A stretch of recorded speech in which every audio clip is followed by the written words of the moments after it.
when I fall. And you may not think I care for you when you know down inside that I really do. And it's me you need to show.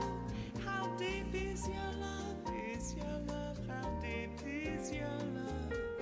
I really need to learn, 'cause we're living in a world of fools, breaking us down when they all should let us be.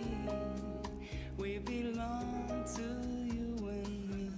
I believe in you. How deep's your love? How deep is your love? I really mean to learn.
Good morning, everyone.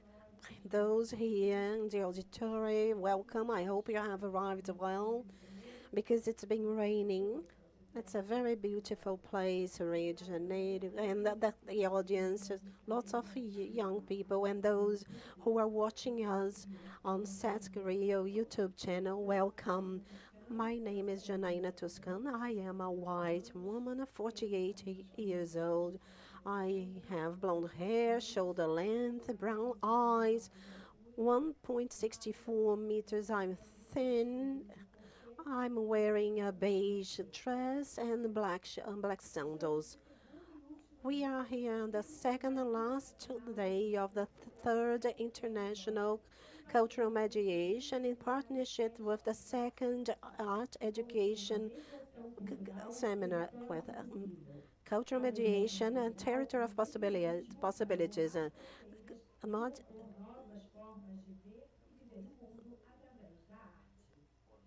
and it's a tool to delete borders and compose new ways to see and live the world through art.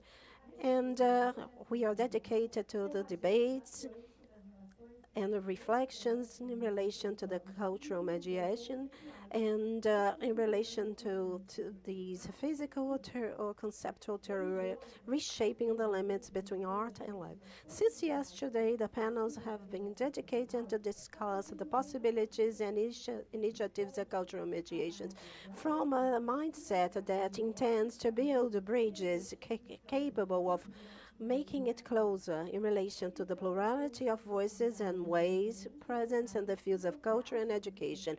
We have a team of guests from different places and practices and research which aim to reflect upon the contrast, possible contrast, and homogenizing standards in the field of art and culture. In this third edition, we are counting on two partnerships. The first one with the Sesc National Department, and which composes the second project, a National Seminar of Art and Education, and the second partnership with the Federal Fluminense University, because of and including the postgraduate studies in the contemporary studies in art and restating the commitment of Sesc Rio in establishing dialogues with universities of a very important university for the cultural scenario here in Brazil. For now, we take the opportunity to thank all our lecturers and participants for believing and trusting in our work here, because we believe that from initiatives like this, it's possible to think and shape and plan necessary changes for a better society. I ask all of you here that please confirm your attendance through the QR code here on the side, on the screen. And now to start on the first day of event, it will be our contemporary artistic experiences that from art investigate borders and migratory process and are reshaping profoundly the cultural and institutional panorama in the world. Our first lecturer is an artist and researcher. She's Argentina, she lives in Rio, she studied visual arts and the Faculty of Arts of University Nacional, and she had a scholarship in the program of artistic practices, contemporary artistic practices in the School of Visual Arts and Archaeology. And her work is about the result of diggings on the layers of the tapestry, this urban tapestry, and in the gesture of dusting off images and archives, thinking about the concepts of occupation and reshaping. Please come take the floor, Ms. Emilia Estrada. And I invite now the cultural manager with experience in editorial, audiovisual, and performing arts sectors, co-founder and director of the Catambo organization entity that co-creates and produces artistic cultural projects and socio-educative projects, including contemporary artists from African countries and its Colombian peers.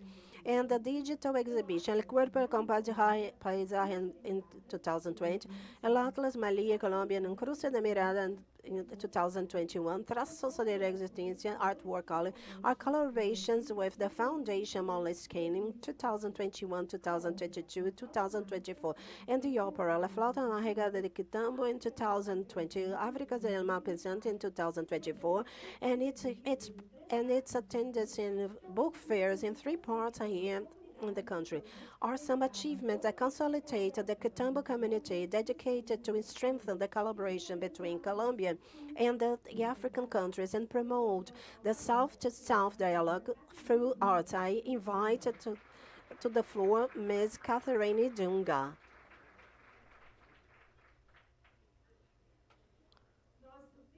Our third lecturer is a writer, musician, born in Belanga, Angola, and based in Berlin. Is a co-founder of Kizomba Design Museum, of the Discographica Enxufada Editoring House, and member of the band Burak sound system until 2016. And he wrote some chronics for the public newspaper GQ magazine in Portugal and Radio Angola, and for the Brazilian literary journal 451, and he was also a curator of the African Literary Festival, Book Festival 2001 in Berlin, Africa. And I invite Mr. Kalaf Epalanga.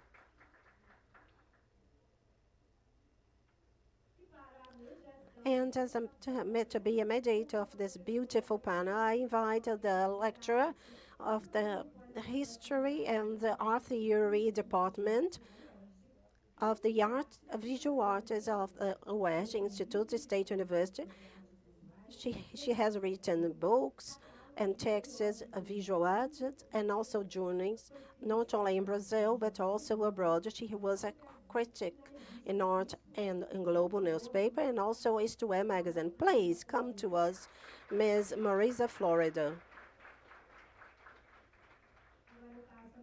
Now I pass the floor to Marisa to start the debate, and good luck and have a good experience to all of us.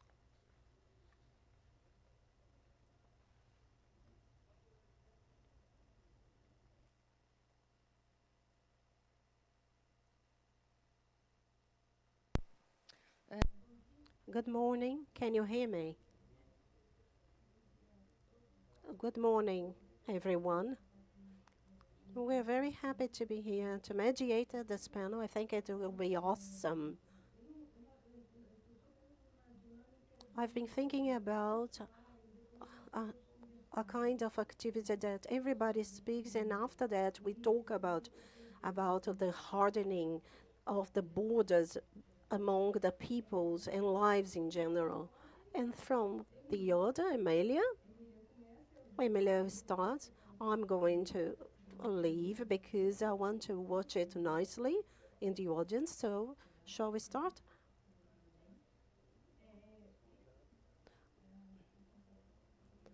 We have a presentation. I think this is the one. Thank you.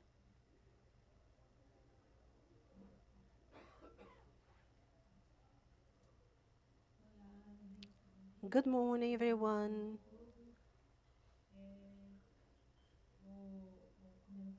I'm going to start thanking for the opportunity of being here with you, for your presence here, and despite the rain. And it's such an honor to share this panel with these professionals that I look up to. It's such an honor. All of them. And thank you to the Sesc team for the invitation, especially Felipe for the welcoming. I was introduced, there was a very short bio about my work, but I would like to talk about my work a little bit so we can understand the context and all these ideas that I'm going to share with you as an artist. I'm Emilia, I'm 35, I'm an artist. I was born and raised in Cordoba, Argentina, in the country, which is more in the countryside. And since 2014, I've been living in Rio. There have been two factors. Let's say the choice for my research and how it is intertwined. One of them is my migration to Rio de Janeiro in 2014, and also because on my father's side to come from the Palestinian side, and also and all these tensions regarding identities, nationalism, and territories. These are very important things that I take into consideration, construction of historical narratives, and so forth.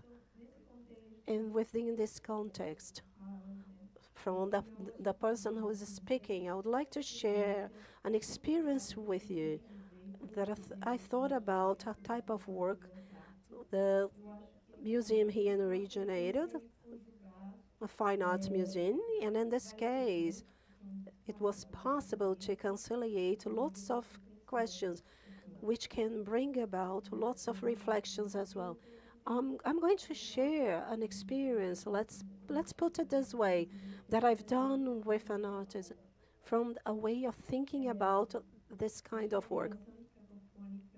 I've called it Mediações Cacofônicas because it talks about cacophony, and it's some notes about an experience in the National Museum of Fine Arts in Rio de Janeiro in 2018. And here is all the information about this kind of work to contextualize it.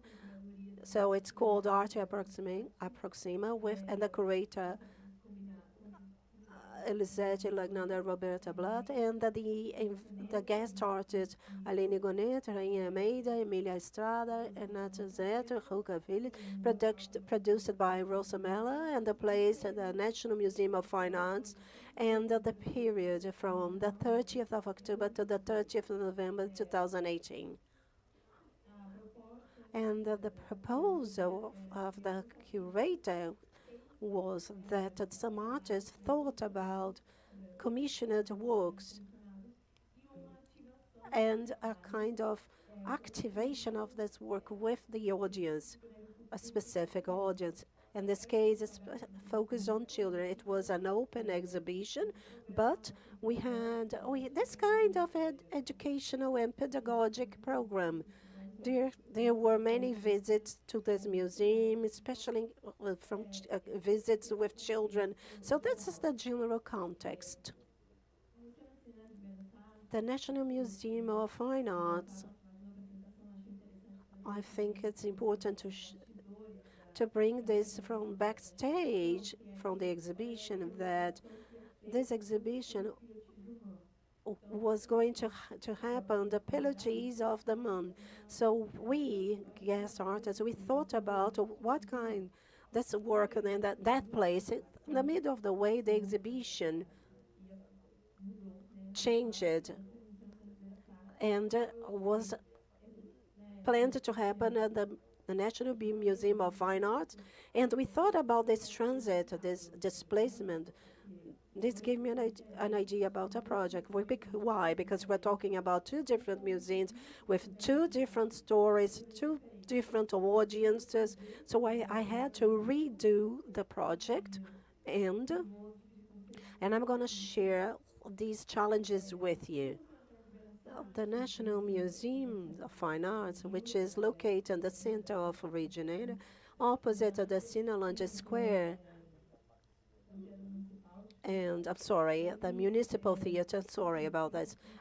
Well, the origin is because of a French mission, and at that time, the National School of Art was founded, and this museum changed.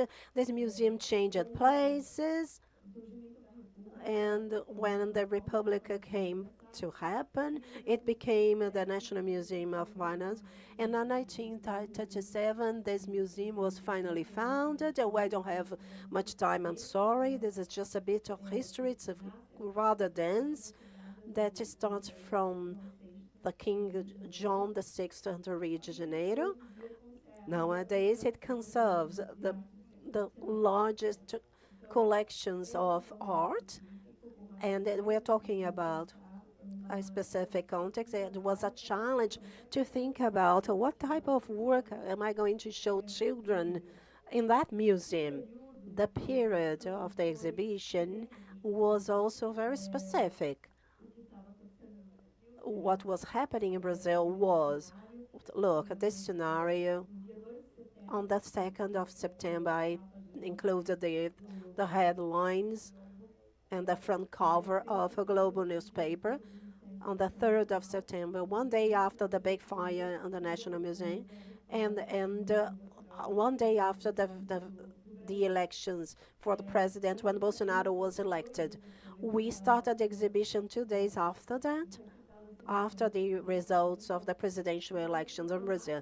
So you can see one more layer of challenges. As an artist, what meant to propose this kind of work inside of the museum in that context, at that moment. We also got the news that our room was going, the works was going to be together with the first mission painting by Cândido Portinari, something very important in my notes in the process of production regarding the work, because this is a gigantic work of art and iconic, very important in the history of art of this country, Brazil. And in some type of dialogue, I imagine this work of art was also important to this collection. But the curious thing about this museum, we have 3 works of art that talk about the same situation in historical moment. And I thought it was very interesting to think about at that moment 3 paintings that were done at 3 different moments by 3 different artists, but they talk about the same historical moment. But what that mean? What did that mean to me as an Argentinian arriving in Brazil 2014 at 4, and I was trying to understand what that history meant. Also,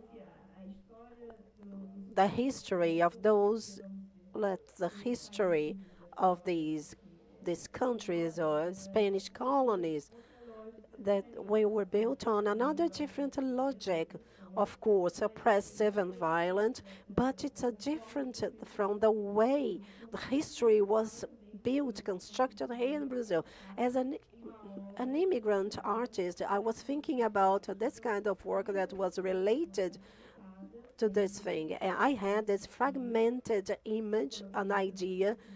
I put these insights when I included in the first diagnosis in this museum, because I had never been there before. And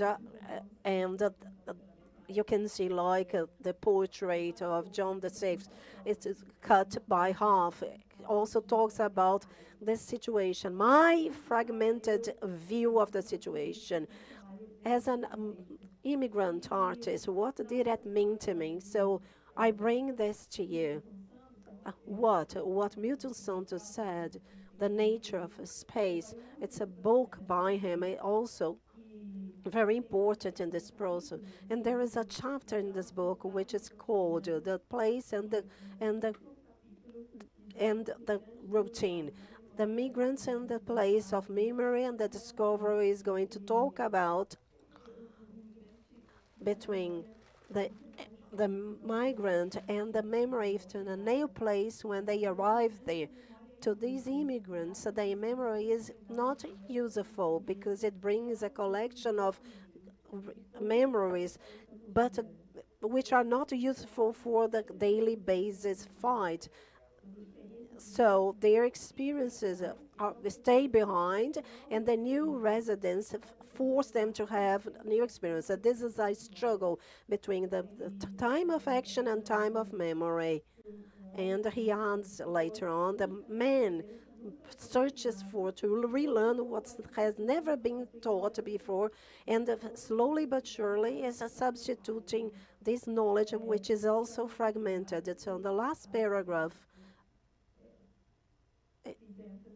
I emphasized the new place forces a new learning of a new reformulation.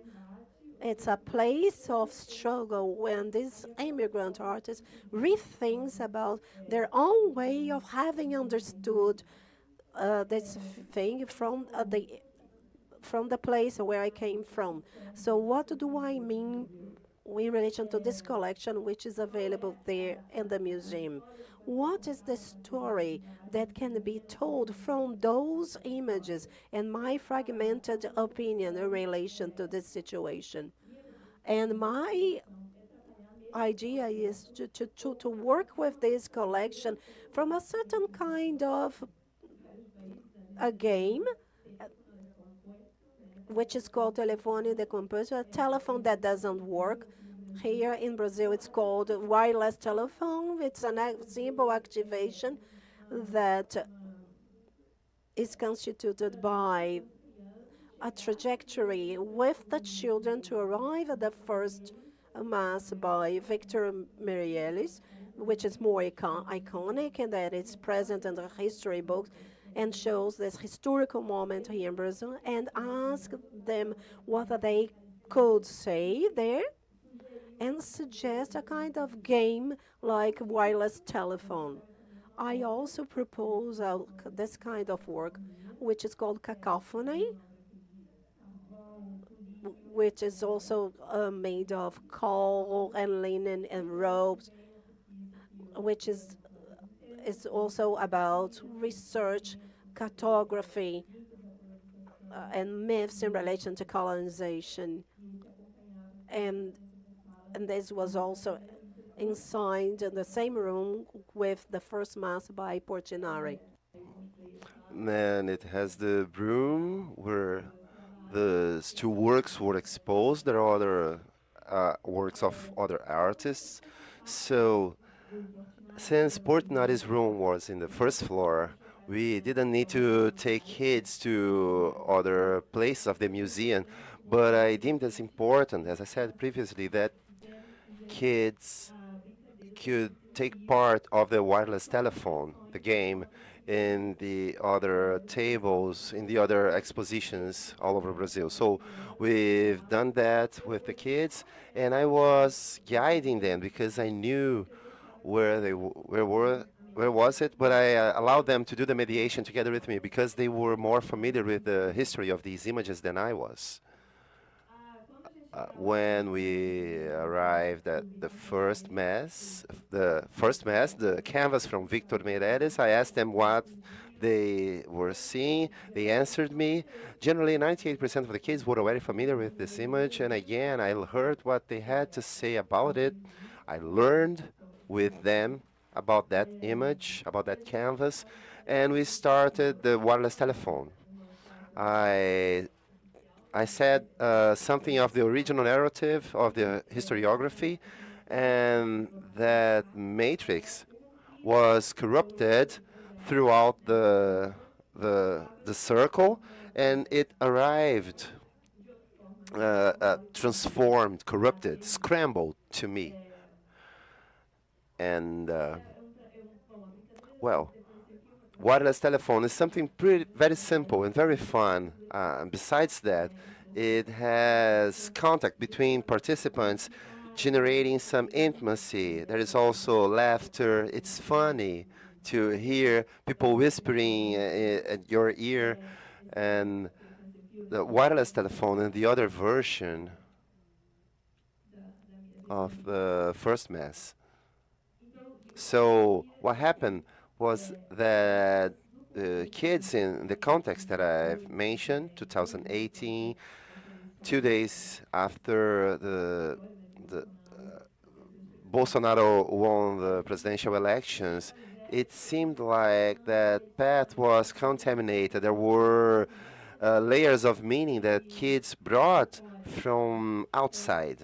So if I told them the first Mass in Brazil was celebrated in April 26, 1500, what happened was that they were like, oh, Emilio, that was something related to other topics. People paid attention to the ceremony, and they told me, oh, uh, so there was cacophonic registers, verbatim that made sense sometimes it didn't. Others came by means of people who were like, oh, they killed Bolsonaro, the ceremony. The syllables were all scrambled, and many other cases where the narrative, the official narrative, seemed like corrupted by means of a game, the possibility of rethinking, therefore, the structures.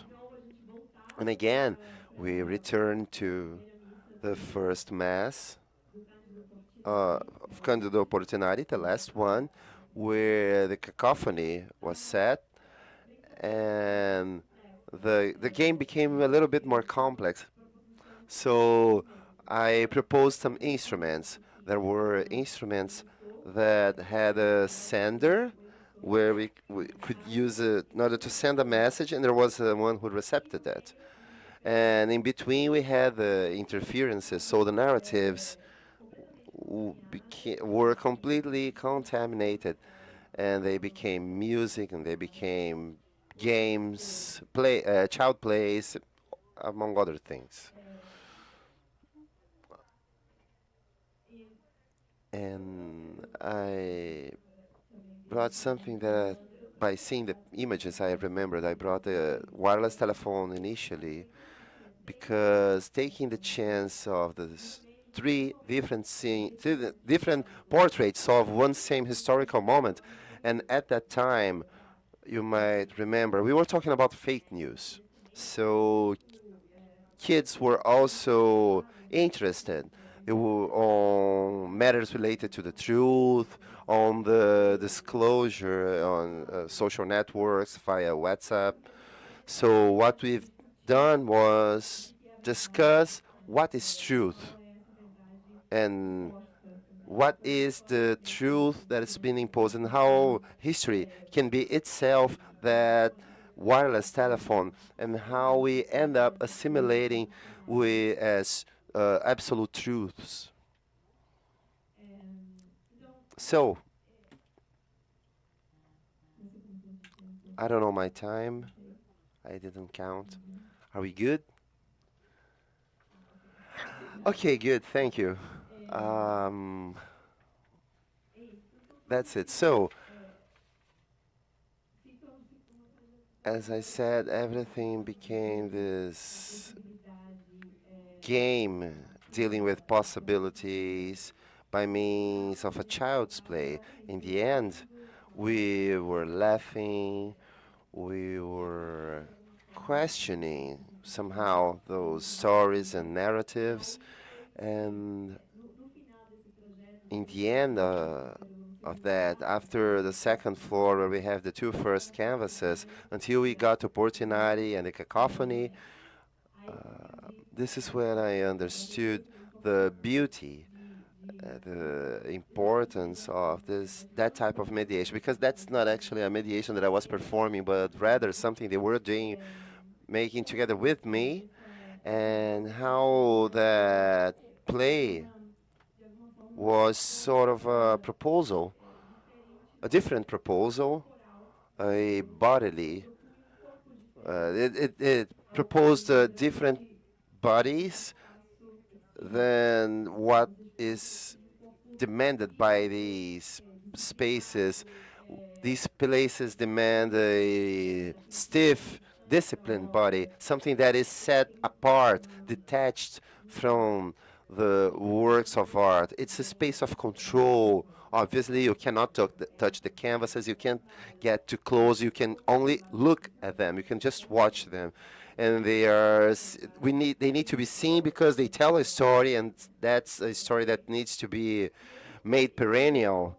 And that stiff body all of a sudden became soft with laughter, with the play. So I felt somehow like the borders of the institution might also be made limp, softened, and hence making that space something more accessible. I was also having lots of fun laughing with the kids, and sincerely, it was pretty much fun. So, in the end, the the remaining question after that process is how to take ownership of the fractures in communication, so as a resource or how the as a resource for my work, or how scattered perceptions that I had of the Brazilian history that I still have nowadays allow us to visualize the cracks of in between the original narrative in order to understand how fertile these cracks are, these interstices, the structures that are presented as sufficient, as unquestionable, as stiff. And it's by means of playing of games that we are able to see these spaces in between, hence proposing new approaches on history. And also before giving the floor to the next one, I woke up singing the samba, the theme of Mangueira, histories to lullabies to sing to adults, and that's the winning team. They won with this monument. There are several historical symbols, Brazilian historical symbols that were reappropriated, reconceived. I'm not talking about the samba. This is not for up to me to do that, because it's the history that isn't told by history itself, and a country that isn't in a portrait. Maybe this is why I woke up singing that, and that's what I had in mind throughout the presentation yesterday, and that's it. It was something outside the avenue, outside the canvas that I got by means, not just of Mangueira, but as well as from other samba schools, and the best history class that I was able to get, and how history does not fit into a portrait or a canvas. And that's it. Thank you very much.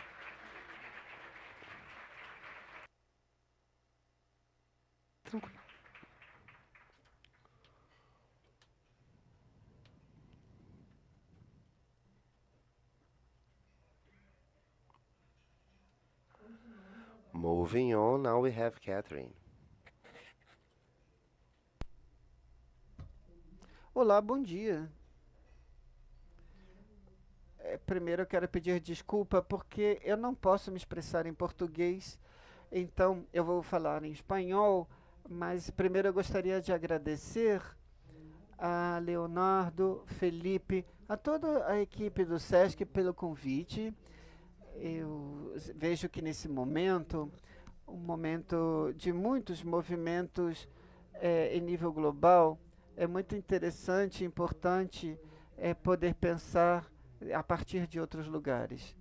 Então, eu tenho uma apresentação que eu gostaria de compartilhar com vocês. Muito obrigado à equipe de tradução que desde ontem colabora muito conosco.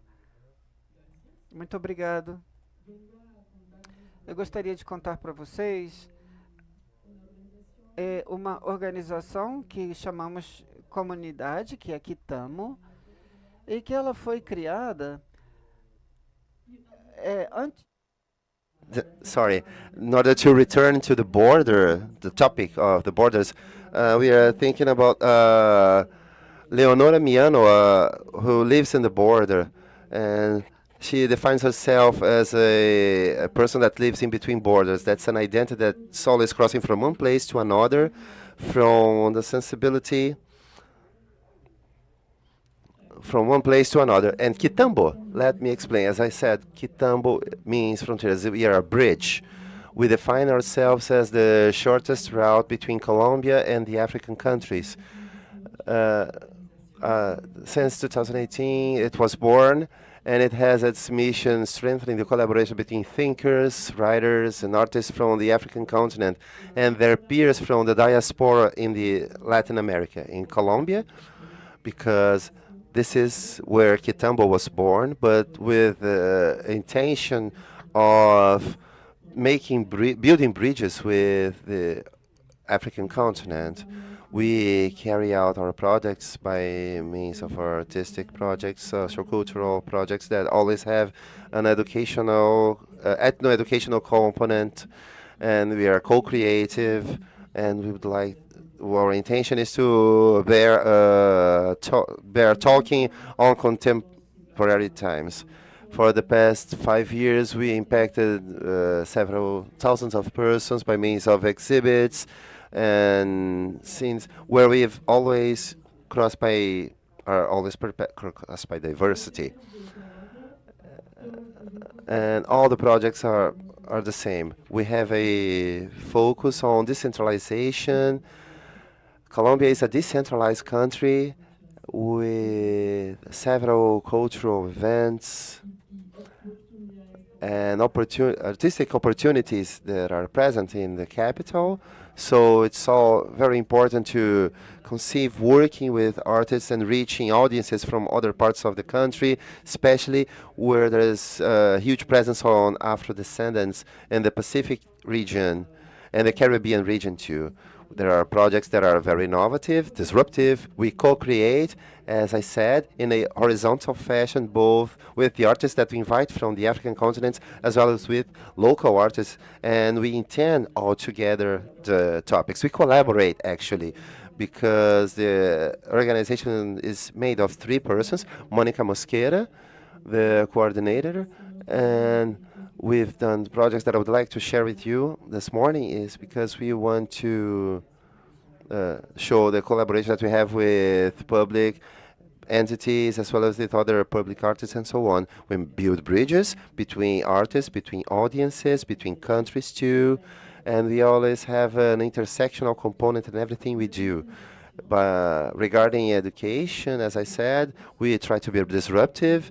This is an educational model, or rather an attitude, an inclusive, anti-racist, decolonial attitude towards historical reparation by means of arts. We use creativity as a tool, a very powerful one for social transformation and racial justice. We are always focused on an horizontal methodology, transgenerational and transdisciplinary. And we derive from the knowledge of the elderly, and we try to think in the current times and globally too. As I said, we have creators and artists that are also working empirically in the interests that we are able to create our own narratives on the Afro-diasporic identity and creating in a public fashion to new audiences, better saying. I also would like to share with you the thoughts of Wole Soyinka, who considers that theater is an important educational tool towards social transformation. So in order to move on, I'd like to show you a project was presented in 2022, an opera, where we wanted to conceive Colombian culture from opera, adapting a very classic repertoire, the magic flute, but using both Colombian and African influences. We try to break borders that are either geographic, historical, that are surrounding its creates, but also the montages. And we want to, let's say, try to put down the roadblocks. And when we talk about structural racism, this is something very important. So by means of this project, we decided to invite 2 lyrical singers from Congo. And after carrying out the auditions in 4 parts of the country, Cartagena, Bogota, and over 130 lyrical singers who were presented. We selected 20 of them, and we integrated a huge group of 200 people in order to carry out this opera, where classic music was also influenced by balafon, marimba, that are from Colombia, and the drum, where professional musicians worked with empirical musicians who couldn't read the technical readings. They worked with lyrical singers that were university students, and after that project they were able to enter a national choir in an important philharmonic orchestra in our country. Also, we wanted, as I told you, talking about we took part. We had 20 young people from 26 departments of the country, and also there were representatives from other parts, from Venezuela, Mexico, Sweden, and Spain.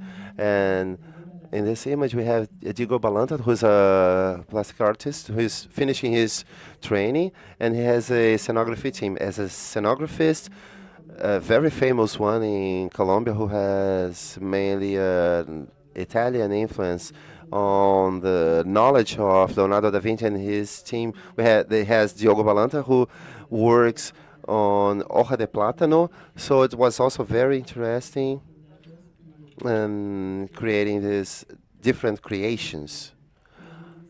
As I was telling, we've been all over the country and the smallest towns, because we could propose an opera of such a dimension to them, where we had the opportunity of participating in their projects too. So we gathered people from different regions, hence fostering the exchange of knowledge, and therefore they're able to find out new narratives that contribute, as I told you, to generate labor options, professional options. Here we have the scenography team and the dressing team, and this was something that helped them leaving way behind the comfort zone, putting down roadblocks, because this is a very classic genre, and not necessarily it's something we wanted to relate into other cultures that are classified as European, and so we had to conceive a new attire for that. So here we have a designer who's specialized in attire, but she has never worked with that type of material. We also decided to integrate a corps de bal and an Afro-contemporary dance company who had never took part in repertoire of that type. And also, it was also important for the young, because by the end of the opera, what was very valuable is not just the 3 days that they were performing in the capital. It was sold out all the days, but there was a whole educational process that followed them, because we think that the process is more important, or as important as the outcome. So from the moment the participants were selected, they were invited 2 months before the opera to spend a whole week in the capital, where the project was presented to them, so they could have not just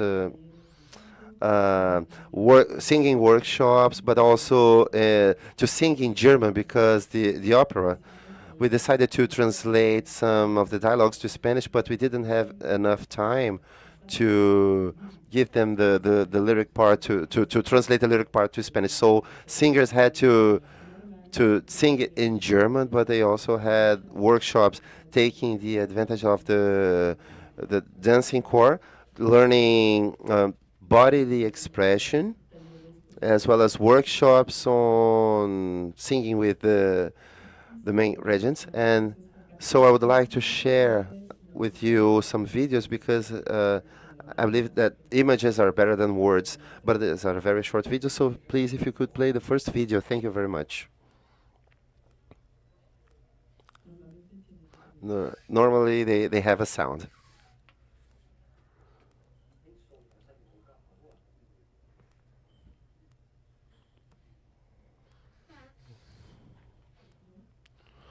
No sound? No? Isn't it possible to have sound?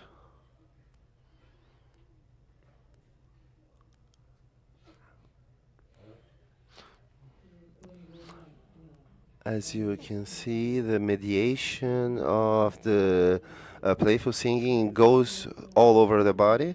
Could dedicate 5 minutes to each one, because we say that one person that will come from one city to another to do an audition that lasts 10 minutes, and maybe they are not selected, but it's very important that they could take something back, so that there was an audition, 2 days of workshops. No sound? Well, okay. Music without sound is a little bit sad, but I don't know what happened. Let's move on.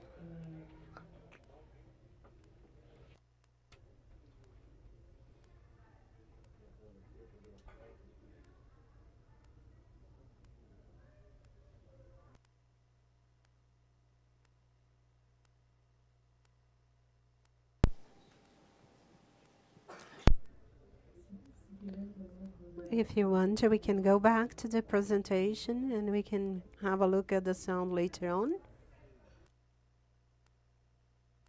Let's move on.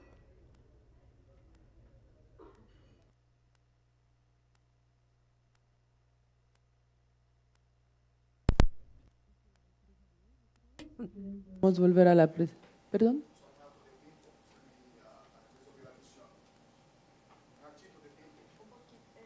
Ah, ok, listo. Ok, gracias. ¿Esperamos? Ah, listo. Ok. Let's wait.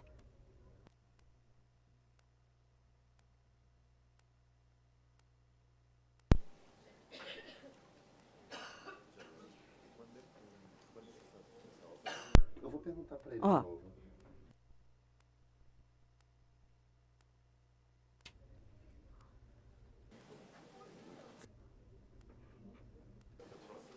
Yeah, ok. Só. Alô, Ah, alô. ouais, ok. Peço só um pouquinho a paciência de vocês, que a gente já está corrigindo. Já vai poder passar o vídeo. Ok. Kalaf. Kalaf.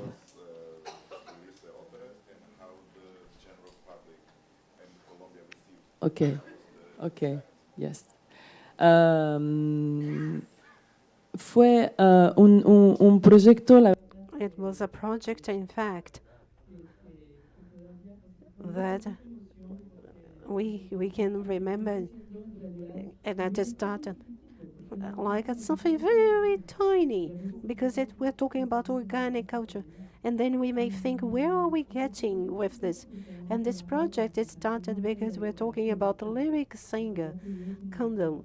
And we asked him to collaborate in this project in Scalat and Kinshasa with some empiric young singers. And there is no possibility of learning how to sing because it's not a school. And then this project where we participated, and we saw the magic that we had with so few resources, like in Colombia, because we had something more like a structure to have something more major. But we started in a very organic way, and we can see here the Museum of Culture, so to try to get more audiences, but also in relation to the scholars.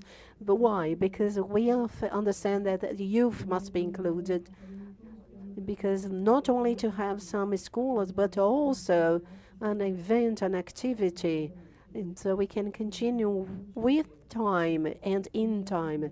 So we think that these seeds that we sow, we want them to go on. So the Egyptians, first of all, we have never talked about this. So I'm going to tell you something very important. This process is, in fact, when we started the call, we didn't talk about the magic flute because we had no idea about. But listen to the voices, and then have the Dabaktu. We're going to, in relation to the what we're listening, we're going to define, and we're going to do. The youth are the one. The youth is the one that is going to tell us. So we selected 20 of them, and then we decided for the magic flute. And this happened, for example, in the Philharmonic Orchestra in Bogota, and because we're talking about a genre that it's very important for freedom, and also the Philharmonic Orchestra. At the end, more than 70% of the team, including the artists, were made up of women. Pero estamos en el siglo XXI, pongámosle tecnología. Entonces pusimos video mapping también en el camino. Y entonces fue muy bien recibido porque tocamos muchas disciplinas. Entonces tuvimos un público que vino por la ópera en sí, algunos un poco enfadados y molestos, que quisiéramos como cambiar a esta estructura. Otras personas curiosas, personas interesadas por la danza y que querían ver cómo la danza se incorporaba también a una ópera. Entonces, por eso que a pesar de ser una obra que se presentó 3 días antes de Navidad en un contexto complejo porque había cambio del gobierno, habíamos perdido el apoyo institucional, pero también todas las personas a quienes tuvimos que decir 2 meses antes, no tenemos fecha, no sabemos dónde, cuándo lo vamos a hacer, pero todo el equipo artístico dijo, nosotros vamos a seguir porque nos gusta mucho esta forma de pensarlo, y los artistas jóvenes también después decían que para ellos era de mucha esperanza pensar que decidían dedicar su vida a un género que se puede pensar del pasado, pero que al mismo tiempo con esta experiencia les demostraba que hay posibilidad de mucha libertad y de mucha creatividad. Lots of freedom and creativity. Yes, exactly.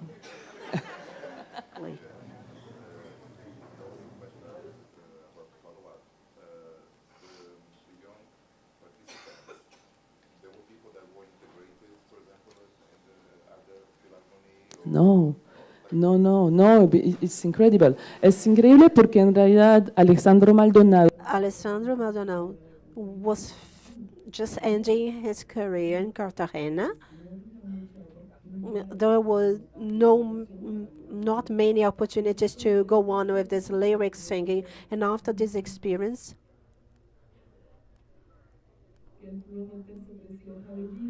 and to have a look at this at the CV, and this is also part of the National Crown of Colombia,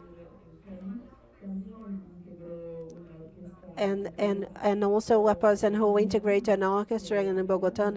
And the people who were singing the drum, and they were having a look at the music school. No, we're going to decide how is this person going to be part of the team. We're not doing anything different. And then they started their career in music. So no, it was an opportunity to generate, and it gave us lots of happiness that we have contributed to the career of many people. So what you can, if you want, we can move on with the presentation, and because otherwise I won't have much time, or we may finish off the presentation. And what you want to see, we can have a look at the Kitambo Instagram. If you want to stop it, if you want to stop playing the video, okay, thank you.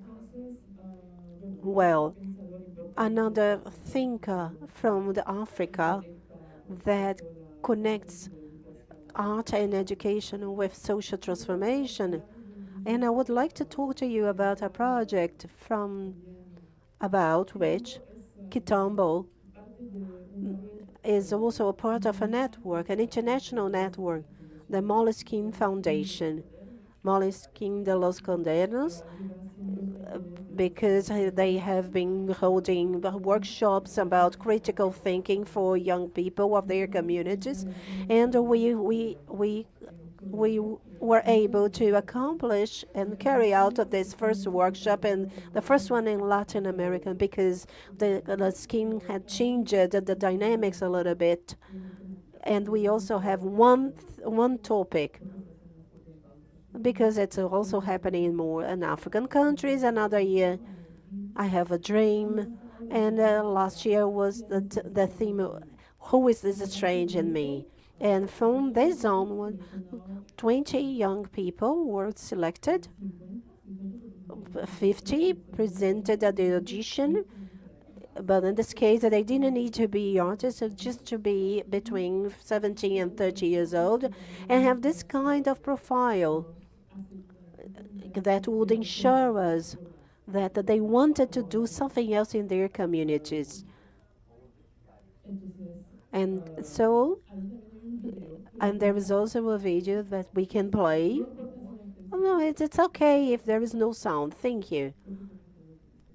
Because no problem. This one doesn't have any sound. These are the 20 young people who participated. Oh, yeah, we have some sound. And the creator of these workshops and curator, Jani,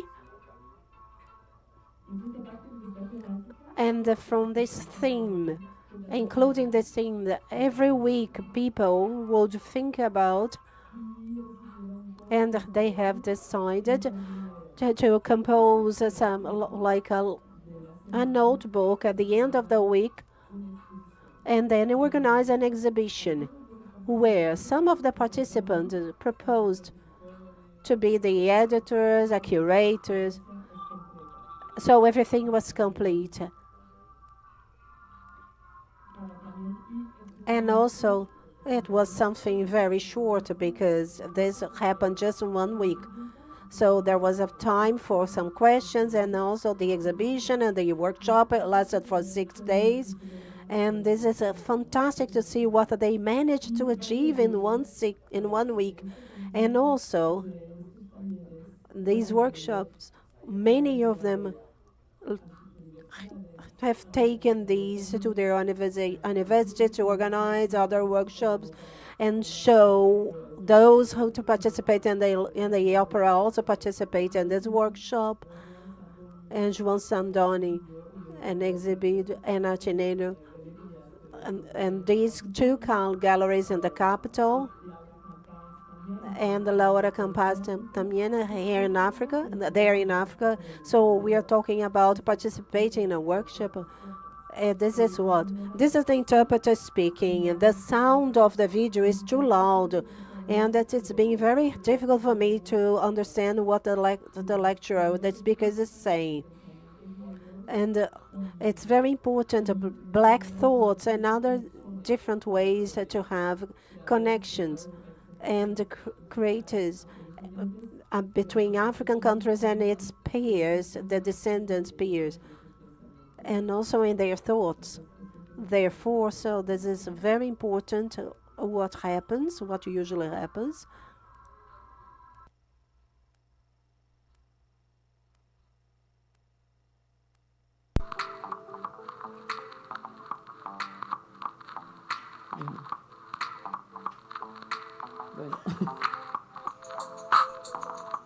C'est l'équipe Moleskine.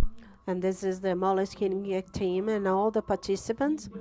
And for example, and the Educação Moleskine also during the pandemic, because they couldn't go to the places to have the workshops. So if we had a project, we also, they had a project, they sent us some notebooks, and 80 young people in different parts in the country, we organized this virtual meeting where they could show their kind of work. But just because of this, and so they were able to have knowledge in relation to their communities, their territories.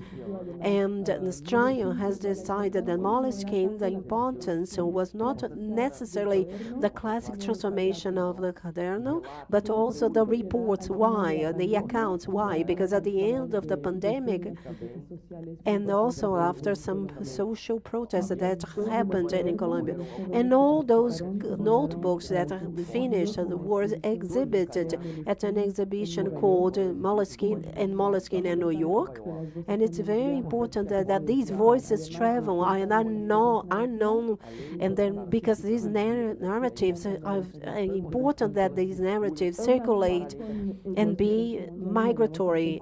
We all had also thought about the first time in October 2020, after having designed the major project in 5 cities in the country with some guest countries in Africa during the pandemic too. We had a workshop on racism, and after the tragedy of George Floyd in the United States, and we can all identify with it because there are many George Floyds all over the world, and this was a project that finished with a virtual workshop for a week. There were artists from several places in the country that connected with the curator, and then we had this virtual exhibition with the university in Cali. Well, one more time, I think Wunga Chongo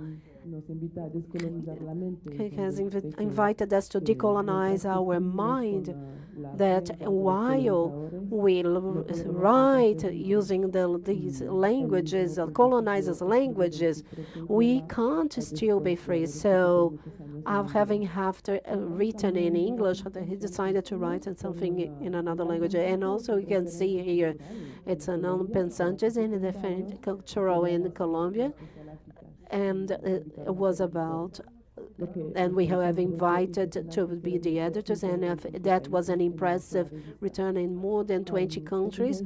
And therefore, what we have done was to talk about the plurality and the multiculturality of the continent and the plural voices. And we also have some writings from different authors, and also and pictures from African authors, and also in Colombia. And I hope that this trajectory is a good excuse. This journey is a very good excuse for you to do what you want to do.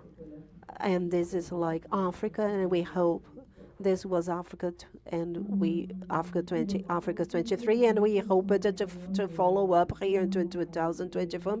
And a major element in the educational, it's the magazine Silencio and a book fair in Medellin, and we invited a collaboration of suburb France and also the collaborators of some people, and also universities, and to foster these meetings and dialogues with the young people. And something that I would like to share with you is the danger of just one story. But Chimamanda, it's very important to diversify the voices to tell us accounts, but this is not allowed. We are not allowed to do this. Well, can you please turn down the volume? Thank you. And to finish, I want to share something with you. Some of the projects that we did during the pandemic, the Fatira Lali is one of the fewest photographers in her own country. That is a woman in Mali.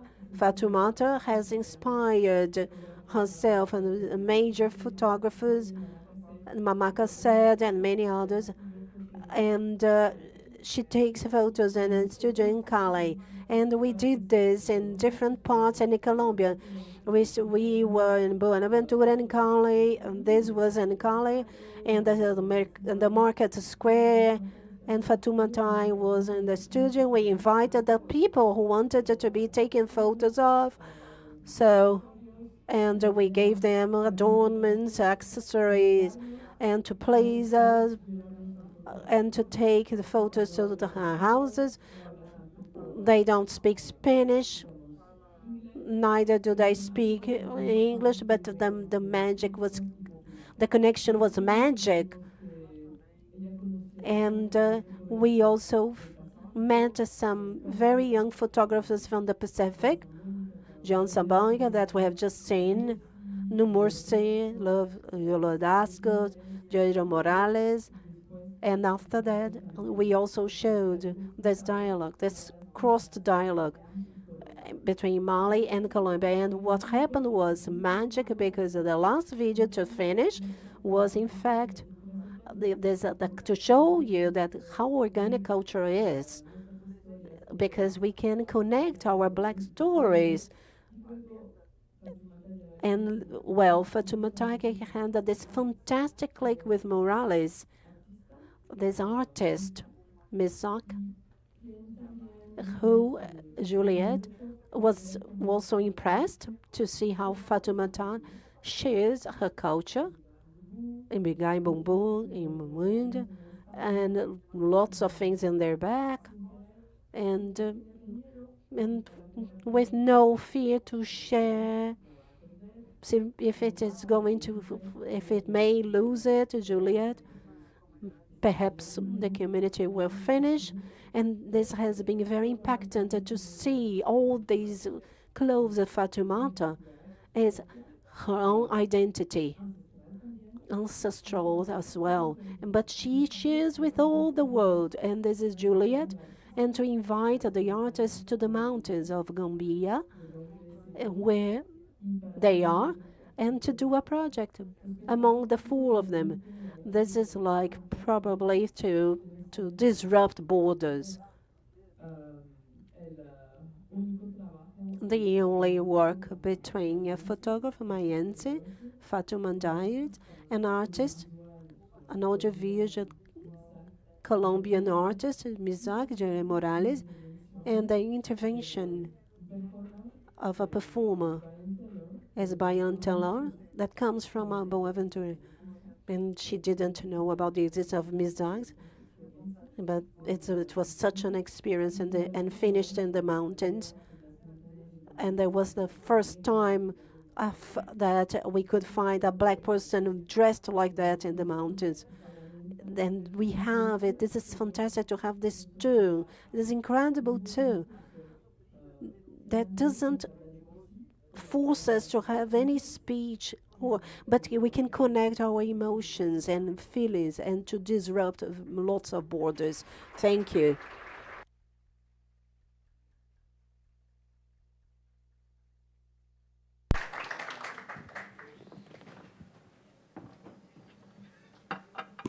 Só anunciar o. I'd like just to announce Kalaf Epalanga.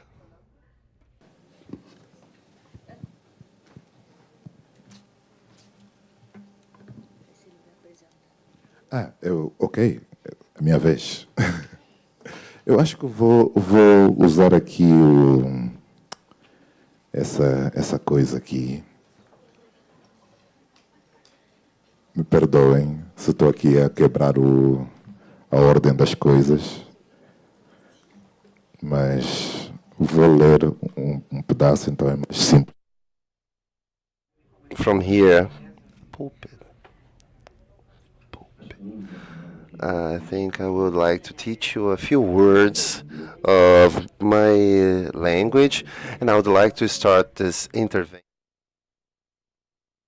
A very simple expression, basically, bom dia, good morning. I hope you participate, and I hope you answer me. Good morning. No, hold on.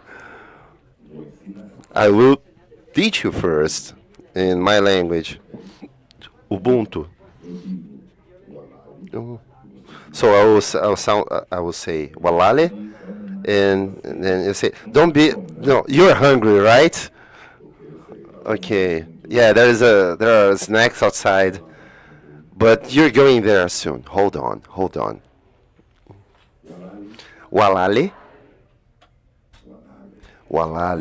Let's do it again, because walale is plural and walali is singular. There's just one person on stage, so you must answer in singular. Walali. It's way too simple. Walale. You're recording. You need to register that. Let's make it pretty. Walali. Okay, thank you. another word in Ubuntu that I won't request you to repeat, but somehow it's important for you to memorize. That means gratitude. So I will start by saying da Pandula, which means obrigado, thank you.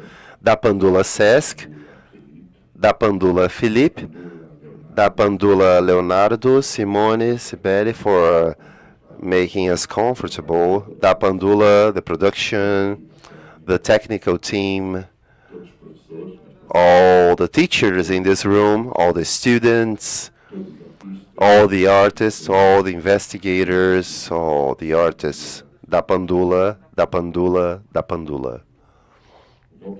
Now I would like to take the chance to share to give my da Pandula to everyone who are absent, direct or indirectly have contributed so that this meeting could take place. And I'd like also to share a poem in Ubuntu, a poem that makes me happy, that somehow summarizes the challenge of what means being an artist in this world and the unhappiness, especially for you, because I will sing. And I am a mediocre singer. I mean, in my head, obviously, I sing like Milton Nascimento in my head.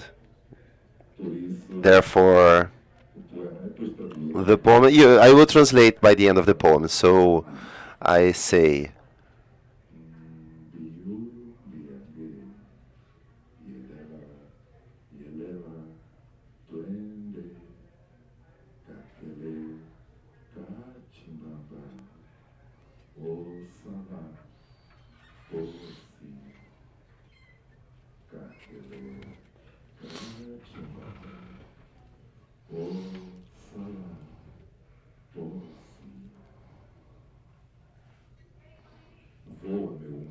fly, my yumbi yumbi, fly.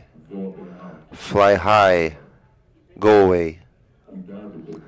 Careful with Katimbamba that crawls on the ground. Flow, my yumbi yumbi. The others are already flying high. Careful with the slayer that crawls on the ground.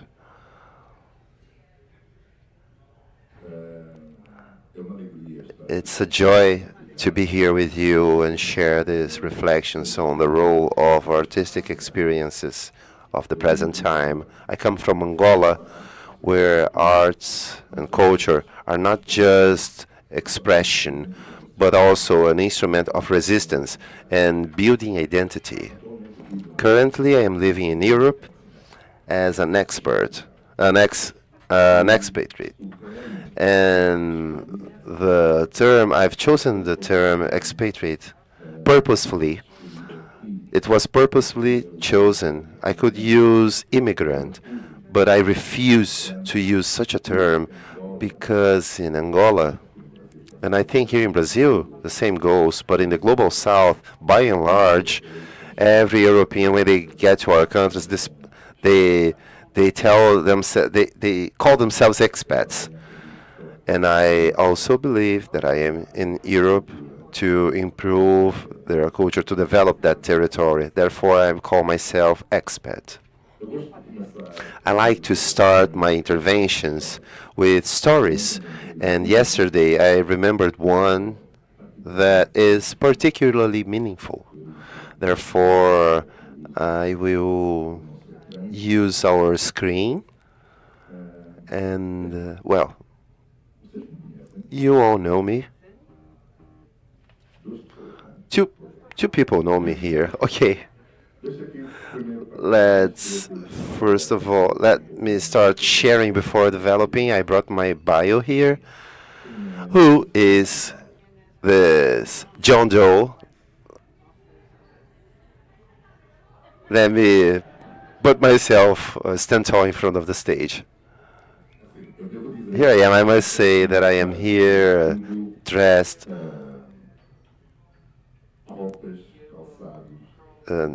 in shoes, trousers, and shirts from diasporic African people who live outside their continent. The shoes were created by a young person from Suriname. The brand is called Fit in Pieces, based in Amsterdam, which makes all sense. Everything was deliberately conceived. The trousers are from Afro-Brazilian designer from São Paulo, Dodd. The T-shirt is signed by Santiago, a Cabo Verdean person who lives in Portugal. Anyway, who is Kalaf Epalanga? Aside from a part-time model. Where's my video? Oh, no, my apologies. No, not that. My mistake. Where's the video? Okay, can you please help me out? Technical team, please. There was sound too. But regardless.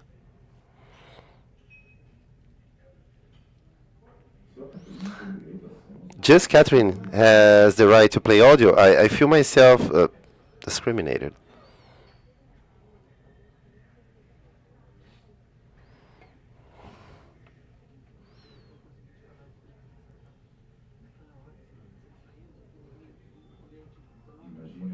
Imagine fantastic music in your heads. Well, let's go to the story that I recalled yesterday, and therefore somehow, oops. We can go to image number 2, please. Image number 2, that's it. Remember that story.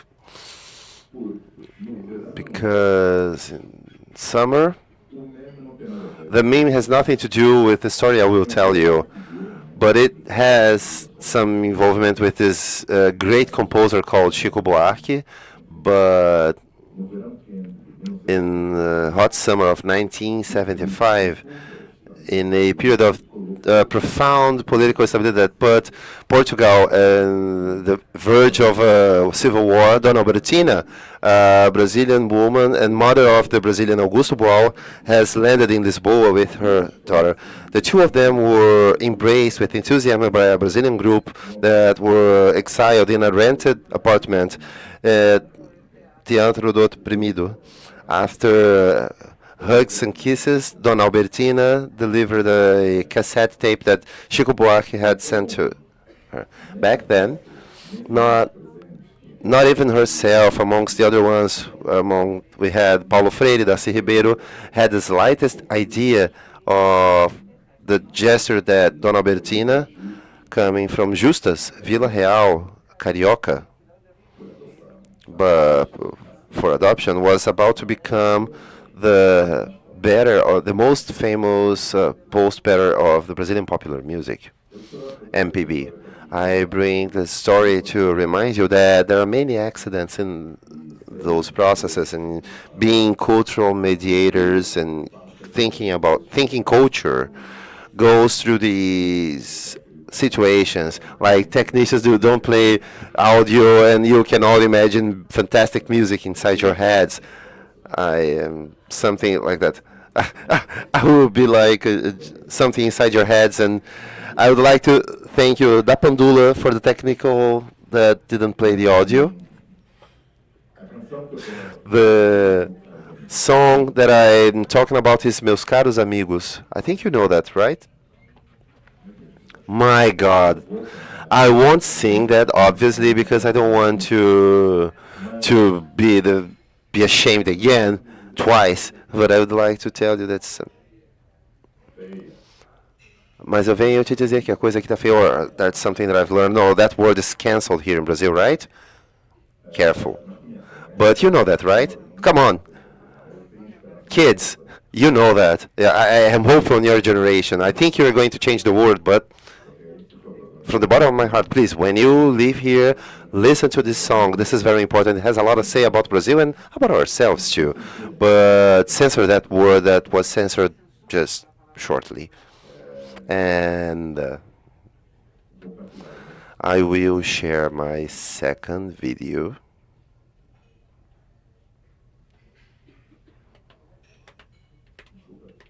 My apologies. Can we remove Chico Buarque?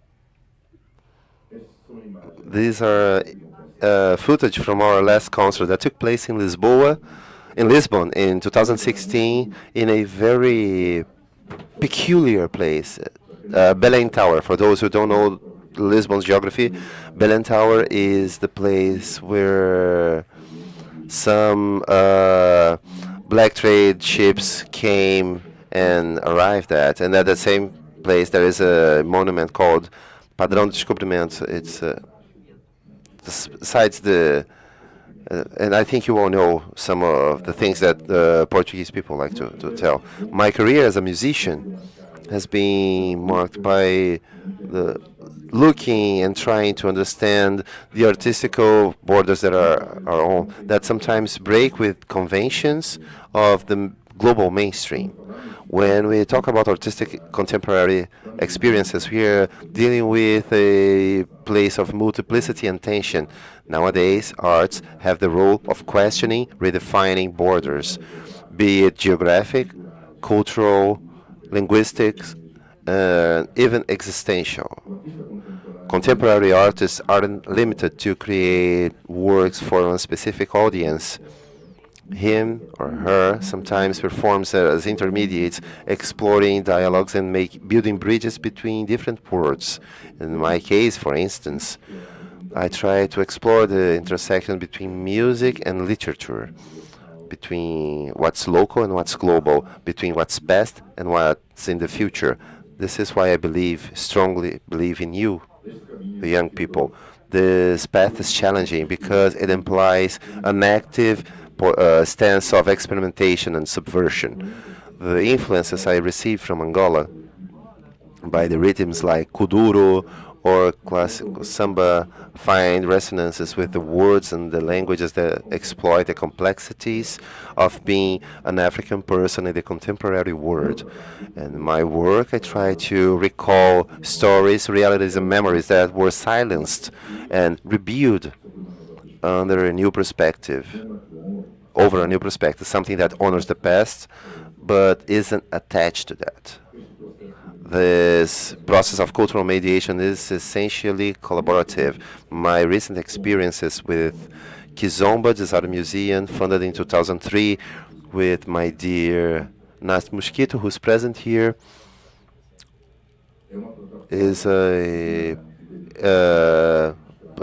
road running platform dedicated to foster the culture of Kizomba, offering a contextualized perspective on the origins, the evolution, and the social meaning of Kizomba, which comes from Portuguese-speaking African countries and its diaspora, and it is the platform that better explains, mirrors what means to be an African of Portuguese-speaking countries in this world.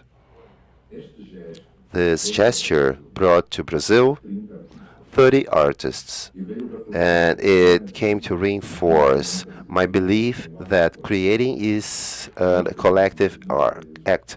As artists, we often become cultural ambassadors, responsible for making room for dialogue in order to generate a mutual comprehension between distinct realities. I believe that these collaborations reveal way more about our similarities and destroy exotic perspectives and that are also reductionists that frequently fall upon us. Please, third video. Well, I am attentive. Yeah, this is it. No, that was the one. Kizomba is more than a music genre. Oh, too fast.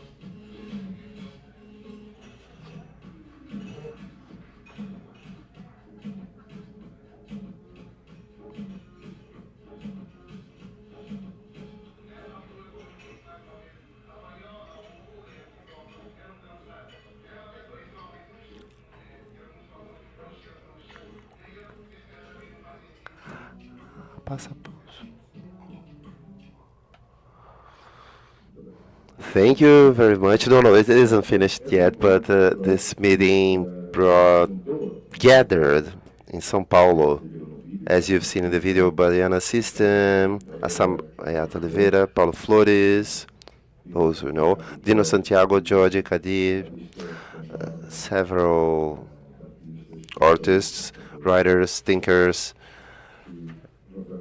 revealed how important this movement is. For those who don't know what kizomba means, it is well known as a musical genre, also a dance genre that comes from Angola. Kizomba comes from Kibuntu, a Bantu language spoken by Andundu, Andundu that means party or celebration. Here in Brazil, you have this word, right? Kizomba, and it means confusion. This is how it's important to decolonize the words and thoughts. For us, kizomba means party, celebration, but for those who produce the dictionary, the Brazilian dictionary or the Portuguese dictionary, it means confusion, mess. One can say, well, black people celebrating, it's like confusion, mess. As the Angolan community in Portugal embraced and developed kizomba, it started gaining popularity within the Cabo Verdean diaspora in Portugal and the Afro-Portuguese communities, and later on, non-African individuals became part of that too. Kizomba as dance and music became associated to social meetings, parties, clubs within those diasporic communities by means of social events, festivals, workshops, and the communication that was done in verbatim. Gradually, kizomba became something widespread all over Europe and far beyond. And we can also dance kizomba here in Brazil. Just look for it. It's transformative. What is the Museum of Design or the Kizomba Design Museum? Inspired in the concept of Prusmal, the word design here is considers the perspective that it is not limited to visual outcomes or based on objects, but rather on systems that are often invisible, that maintain our way of life and the ecological context that we inhabit. We reject traditional roles performed by museums, especially those built within the Western canon. Kizomba Design Museum, KDM, works as a catalyst in order to explore and to understand the relationships between the experiences lived from what used to be a conceptual idea. The goal is to provide greater knowledge on the cultural context, values and narratives that shape Kizomba, fostering an appreciation and connection with the dance and the music and the cultural treasure that Angola has to offer to the whole world. Kizomba Design Museum provides room for critical thinking, research, and by means of public events and conversations that examine and challenge the existing systems in order to inspire new ways of living by means of design. And it is worth saying that design, that word culture, is like outdated. Oh, we are developing culture, we are spreading culture worldwide, but culture defines us just like design. And let me walk around so you understand what I mean. Yeah, I don't need to say a word to tell you how beautiful I feel myself right now. This is culture. I have listed those who created the clothing I am wearing today. And now let's understand that the intention here is to avoid the sheer representation of form, but rather set ourselves towards building physical spaces, creating and mainly occupying those spaces. Our intention is also to look for broader concepts on what it means to be a museum and the importance of memorizing the transitory aspects that are frequently neglected of the global culture. Kizomba Design Museum aims at offering justice and acknowledgement to the importance of Kizomba and their dancers worldwide. For me, one of the main current challenges in cultural mediation is in avoiding the breaks of the market that tries to stereotype people. That as contemporary artists, we have the commitment of questioning those standards and make room for the diversity of narratives and perspectives. We need to find ways to broaden local voices without emptying them from their context and complexity. I would like to conclude by saying that being a contemporary artist, above all in the African context, both in the continent and in the diaspora, means challenging the traditional definitions of identity and belonging. Our art must be radically free and inclusive. And it's our responsibility as cultural mediators, making sure that the spaces of conversation that we create are places for active listening, where stories and experiences, the most different ones, can be told and retold, hence creating a living file of our struggles, loves, losses, and accomplishments. Thank you very much.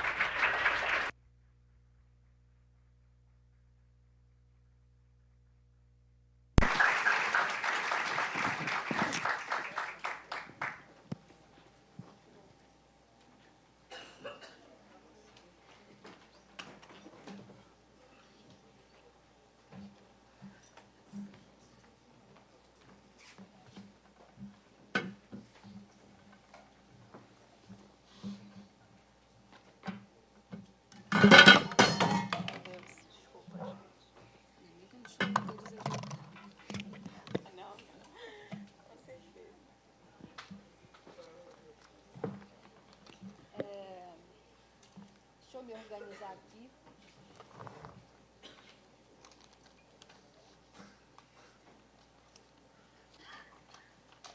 Bem que eu trouxe uma cola.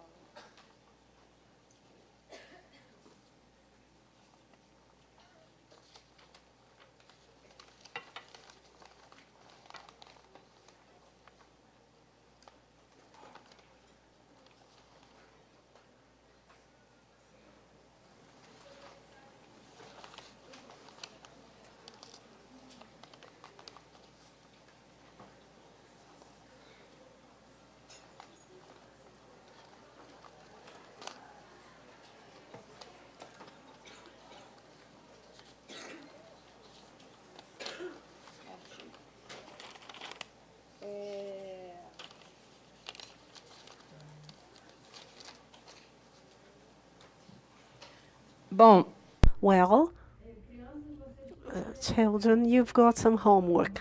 You know what it is to get home and listen to Meus Caros Amigos. This is the very first thing for you to do. I also tell my students at the graduation program, they don't listen to Chico, Milton, Gil. These people are ancestral. And you need to know what we have produced and made.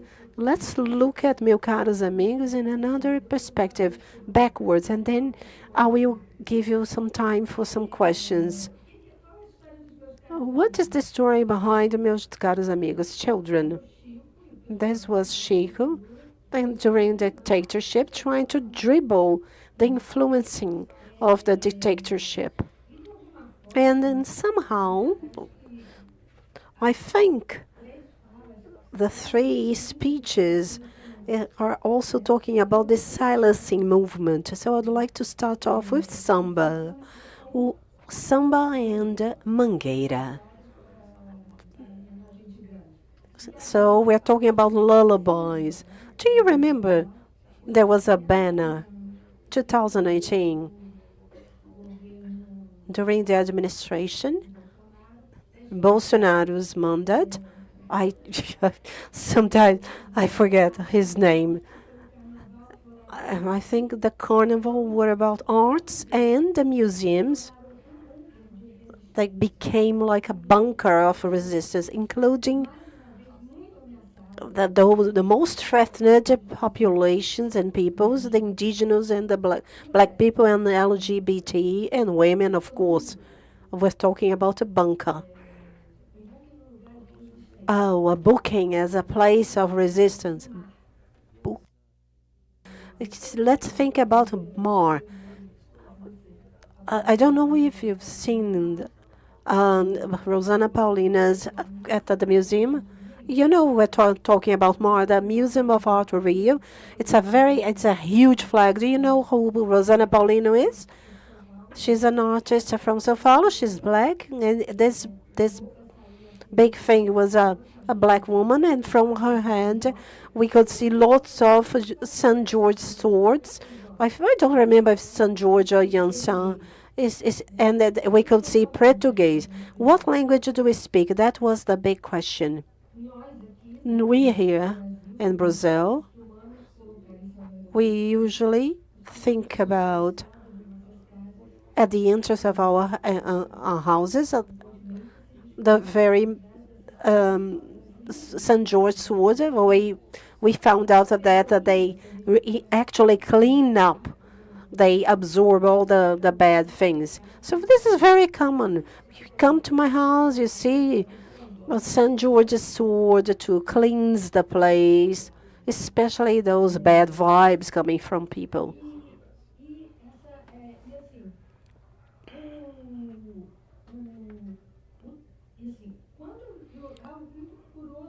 Something very curious in relation to music. When those voices were silenced and the bodies became a merchandise, they lost their identity, their homeland. The person who has spoken was the drum.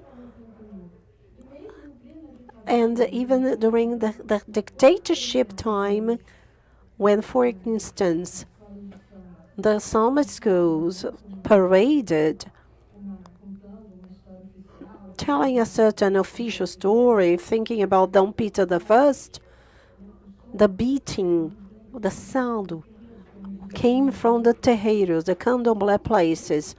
Even if we talked about Dom Peter I, the person who was talking through the drum was Xangô, who is the Orisha or Orisha of justice. So I've started thinking, start wondering about it. What language that we are using to communicate, our Portuguese, our difficulty of to pronounce the R and the L. Some people in the countryside of São Paulo, they say porta, because the Tupi don't have the R and the L.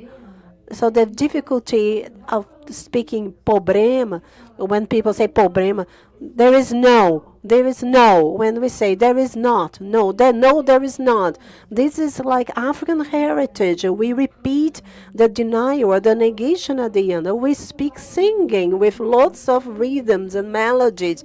There are several because we have lots of dialects here in Brazil. It's very hard, very violent and perverse and mean. But anyway, silenced by the slavery, these drums told the story. These stories of the conquered ones. I'm sorry, I have a very bad memory. I didn't bring my mobile to cheat on a little bit.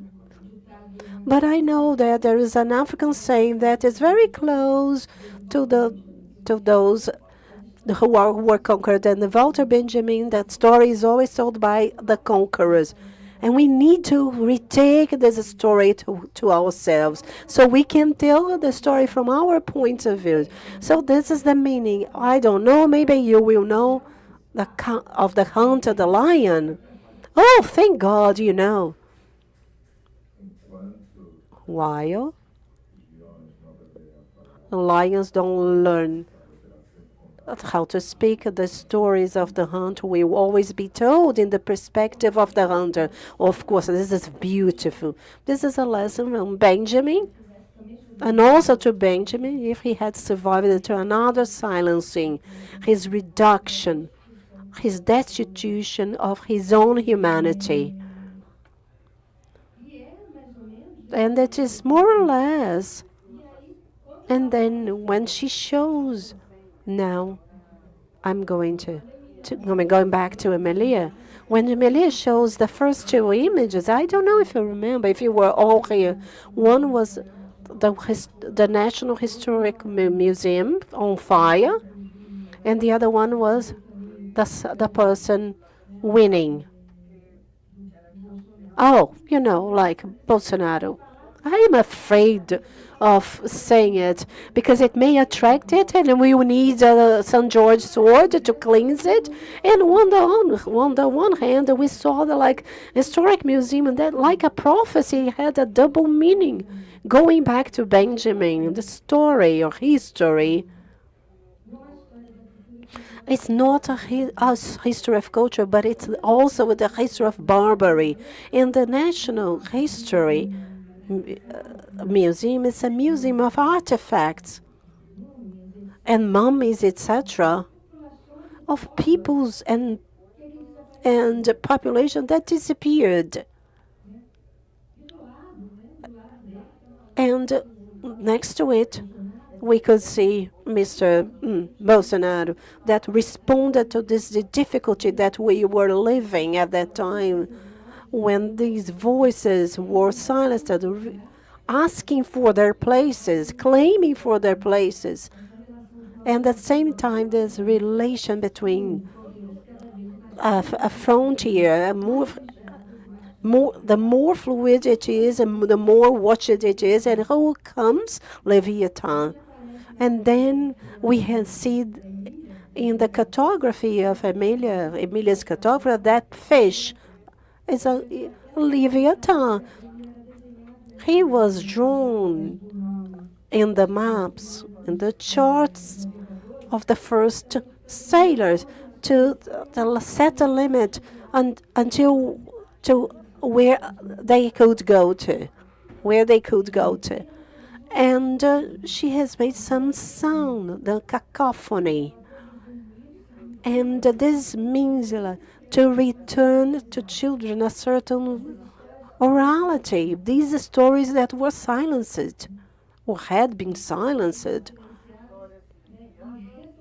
And to resume this National Historical Museum with the three masters, and to resume this history told from other memories, points of views. And Catherine is joining the world. Compose at the same time to promote the collaborative practices and to dilute borders of means of life, of practices and voices, but also artistic categories. This is very important.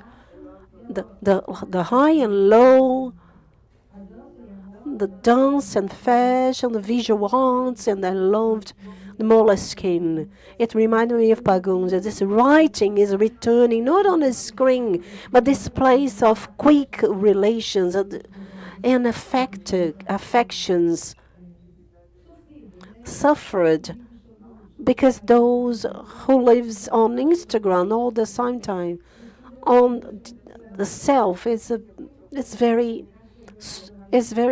sad, because it is as if there was a person who needed to allow this person to live. And this reminds me of a notebook, like the page of Apagos, of the soil or the earth, where we sow, where we cultivate. That's the place of culture. And I think that is enough. I'm going to give you the floor to you to ask your questions. I would very much like to keep in contact with you. The State University is a poor place, but I want to take you. Oh my God, this has been recorded. Anyway, but I want to take you there to the State University, because you need to get to know my children there, who are going to learn are going to learn to listen to meus caros amigos. I'll give the floor to you for questions. And let's play our drums.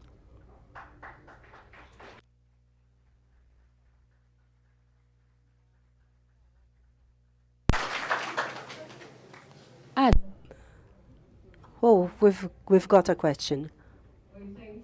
Hi, everyone. My name is Jill. I'm from the State University of Wedge. Very quickly, I am a short white person and black hair, curly hair, and I'm wearing black pants and a long-sleeved shirt, and I study geography. I'm also in the tutoring and the geographic knowledge, and we try not to work only on texts according to my advisor and the coordinator of the subject, that we know that there is no single story, and we try to think about what we do in our subject, and we think about the paintings of the first mass in Brazil. It has been very important to see not only the children, but when you go inside the university, we only get in touch with text, etc. So how important it is to use these artistic objects or music. We use lots of Brazilian artists and Gilberto Gil, Racionais, to try to see how people understand their geographic places and territories, and how geography is done in different fashions regarding black bodies, women bodies, etc. It was very important to see, has been very important to see. What type of class are you teaching inside the university? This has been very important, how these noises that are present in the sciences, in the art. I think you have taken notes, so we can take them back to our classes. So it's just a way of thanking and everybody that is also making up this event. Thank you, everyone. Are you invited to have a partnership with the Art Institute at UERJ, the State University?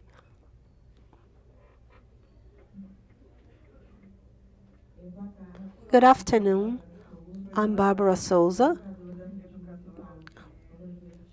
I'm an educationalist in the São João de Meriti Educational Network and the Federal University of Rio de Janeiro. I would like to propose something to you. It's something to think over. What is to be a contemporary artist, at least in relation to people who are here in Brazil? What it is and how it is to be a contemporary artist in a country that doesn't appreciate art or culture. For example, we have some students here and from Carmela Dutra who are just finishing their teaching certification, and maybe in the state there is a subject called arts. There are some teachers who are not from the arts area, but they can teach art. So I would like to think, Sesc, we are the art educators, graduated one, and we believe that this is very important to our lives and our practices inside the classroom. What is it like? Because in school is a place where there are many borders. There are many noises in relation to communication. It is a diverse place. It should be embraced and welcomed, but it's a very prejudicial place. Also because on ourselves, because of us, the educators. And what about the school as this place? To start with this thinking, this is an experience I've had with my students. They don't acknowledge themselves. They don't see themselves as artists, and they think that visual artists, they don't acknowledge art like a way of doing politics, of resisting things. What is this kind of consumption? Emilia, sorry. Yeah, I remember your name now. You are at a certain place in relation to art. What is it like to have this experience in the future?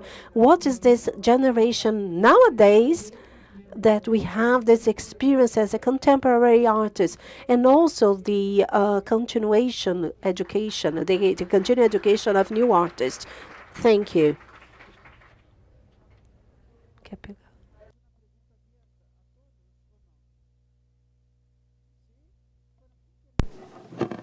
Olá, boa tarde. Hello, good afternoon. My name is Rafael. I am from the Institute of Education Carmela Dutra in Madureira. Let's wait for her answer. Who could answer? Bom, eu posso responder. Posso responder essa pergunta? Ou de repente não, deixa eu... Eles estão traduzindo. Oh, my apologies, I am speaking Spanish. I think we ask ourselves this on a daily basis, what means making art and being an artist in this context, in the Brazilian context. I am... So that's an open question, I think.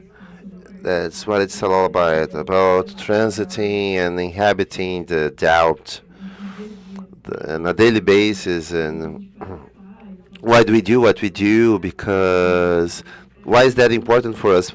To me, it's sort of a way to organize my thoughts, but that's very subjective. I think each artist formulates that the way they prefer. But I would like to take a cue of what you have said about the play, this different place, and thinking about the institutions. I think that the institutions end up legitimizing somehow, or is apparently legitimizing our activity, our role as artists. Obviously, I don't agree with that. In fact, I brought the example of the museum because, as I said, there is a challenge of thinking about the negotiations we do with the museums, and obviously each artist makes it in different ways and from different places, which is also important to get us to think on what to offer.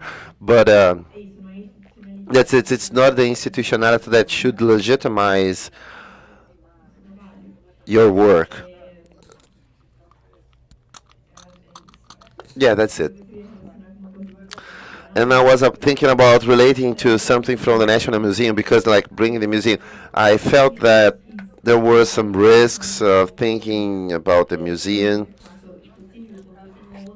And why have I brought such specific case when there were others that I could mention that are not within the institutional borders? When I put the image of the National Museum on fire, I am not trying to say good and evil. Catastrophe of the National Museum was indeed a catastrophe. Many things were lost. But I bring this image because this is the moment when we were asking ourselves which stories were being preserved, what was the thought that led towards preserving those stories, the intentions of this colonial heritage of thinking what that we reminded somehow. I don't know if you agree or not with the return of the mantle, the Tupinambá mantle, and the role of the National Museum in this return. And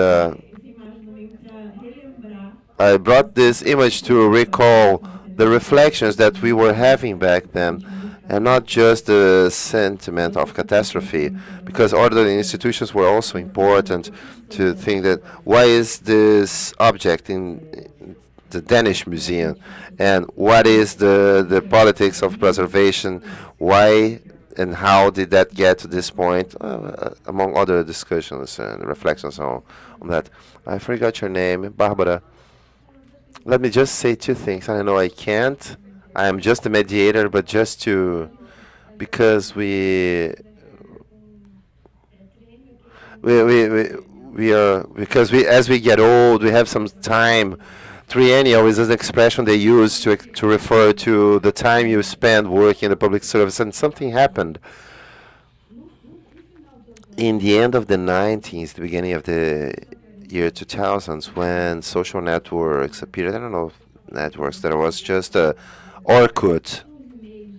but there were emails. And what happened? The system of arts is pretty much hierarchical here in Brazil, but mainly the axis was Rio, São Paulo. But well, we can't compare Rio to São Paulo. São Paulo is the financial center; it's a center of wealth. So what happened? The artists started to communicate via social networks, and they went to the streets. They've done a lot of things. Anyway, Brígida is an artist from Minas. There is a group called Pod, and several groups were created all over Brazil, and they started, regardless of the system, to produce art, to go to the streets, and they performed collaborative practices of art with no support whatsoever, and they did that in a less hierarchical fashion. The horizontal way of working doesn't exist at all, and by starting to make that, they started making a system, a network of the houses they lived, where they hosted people from abroad, artists from abroad. This was their atelier. It was sort of a hotel, and they also exhibited their art. So there were two threads: artists going to the streets and artists making their homes, their ateliers and places where they met, and they hosted even artists from abroad. And that lasted for a while. I think all over the world things changed, and the artists were trying to think about the difficulty of the common, difficult to learn about what's neighboring ourselves, de-hierarchizing the system of art, and neoliberalism was happening, everything that we've seen. So I think nowadays we're in another moment. I think nowadays we deal with a fundamentalism. We see that, and I think in schools you might be dealing with that. It's very hard to deal with that. A concentration of power, a desire for leviathans, Trump, for instance, and learning with the different folks that experience different ends of the world, how to experience that. I think that's what it's all about.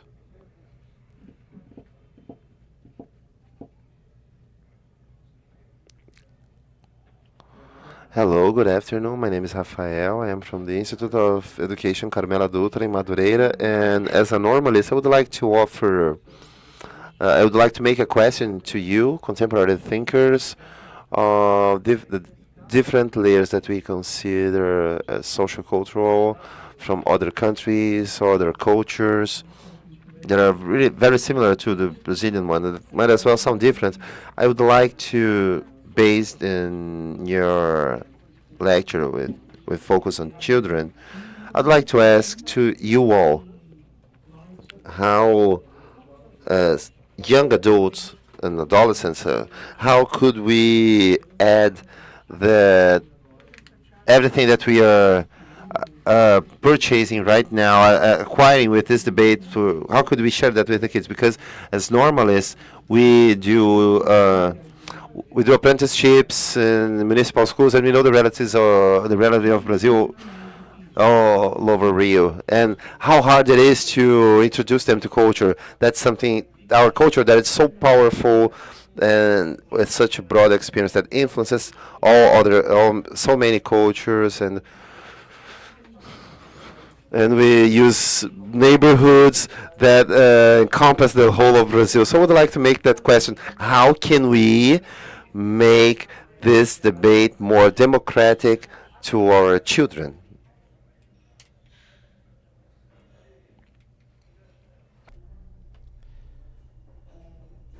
Eu diria o seguinte: vocês estão no lugar perfeito, porque vocês têm referentes diferentes. Sabemos muito bem que todos temos um sistema educativo que é muito egocêntrico e, ao mesmo tempo, os pensadores e criadores, que eu não gosto de falar outros, porque não somos outros, são muitos. Então, desde a primeira infância, os jovens, tem muitos referentes. E isso, inclusive, pode... Included if we can introduce them to the great theories, and I think that a child that's from an early childhood faced with or is touched by multiple influences, this will be like a gateway to the world that introduces possibilities. And now back to your first question about contemporary art. I am an artist, but I believe that undoubtedly being an artist and a woman and a black woman, these are factors that oblige us to occupy spaces and not waiting for people to invite us. We need to occupy them ourselves, and we need to show. In Colombia, for instance, the speech has changed a lot. 20 years ago, the inclusion started, and well, nowadays, our young people we need the Colombian nation to understand the wealth we have in our Colombian culture. Thank you very much. Thank you for your questions, and I feel that this question about the culture, its role, and how can it be translated tomorrow, not in the future. I like the thing to give me some sense of calm. I like to think that every society has the artists they deserve. And I will repeat that. Every society has the artist it deserves, the politicians it deserves, the politicians it deserves. Most importantly, every society has the artist, the visible artist it deserves. Meaning that, and why am I saying that? Because it's a collective choice. We, each and every one of us, each and every one of you is a curator. You can choose what you will consume. This is a way of choosing things, from what you're dressing early in the morning, what are you having for breakfast. All that process starts before creation. It starts whenever we look in the mirror and we respond ourselves. Who am I? What do I want? And where am I going to? And when we are able to answer that question, we know what art, what culture must occupy our spaces. And I think that it's very common. We see people in school age. You listen very often that that art doesn't pay. Being an artist is being miserable. You know that expression, right? So in your subconscious, there is the message that what's done on stage is a pastime. It's something to entertain. It's playful. But they don't say that it is as important as breathing, as drinking water. And it's important to drink lots of water. It's important to keep yourself hydrated. And I think you all know that, the importance of drinking water. So I think this is the way I see art. I choose what I consume based on the nutrients that I will ingest for my mind, what feeds my mind. The equation is quite simple. It isn't dictated based on what Global defines. Global knows nothing about culture. They knows about trade. So we must define if what we want is art or trade. These choices are ours, and ours alone. This is it.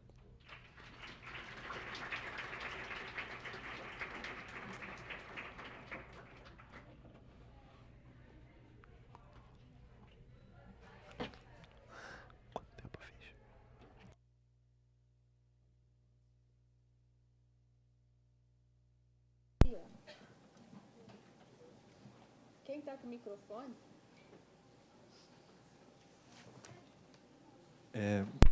Well, we don't have much time. This is the last question, okay?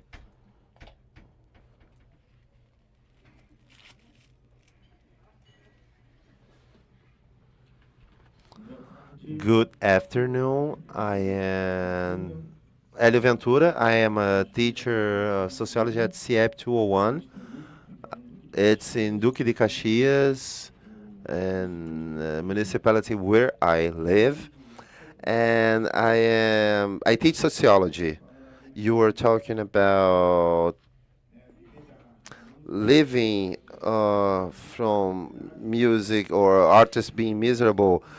Being an artist and being an artist is being miserable twice, and this is my case because I am a teacher and a musician too. And these are the careers I love, but really it isn't translated into cash. Despite being a musician and identifying myself, being able to relate to your art, but the reason that brought me here, I could relate to Emilia, who brings this direct relationship of art with education. Even my master's dissertation was Afro-Cine Musicality, that talked about black cinema, Afro-thematic music as a didactic pedagogical instrument, a facilitator for such an understanding of the context by means of something that's even sort of playful, but dealing with important issues to the classroom in order to facilitate the absorption of such contents. Now, the question, what's the feedback that you had with that artistic interaction? In your case, you work with kids, and I work with high school, young adults, let's say. But what is that? How is the point? How is that the feedback? How do they understand? How is it shared with them, and how did they learn that? I would like to know a little bit about that. Thank you.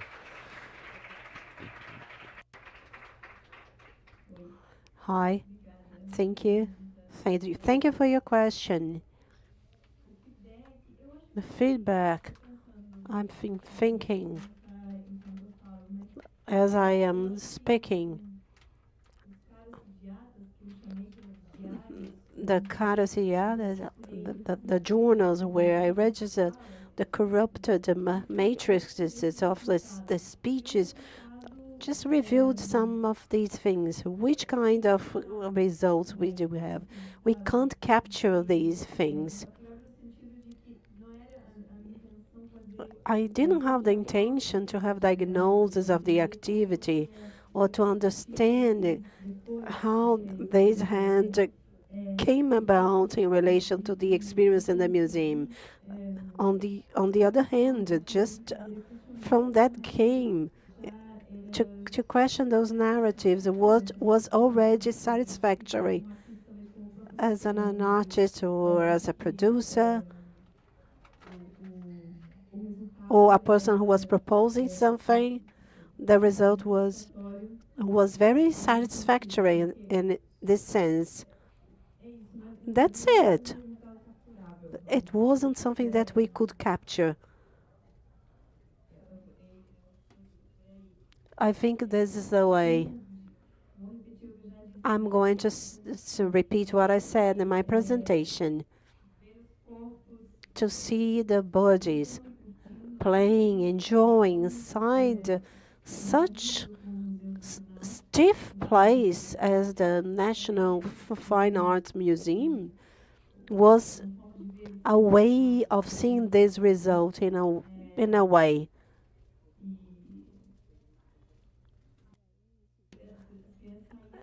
The children were very happy, and they were smiling way more when they finished doing it, then when they started. One of the photos that I was that I showed in the presentation, when we followed a path, we didn't have to follow this path, but which was very important to the activity. I can see one of the photos. The children were entering the museum. I don't know if you could see it, but inside the museum there are some machines where you put your belongings and then you go through a metal scanner. This is the way of entering. This way of entering the museum is already something like to not necessarily scare the children, but to further the children from the situation. This is like that the body is a bit freer than the way it started before. And I think we could see this result. I'm not sure if I answered your question, but that's it.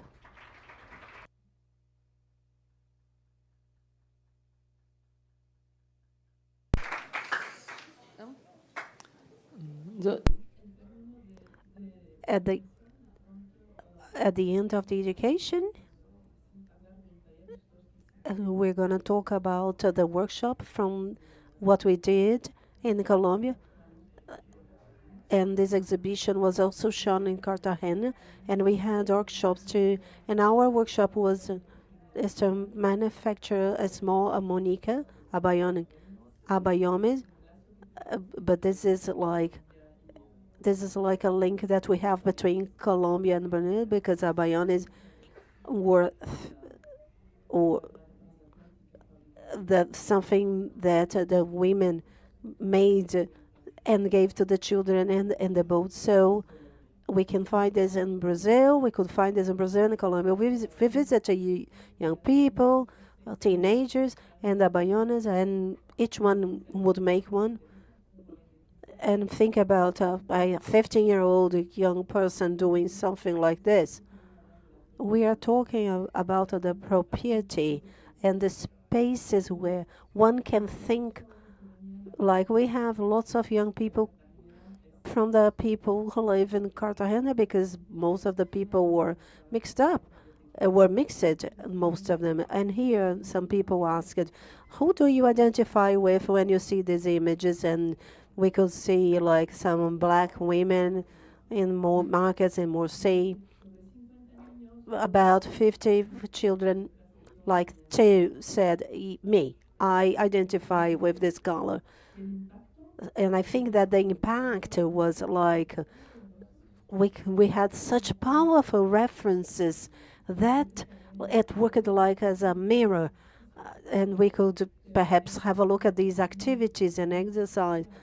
But it was something a bit hidden. It's not only just some black people, black young people, so to do something more different, blah blah, but also to guarantee this exercise that we don't know and they don't know, and also the education in relation to these people, because they go there and they leave the place with a totally different way of seeing the situation. You understand when I talk about the impact, not necessarily in relation to the number of people that came, but to how they felt in relation to this inside the community, and to have this kind of dialogue and approach this situation.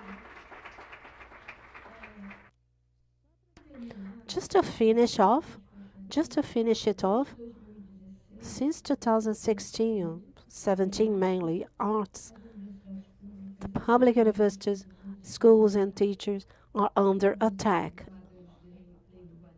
And Rouanet, like Rouanet law, we've been seeing this. We are under attack.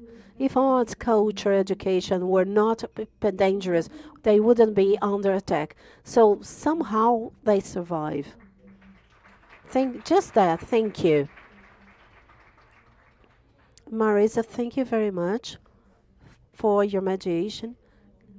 Thank you, Emilia and Candula. Thank you, everyone. and we're going to have a short interval for lunch. I'm sure we would have lots of other questions. The presentations were fantastic, but we have more things in the afternoon, and I'm waiting for you at 2 o'clock. And please don't forget to register. Até daqui a pouquinho, então. Bom almoço.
Good afternoon, everybody. Welcome once more to the auditorium at Sesc, Rio de Janeiro.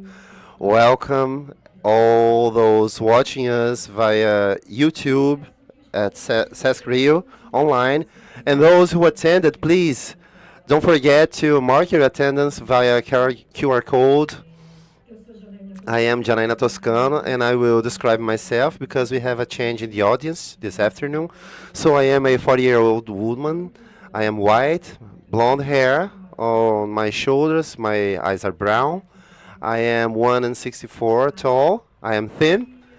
And I am dressing a light yellow dress and a black pair of shoes. Moving on with our schedule in this first panel today. We will talk about how cultural mediation can challenge, transcend the conventional borders between life and art, hence connecting people and establishing new social dynamics and artistic experiences. My apologies. Now, to start, I would like to invite a popular photograph artist and researcher for imagery from Favela da Maré, PhD on art and contemporary art by the State University of Rio de Janeiro.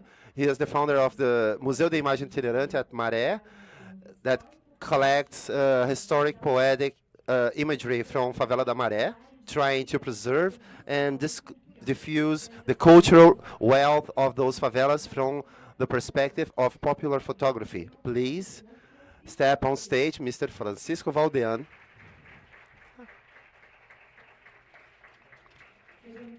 Welcome.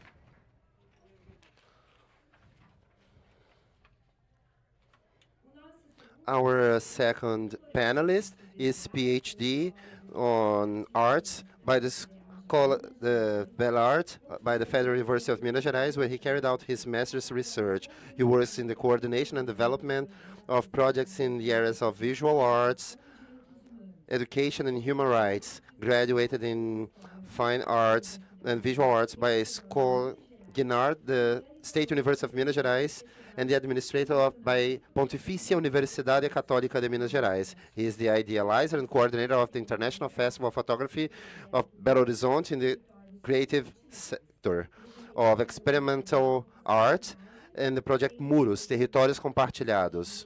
He worked at the NGO Oficina de Imagens between 2004 and 2013 with cultural and social projects. Please step on stage, Mr. Bruno Vilela.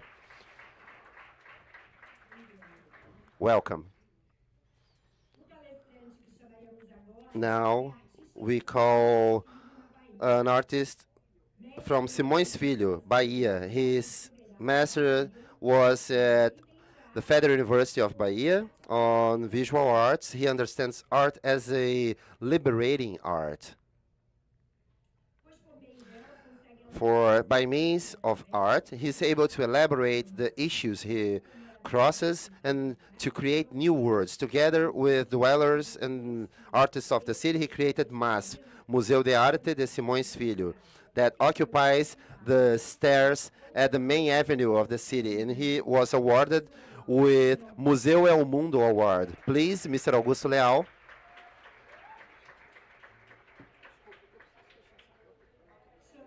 Now I would like to call a diplomat, graduated by Jorge Tadeu Lozano University at Bogotá, with specialization in international relations in Italy, and he was also trained in the Rio Branco Institute. He was a diplomat in Italy, United States, Mexico, Costa Rica, and Brazil. He's also honorary consul of Brazil in Medellin, Colombia. Please, Mr. Sérgio Escobar.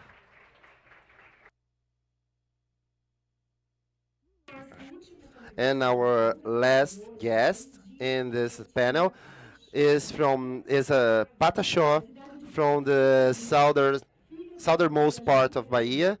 He's a son of Aldeia Juerana. He is a teacher in the indigenous school of his community, member of the ethnotouristic group of Aldeia Juerana, and he's a student at the Federal University of Minas Gerais in the intercultural course for indigenous educators. Please, Mr. Ieru Pataxó, come, step forth.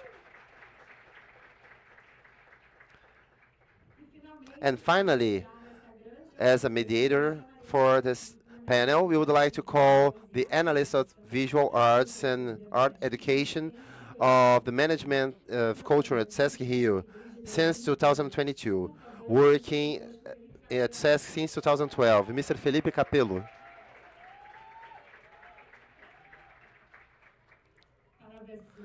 The floor is yours, Mr. Felipe.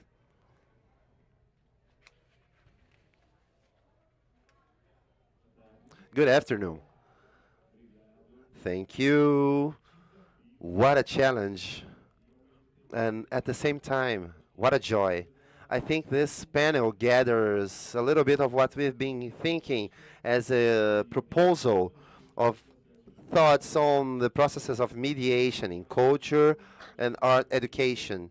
I think it has some, it mixtures some of, not the, I think it gathers a little bit of the experiences that we've been researching and we've been interested in order to keep in touch to learn more and more. So when we talk about cultural mediation as proposals to challenge ourselves in order to transcend the conventional borders between life and art, I think we are talking a little bit about the traditional structures that over time led the path towards what is considered to be art. And our idea here is stretching those points in order to build new purposes towards a better possible future. As intended to discuss and gather different panels, this is the mission, the obligation with society of understanding what society has debated so far, what it's being reflecting as a demand, in order to understand what are the possible pathways with that regard. I won't extend myself, given the time, and I think we have a lot of persons in this panel that we would like to listen to, but I want you to think about questions. We have many teachers, educators, and students in the audience, and I think this is the time to step forth, to question, to make contacts and build bridges. This is the goal, the main goal of this seminar. Now, the floor is yours, Francisco, to start with your presentation.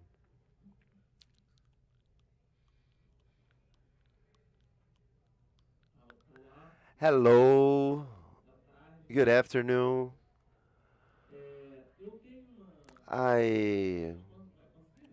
Will we be able to show some images? Well, I would like to thank the invitation to be here with this incredible group. Some I've met before. With Bruno, I think more than 20 years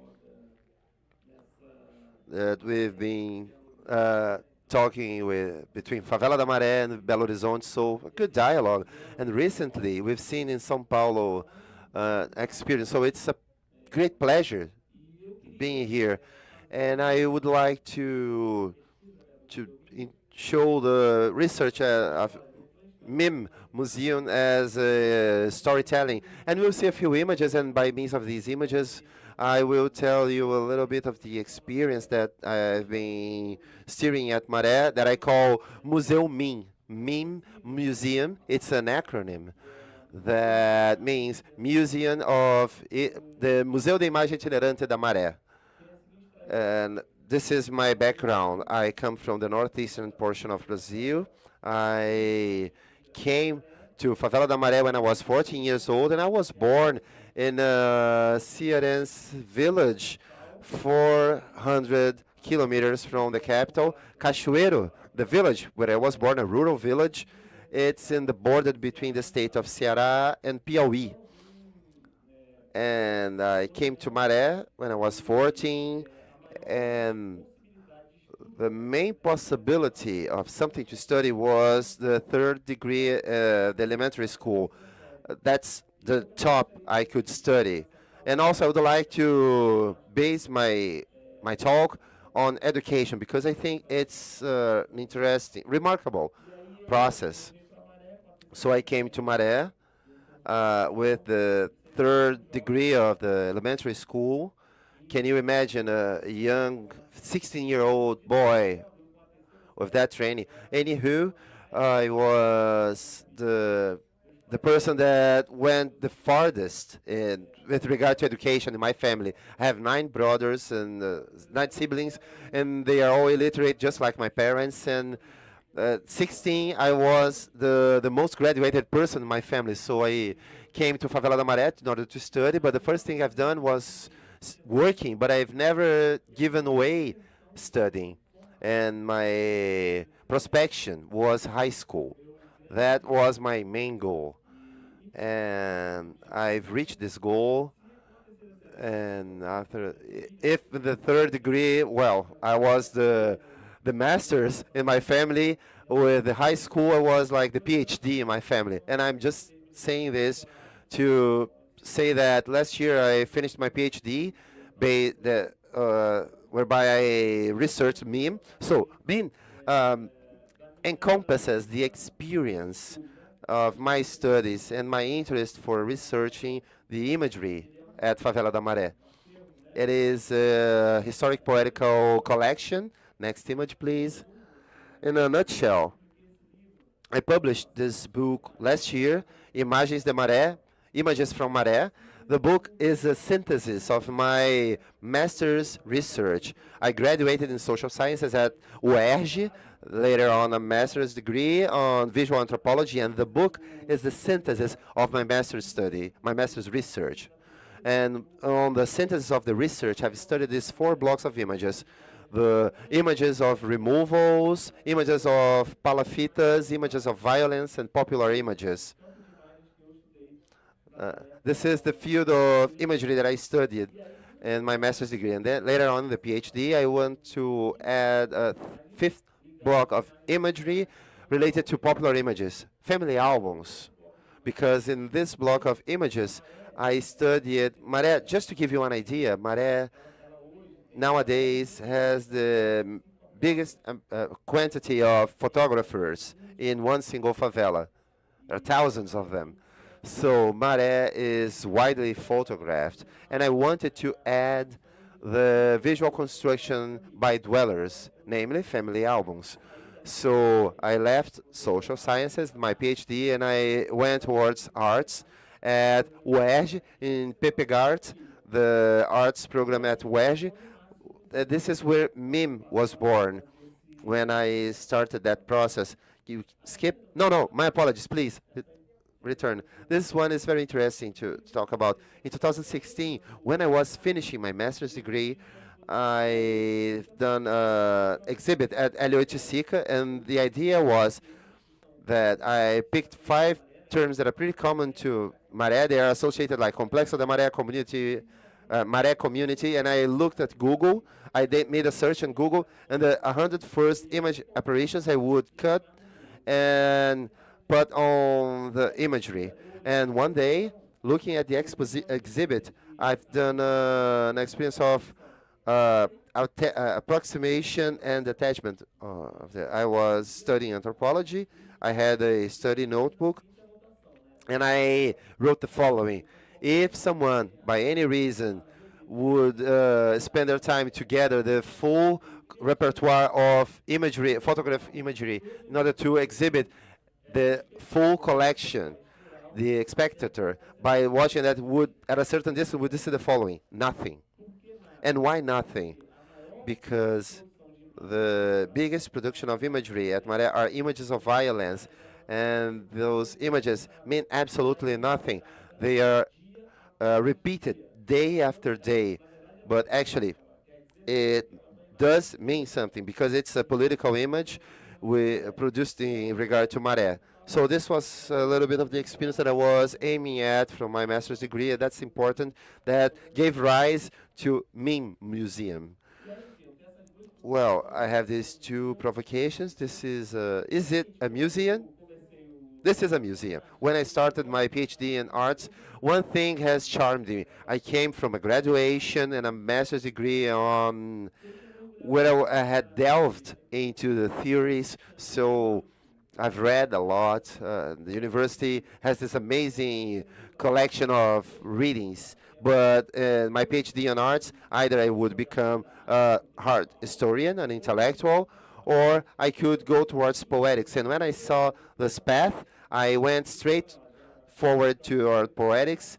And well, the intellectual side, I've practiced a lot in my graduation, my master's degree. Now I would like to, now I wanted to proceed with a few experimentations. So I built a box. MIM is a 37 centimeters box with a photograph archive.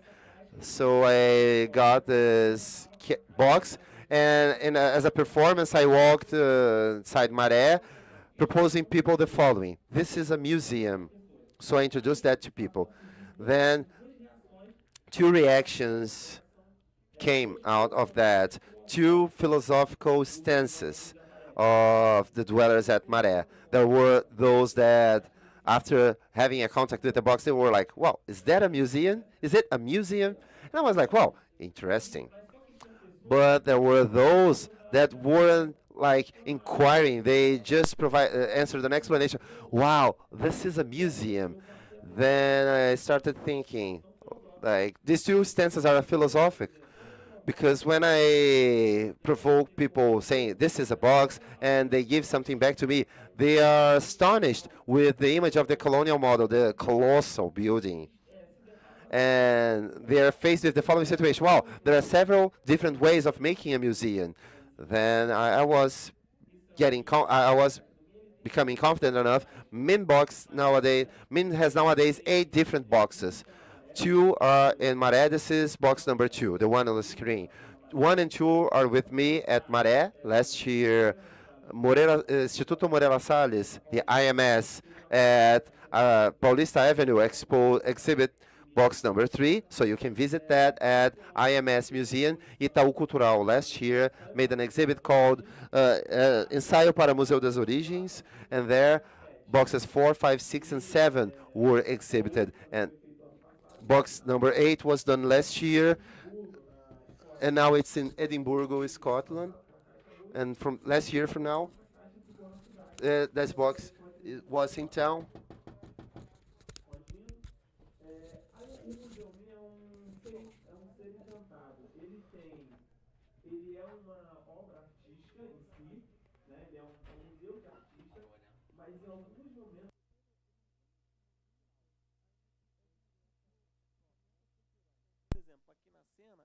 Eu chamo de imagem de contato, que é eu instalo dispositivo.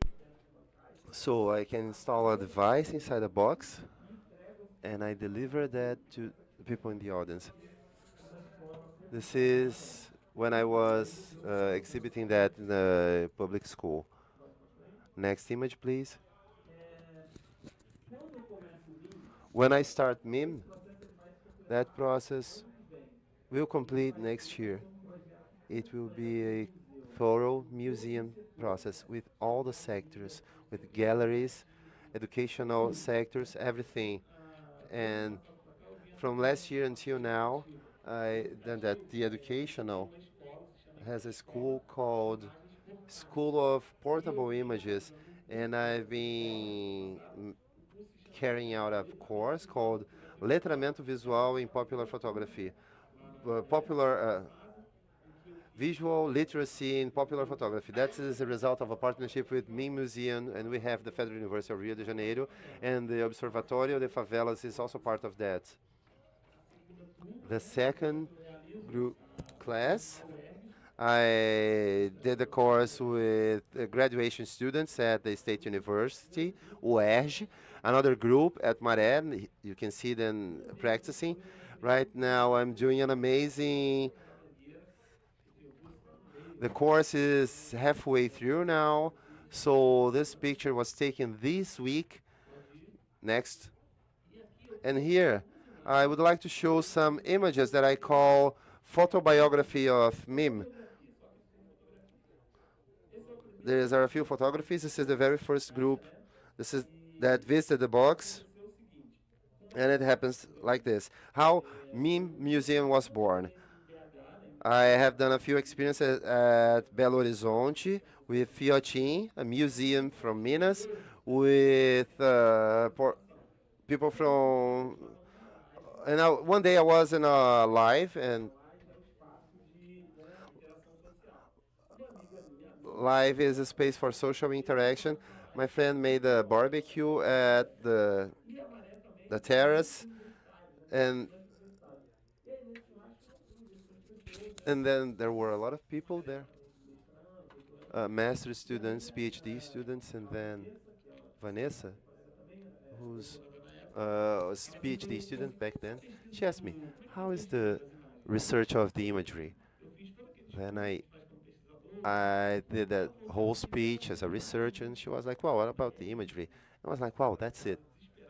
For happenstance, it was desperate. She picked the shoebox, and she did a file, and so that's it. I will walk with a box and the file as a photography album. But then I built box 1 month later. My friend Midian hosted another barbecue in another favela called Vila dos Pinheiros. And the barbecue was housed in the streets. And I told her, "Midian, can I bring the museum?" She was like, "Yes." And then I brought it for the first time to this street. And it was amazing seeing people holding the box, looking at that. It was amazing. I was so touched that I haven't even registered. Only later that I've taken this picture. The first visits.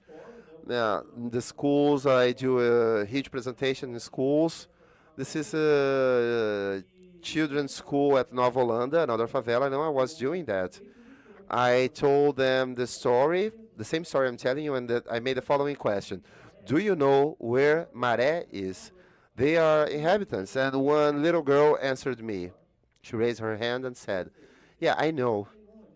"Where?" And she was like, "Inside this box."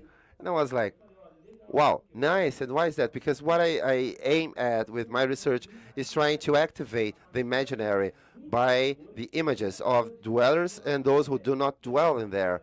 And then from this experience with the child, wow, this is where things really skyrocketed. And there was another presentation at Vila do Pinheiros, and I've done the same story. I told the same story, and a high school student raised his hand and it said, "Teacher, my grandma," very affirmatively, he said, "My grandma is a museum." And I told her, and he answered, because she has a huge photographic archive inside a box, and she has so many stories to tell.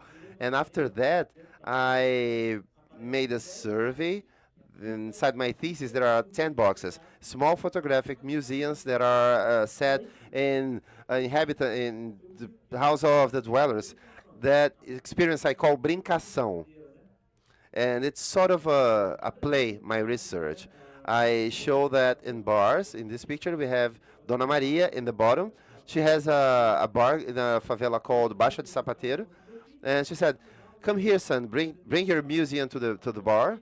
Dona Clenia, which is this lady in green, she was one of the most active visitors with the archive. And then in the end, she said, "I want to donate something to the museum." She came with a market bag with 17 photo albums, telling her story, the story of her family and of the street. She's a huge partner, benefactor of the museum. And in schools, I exhibit that also to teachers. This is me, all smiling with my box. And this is another installation I've done together with Elio Itzika, where we put boxes in downtown in order to think the idea of museums. And here, the person is, that woman here is Miriane. When I was about to, I created meme, and I did some exchange with inhabitants. I went back and forth. I showed it some key institutions, some key dwellers. And when I was about to launch that, I wanted to launch the museum. One professor at my PhD gave me the following tip. How about making an event at Favela da Maré, invite researchers, journalists, the creme de la creme, the real, and launch it? And I was like, no, I think I will launch meme in a Facebook post. Can you imagine my professor, like, well, she just shrugged and was like, it's your research. And then I posted it, I launched it in August 2nd, 2019, 7 p.m., just like Facebook told me to do. And astonishingly, it went viral inside my network. Everyone learned about that. And Miriane called me. She writes about favelas, and she said to me, I want to write about MIM. I was like, Miriane, I've just launched it in a Facebook post. You can come here because it's about mediation, contact images. You can visit and you can write about that. And then she came taking her pictures, she wrote, and her text went even more viral. Maré has some huge pages, like 200,000, 300,000 people, and those pages replicated. So schools started inviting me to go. So Maré has now 49 public schools. So I had a full agenda. But then pandemic times, in March of the next year, then the museum was closed for almost 2 years. But well, it was important. This was important. Miriane wrote a very nice article about that, and that was very important. 2 years later, O Globo, the famous newspaper, contacted me. A journalist called me, and I proceeded with the same strategy that I did with Miriane. So I invited the journalist, Jonas, to visit me at UERJ. You can see the archive, and then you write about that. He visited that. He wrote 2 pages at Globo. And Saulo's article has some approximations with Duchamp. And I was like, wow, my references are popular. People from Minas, from Favela da Maré, the villages, the quilombos. It's not Duchamp. But I was like, wow, cool. Can you imagine that being associated with Duchamp? And the museum went on and on. He's toured. Evandro Teixeira is one of the most important photographers in Brazil. He's left us like 4 days ago, 86 years old. Evandro lives. This is Evandro visiting the archive, and he has a picture in the archive that he took in 1975. That Maré loves this photography. It went sort of viral inside Maré back in 1975. Last year, we had a very good experiences.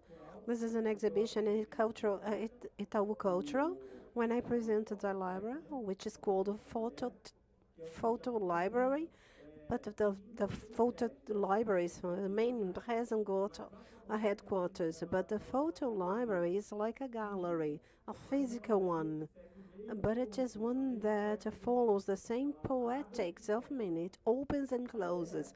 So that's the idea. So once and Vila do João and closes in Vila Holanda. This is because of lack of funding, or this is like this. It's dynamic. It may close at here and may open there. This is like we presented it at Itaú Cultural. This is my performance in French in Edinburgh. I just assembled the box and I had the people over. And I had an opportunity to talk with artists from Canada, United States, China, and Africa. And this is a little bit of the experience in Edinburgh. And just heading towards the end. The core of this museum is like a collection.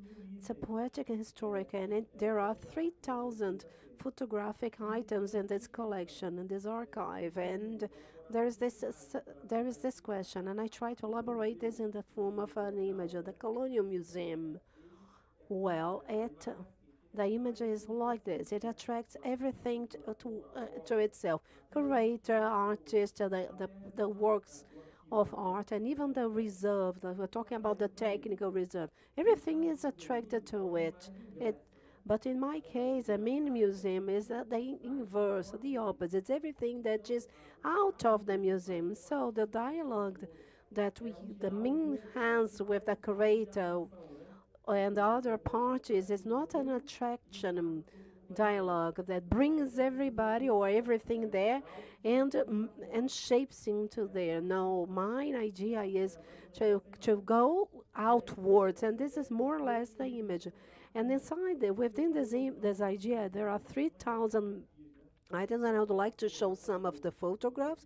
This archive is composed of photographs taken by me, but from this perspective, the popular photography, that we have defended this type of photography that was born in Maré with João Roberto Ripa.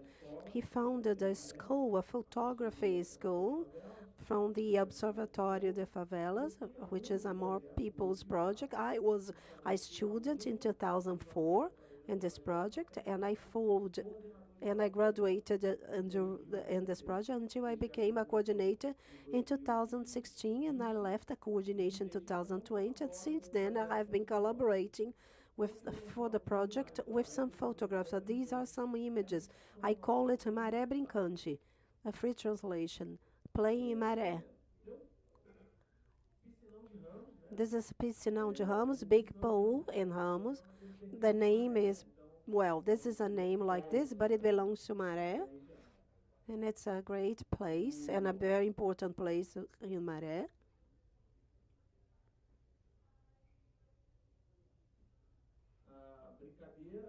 Some games.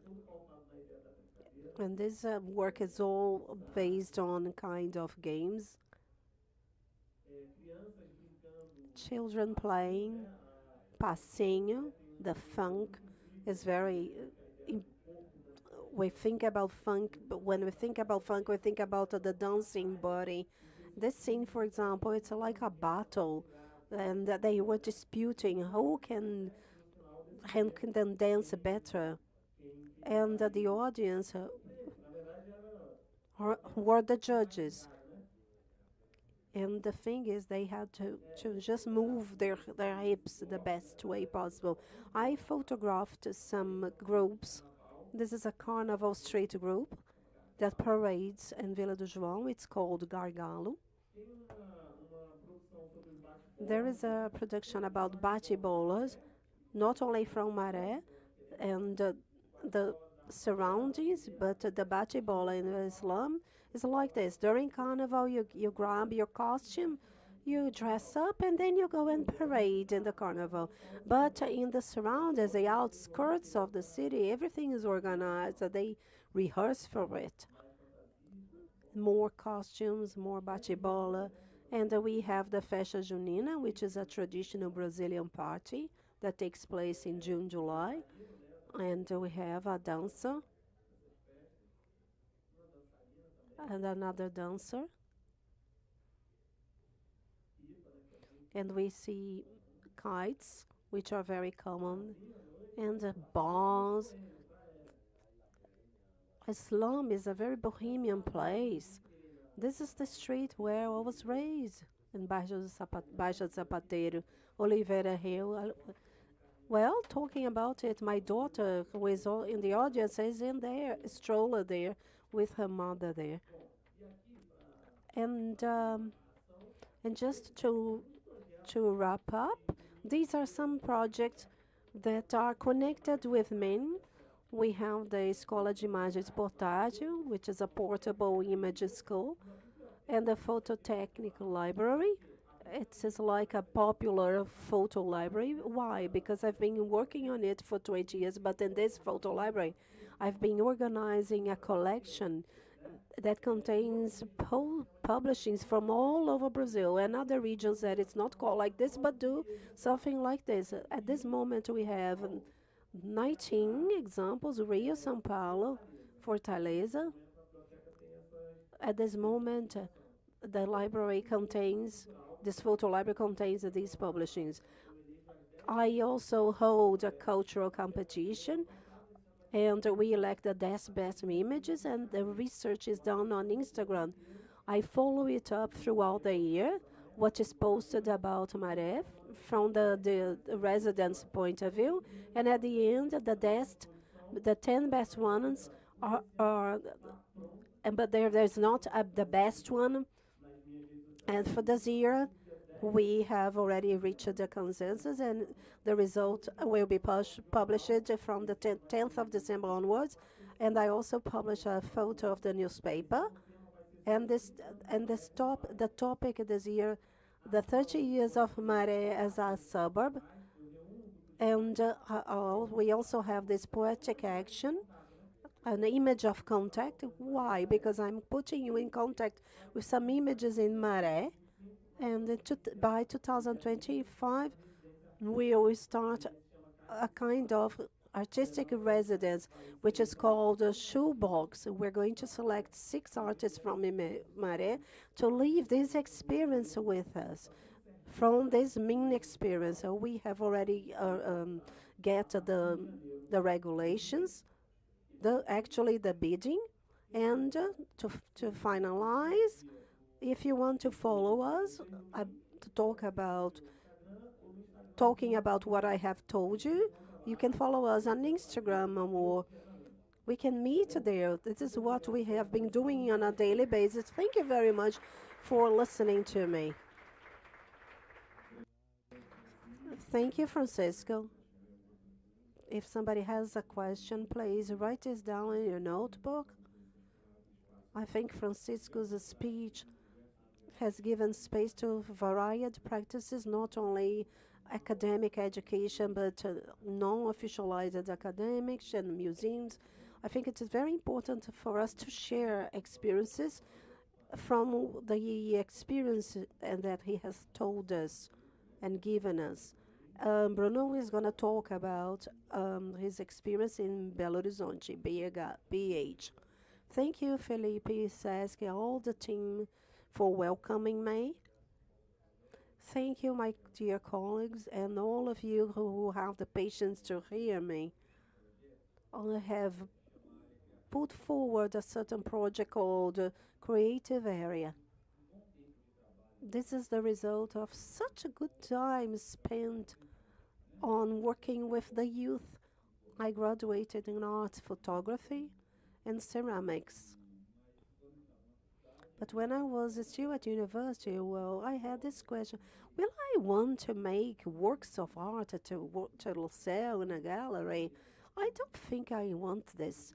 What else can I do? But what I really wanted was to think about a work of art that could help people, rethink the world, reinvent the world. How can we reinvent the world today, from starting off from poetry? How can we reinvent this? If someone has invented it, how can we reinvent, for example, the train, right? So I started doing a series of projects. Fundamental, where I worked for 10 years as a social assistant in Minas, when I met Valdiano and many other people and organizations. And the result of this work is a creative area. I'll need this device just to pass it on. I've prepared a PowerPoint, no, not a PDF, but with lots of images, because they will help me They will remind me of important things, generating images, for instance. I think I've taken the wrong path.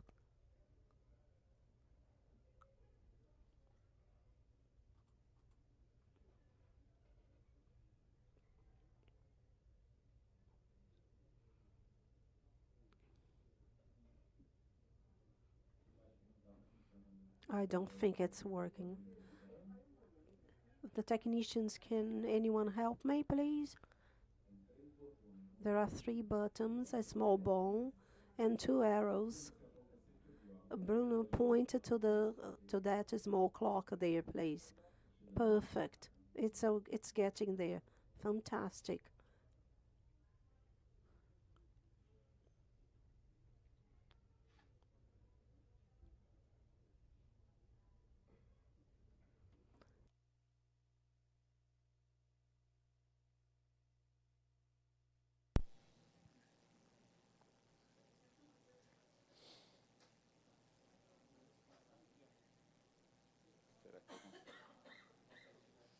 A gente consegue passar. Can we pass it on manually? Because then I think it's going to be easier. Let's pass it on, and then you can guide the technicians, okay? Well, this is the login of the project, the logo, and how I will explain how this situation happened. I worked under this institution. I was developing lots of projects, and one of the paths was the north of Minas, Jequitinhonha.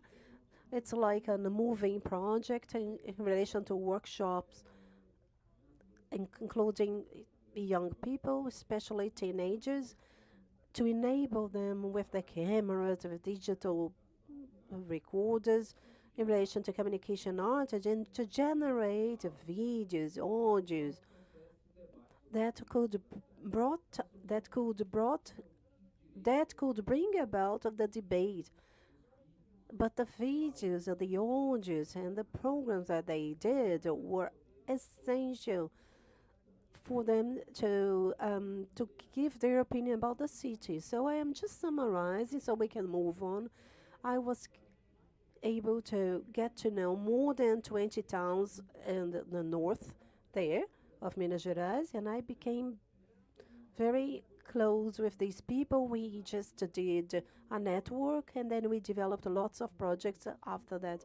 And with some of these young people, they went to Belo Horizonte, they stayed in my place, and they saw one thing here, there, and we talked about this idea of having a cultural space and to have a residence. Sometimes we experimented this. We send one young person from Belo Horizonte to there and there to Belo Horizonte, and this kind of play became more serious until we had the bidding from Funati, and we play about this. And then I said, I live in Pedra Azul, which is a town which is nearly in the border with Bahia. It's very beautiful, 20,000 inhabitants.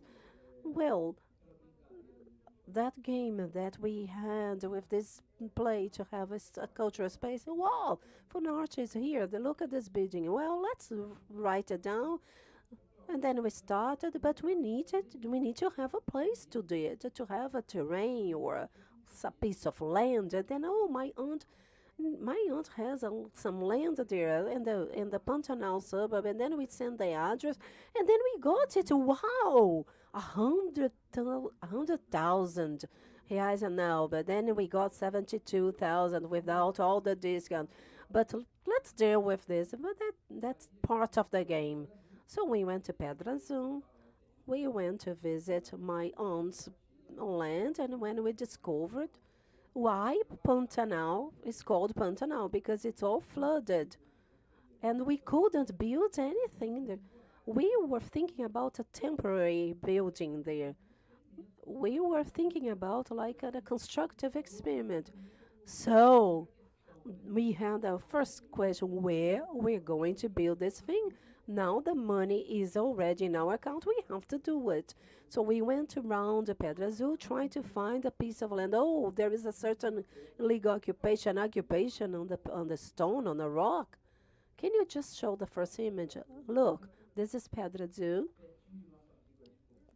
Very close to our friend lives in Porto Seguro, Vitória da Conquista, where these people live or are from.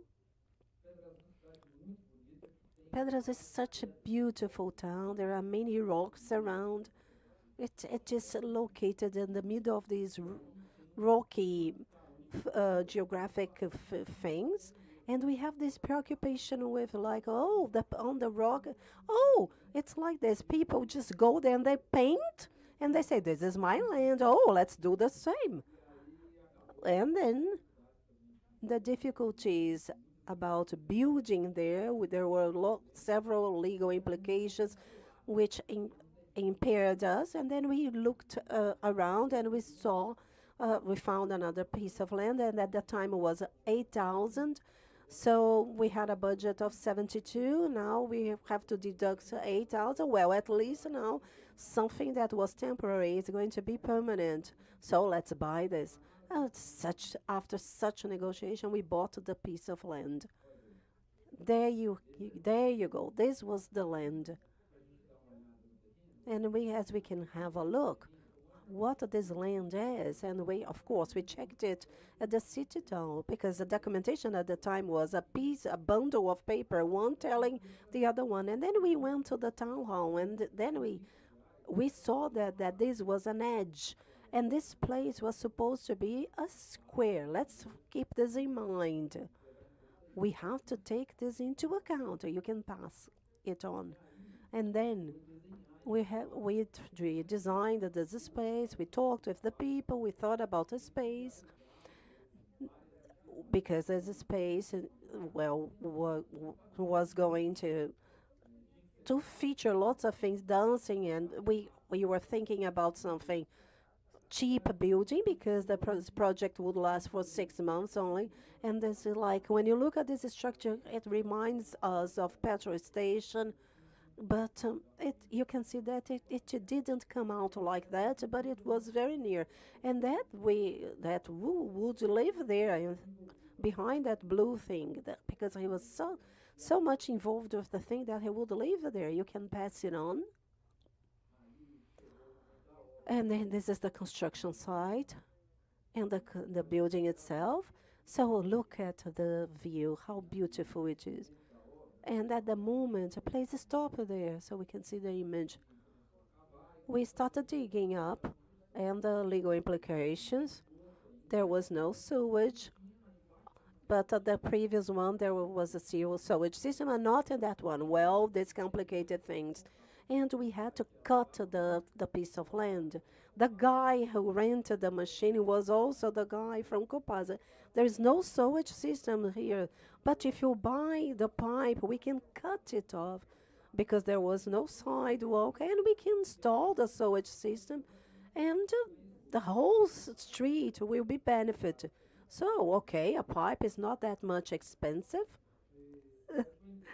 And the interesting thing, those kids were the neighbors. And then they said, wow, what is going to be? What are you going to build here? Is it going to be a swimming pool? No, it's going to be a cultural space. And the deception sank in. Cultural space.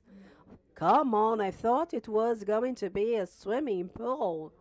No, man, just a moment. We're going to have a swimming pool.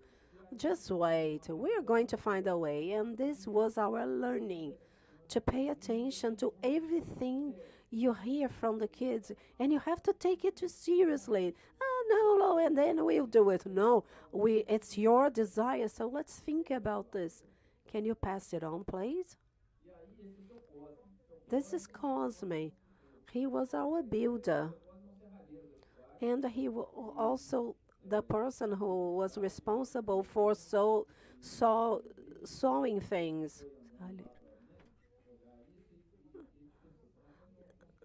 Well, and then we thought, how are we going to build it from such a distant place? And Cosme thought that we were from a certain church. Breno and I Breno looks like me. And he's got a beard and he's bald. They thought that we were a monk or something, or a friar. And he looked at us and he said, okay, I'll help you. I'll build this for you. How much is it? 29,000. Okay, fantastic. So things were, okay, we were just running short of money. And then after a week, well, we finished here. We had to build such a plateau here. You know how building is like.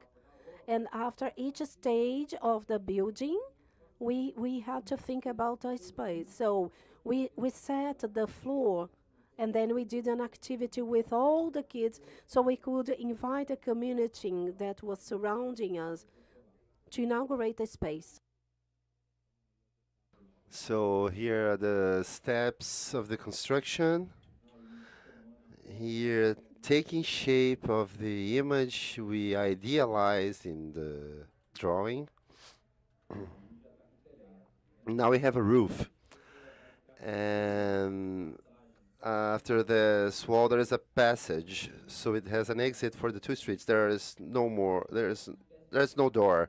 It's like a cover, a square with a cover. So if you want to occupy that, you can occupy, because there's a many cultural spaces that someone bears the key, and if that person is there, or if that person dislikes you, or it's in the countryside, you vote on someone else. You know how it is, and you don't have this type of situation there. And this is something important: not having keys. There were keys for those rooms, but they are sort of empty. So Will ended up not living there because he became a father. So. Next. Then, in the construction works, the neighborhood kids, that girl here, Ludmila, had a small notebook that she was controlling the the bricklayers. She was coordinating them. Will, that one sitting in the brick, talking with Gabinha, and that other one is Neltinha from Franciscópolis that we've met from another project from Vale Mucuri. And she arrived with a different hair. People loved it, and they were just like doing a different haircut for her. And now we were just like laying. We're trying to do something in the internet, and it didn't work, and we done some occupation workshops. So there was this feature at Pedra Azul that the place where we worked at is considered the peripheral region, and we worked in an organization called the Dica Valley, that there was a group of young people that lived in downtown. So there was a slight difference, and there were some workshops that took place on the first floor, others in the second floor. And the occupation workshop was some way to help us out to conceive how to occupy some place, to talk to people, art and life.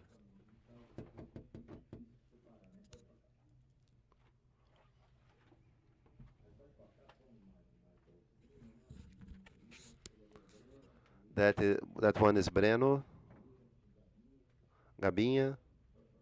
Next one.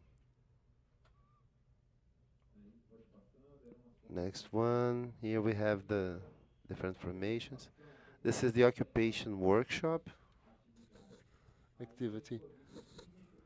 Then there was a workshop and a barbecue.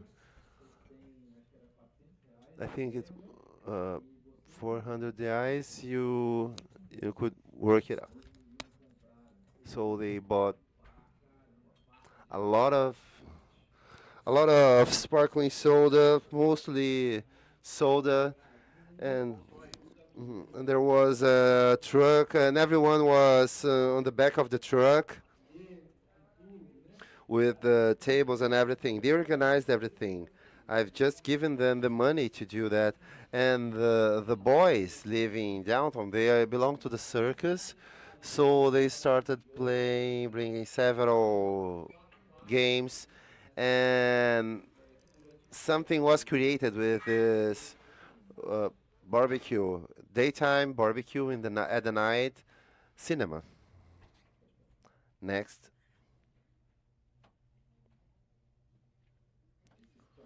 Those barrels were full of soda.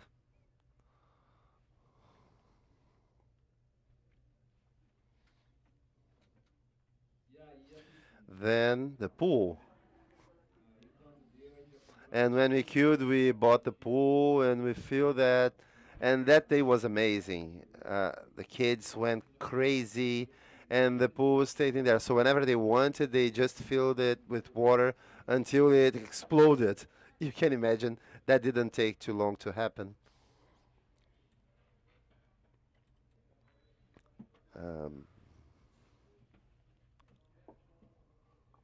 And then one of the things we've done was creating an exchange with artists. So I wanted artists to be contaminated more than the children themselves. I wanted rather the artists to learn than anything else.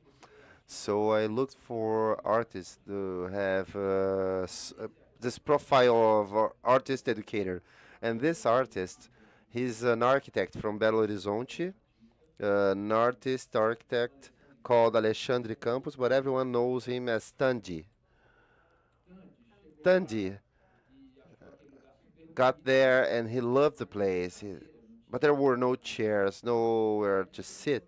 And he started with his workshops on how to build furniture, artistic furniture, with some quaint design. He showed a few things to the kids from people who made one chair a day, and he said, "Well, look, we are going to walk through the neighborhood.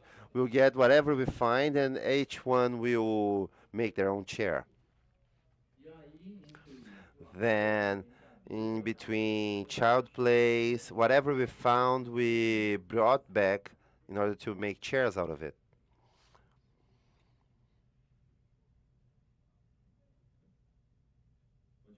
Next one, please. You see, old chairs, car seats, pieces of cloth, everything was being used.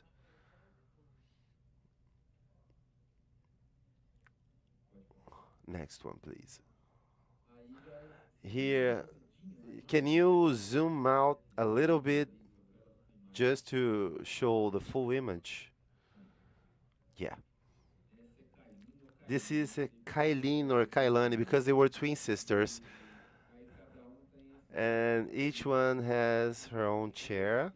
We were taking pictures in an improvised studio, and that chair became a toy, and it constantly broke, and they constantly fixed that. They knew how to handle themselves at that. So the wood was broken, and well, they were just like the artists, from my opinion.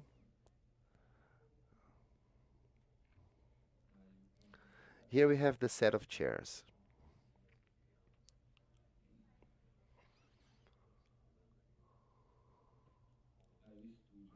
And the studio.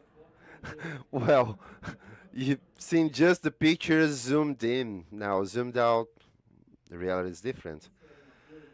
And this was something that I was focusing and working with young people, and then all of a sudden we had so many kids, and that's something that had me rethinking again, all over again, because children demand something totally different, right? The second was another Alexandre, another amazing guy, Alexandre Sequeira, who's an artist, dash educator from Pará, from the University of Pará, and he worked with photography. Alexandre is in the center. He wanted to work with the relationship of the separation between kids from peripheral areas and those kids from downtown. And he worked with self-portrait, not just self-portrait, but photographing one another. And boys started photographing one another, and later on, that became a series of projections in public spaces. So downtown kids were projected in the peripheral areas and the other way around, in the historical houses in downtown, in order to symbolically circulate the image, but give the impression on site too. This was a beautiful house that was in front of. This is a registration of the process of the projection. Eros, Gabinha. Next. Those images went to Museu do Mar, another space at Minas Gerais, and the money helped them purchasing instruments and, just going around.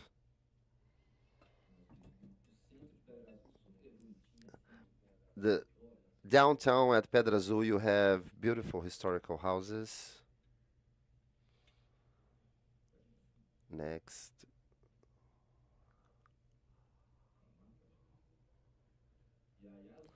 And then Zaga was taking photos of everything. Next. Here, part of the crew. And the opening of the creative area was a week of activities conceived by the boys themselves. So each one invented something, and throughout 3 or 4 days, the banner,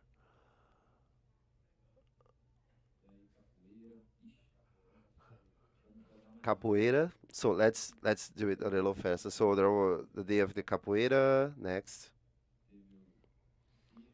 The circus, cinema, videos produced by the kids themselves, festa by DJ Pintinha. Next. The photo exhibit, the fanfare that later on became a fanfare that remained for a while. Kennedy is the teacher. The third practitioner, Grão, Ícaro, and his girlfriend Gabriela from Belo Horizonte, and they worked at it. Now, let's do it a little faster because we are reaching the end. So they got images of the boulders at Pedra Azul, well known by the Águas Marinhas. They turned rocks into blue rocks and working with fiction, with images from the old city, with the ones they used to build a third story. Sort of an archive, half invention. Next. Images from Pedra Azul, Cenotypy workshop. The idea is that in this process of exchange, artists could do a workshop where kids could participate somehow. Fourth residency, artist that participated of a photography process. She's called Luisa Putterman. She had a partner called Bruno, and they went to residency in Pedra Azul. And they came to my place at Belo Horizonte. Then they went to Belo Horizonte. They stayed there for 1 month, and they work with photography, video, audio. Next. There are they. And they worked in collaboration with local artists, recording footage, doing several works, musical collaboration. Next. Then instrument workshop with with kids. And this work is sort of a narrative with kids blindfolded, telling the story of a vessel that went to Africa. They spilled water. That became a narrative and a project that later on they performed in different locations. But this was one of the first experiences. And a workshop for kids. Let's do a little fast because our time is short. Then this proposal of a trolley. So the rationale is how each one could propose what they knew to someone else. And while exchanging, everyone learned a little bit. They created schedules and everything by means of cheap material that we found. Those books were part of a bidding. Will did a reading workshop. Neltinha. Next.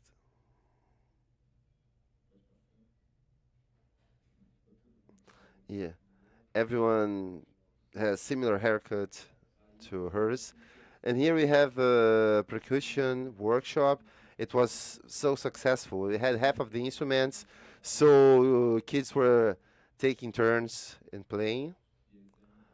And Here they are playing the neighborhood.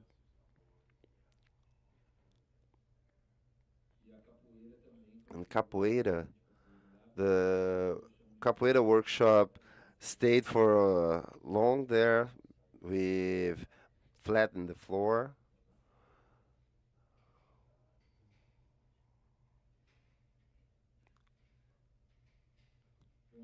Well, and my madness, I thought I would was able to show Área Criativa 2, Creative Area 2, but just so you know, because I won't be able to show it, it took place at Lagoa Santa and Pinhões, and it starts with a tactical media workshop, urban interventions to aim at discussing human rights, and I know one of the boys, Vinicius, and we've done these urban interventions, each one from in their own territory, their own district, community.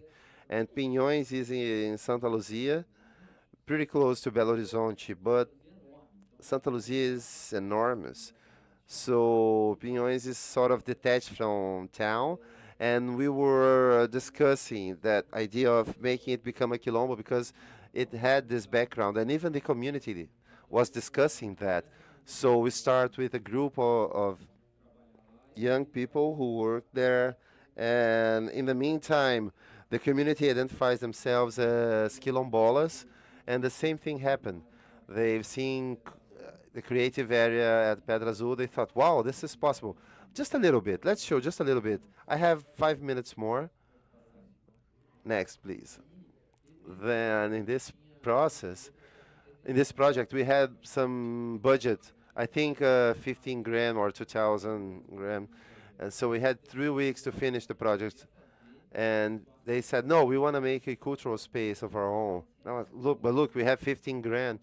Can we do that? No, no, we want to do that, we want to do that. Okay, so if you get the territory, we can make a roof.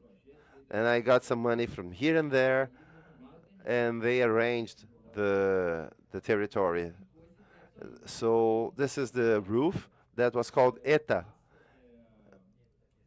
an acronym acronym for Espaço Teto Aberto, open roof space, because that's what it is. And as soon as they recognize themselves as quilombolas, it became ECTA, Espaço Quilombola de Teto Aberto. That became embryonic for the territory we acquired later on. That came from a pool.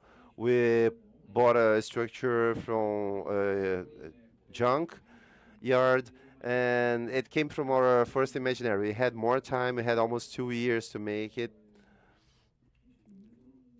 But I won't go no further in this project. But if you want to go just a little bit more, as I have my last minutes, Pinhões, what it is, a very small community. Next. Here in the school, a process, mobilization process, inviting people. They done the banners themselves using stamps to advertise the activities. Here, something we made with the big pictures, the meetings, community mapping, and while mapping the community is the way they are able to register the desire of the community for this cultural space. So, in the cultural space, there must be room for everyone. So how do we know that there's room for everyone? Listening people. So we interviewed several of them in order to understand what was their desire. That is sort of footage. The camera is a way, let's say it's a notebook. Next. And that became a map of wishes. So we mapped the parties, their wishes, from the youngest to the elder to the oldest dwellers. As you can see, since meetings were held on Saturday, Saturday is a day for resting. There is no meeting, but we made barbecues. And the map of wishes.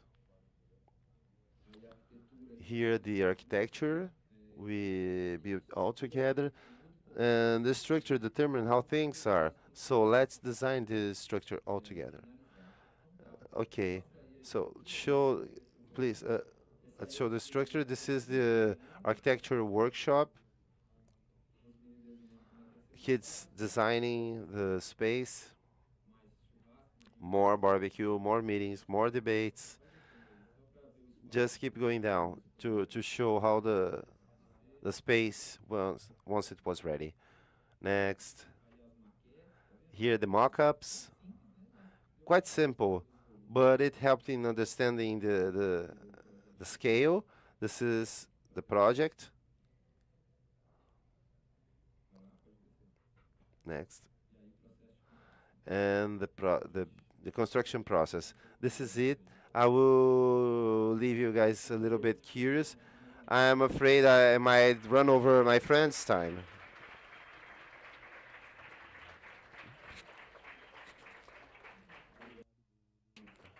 Thank you, Bruno. It's very interesting when we get to, through this course and living with and experiencing the territory, to think about other proposals away from those that we are used historically to live with. When Francisco talks about a self-centered museum, to centralize the demands, to centralize the collections and the movements towards the museum itself, and we can see this proposal brought up by Bruno, very sensitive and very attentive about what a territory is in relation to people who live there, and those people want to talk about this. I'll pass the floor to my colleague Augusto, who's got a very interesting project in Bahia, and is very much bonded with this question of listening and territories. Good afternoon, everyone. I thank Sesc for the invitation, Arte Sesc invitation. I'm very happy to be here. Very happy to hear Bruno's story, and I've been inspired by it. It's interesting how we identify ourselves in the other's discourse from different identities, and which makes me think how the territory gives us identity, shapes us, and everywhere we go, we need this art, this community experiencing that we've seen in these speeches here. I've also brought you a presentation just to embody my discourse. I would like to ask the technicians just to play it. I'm from Simõesville, a metropolitan town in Salvador, more or less 30 kilometers away from Salvador. Oh, this is the right picture. Simõesville, there are around 100,000 inhabitants, and one of the most important economies in the state of Bahia, the seventh economy. And there is a very good, and this is because of the industrial complex that has brought about a promise of development to the town. But this development hasn't arrived, not to the inhabitants. Let me see if I can show you. Oh, I have to point to the clock. Okay. Oh, cool. Many people arrive there searching for this dream of development from other towns and from the country. And my parents arrived there because of this. I was born there, but it's a town like this, with contrasting to this promise of development, hasn't reached it. This town has become a dormitory place. It's just a temporary place. It's just to have those people who worked nearby and didn't live in that territory. And that resulted in precarious situations. We haven't got a public university, we haven't got a cultural center, we haven't got a museum. Just very recently, a hospital has started happening, but all the infrastructure is very precarious. And for a long time, this precarization of the territory has made this town into one of the most violent places in Brazil. According to research, it has been the city with the highest number of crimes and the third one in Brazil. And this is like, besides bringing about this precarious situation and lack of cultural experience, and because I am an artist myself and I wish to have this space like the people in Pedra Azul and in Maré, it has always been an issue to me. And then when I became an adult, I realized I needed to provoke this kind of debate in relation to territory and to bring from the resources that I had some of those experiences that we were lacking, but something that we wanted, but we didn't have access to. One of the most important jobs in 2009 was the Bibliocicleta, which was like a library on a bike. I had a bike, and I loved books, and I wanted to enable this experience to other people. So I got up my bike, I built a box that I put behind my seat, and then I started this campaign. If you have a book and you're not reading it, please donate it. So we have been doing it until today. And why? Because we wanted to familiarize people with books, and my artistic interest is a lot based on it, from poetry, etc. And I think that was very important to be replicated. And I started doing this kind of work with my bike, counting on the donations of the books. Looking back, since that Bibliocicleta, I had already started thinking about how to build, to allow cultural places to people. And after that, I started studying art, contemporary arts, etc. And all this scenario, containing all this information, especially when I go to university, I study the fine arts in a faculty. I believe that for us to transform, in order to contribute to the transformation of the territory, it's important that people really want this transformation. That people needed to perceive, to become aware of the territory, because they get used to the automation, to the precarious conditions. And I started thinking about this myself when I started going to university, when I had access to theater, exhibitions, museums, and I noticed that commuting is something, an advantage. Not everyone manages to do it. Well, those people whom I played with in the street, I was the only one who went to university. They didn't go to university because they didn't want to, because that was not part of their reality. Because there was no access to this possibility of living life like this. And at that moment, I realized I need to create in that town this experience of artistic and cultural experience. And of course, the street becomes everything that we are lacking. From this experience, onwards, we made the street become a stage for everything. And I started doing this kind of work to invite people to think about that town. And this is because, based on a philosopher, that at the beginning of the book, she asked how to make people think about the world. And she's talking about modern thoughts and the violence. This is the interpreter speaking. There is no sound coming to me. There is no sound coming to me. This is the interpreter speaking. There is no sound coming to me. This is the interpreter speaking. There is no sound coming to me.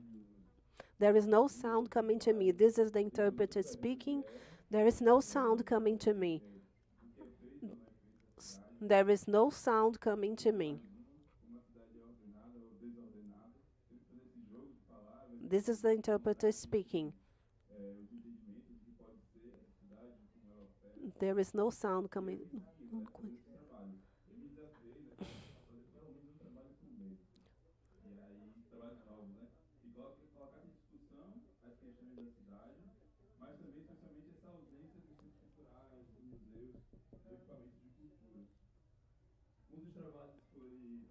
One of the works was like a prophecy, because I spread the traffic signs and talking about institutions that didn't exist in the town.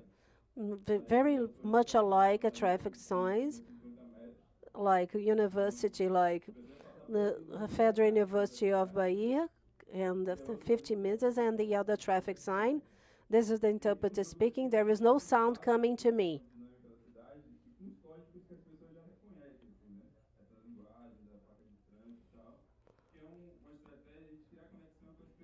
And this is a strategy of connecting with people. That the first time I looked at the municipal theater, there was a construction site and the city hall ahead. This is the interpreter speaking. The sound is cutting off, is breaking up.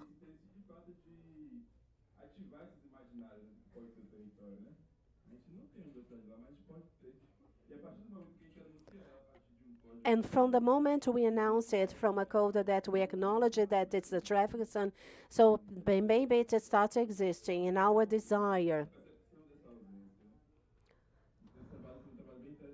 It's a very interesting kind of work. And then we believe that the city hall has removed it.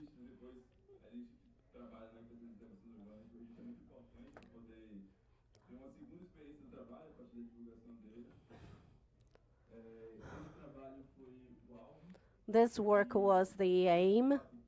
That space over there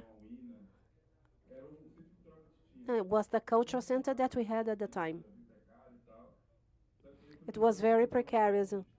And then there was a reform.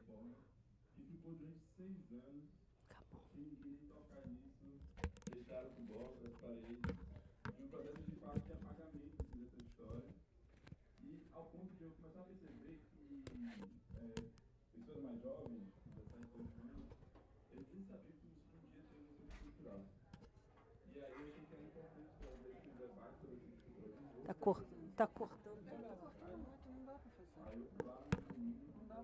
Só se eu for apagar o microfone.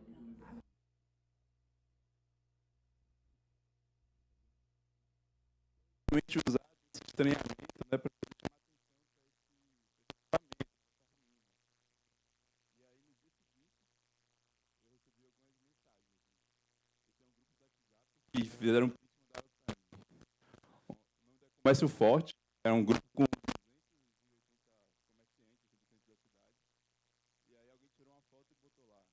Coisas que acontecem em Simoncinho. Aí outra pessoa, para que serve isso? Aí outra, para quem sabe? Então, tipo assim, essa pintura do alvo do centro da cidade, até que uma pessoa vai lá e explica, né? Artista, reivindicando espaço e tal. A imagem começou a aparecer nos bibliotecas da literatura, em institucionais da prefeitura, vídeo, então estava tendo aquelas ondas, né, para educação fechada. Eu quero que uma coisa mais interessante ainda, que é um desdobramento, né? Esses trabalhos acabam sendo agentes de sua própria história quando eles vão para o mundo, assim, quando estão na rua, né? Que foram outros artistas que eu não conhecia da cidade que começaram a fazer intervenções nessa parede também do Centro Cultural, assim. Então, um coletivo de artes integradas que trabalha com música, com grafite e tal, foi lá e fez grafite, eu não sabia, não conhecia ele, cheguei lá e vi. Depois outras intervenções começaram a acontecer, a gente começou a colocar lambe com poesia, e aí eu percebi que, de alguma forma, o alvo ele foi um disparador para que o centro cultural começasse a acontecer do lado de fora. Então, ele não estava mais ali naquela ruína dentro do espaço, mas ele começou a acontecer do lado de fora e gerou um movimento também de rede entre esses artistas para a gente começar a fomentar ainda mais esse tipo de produção na cidade.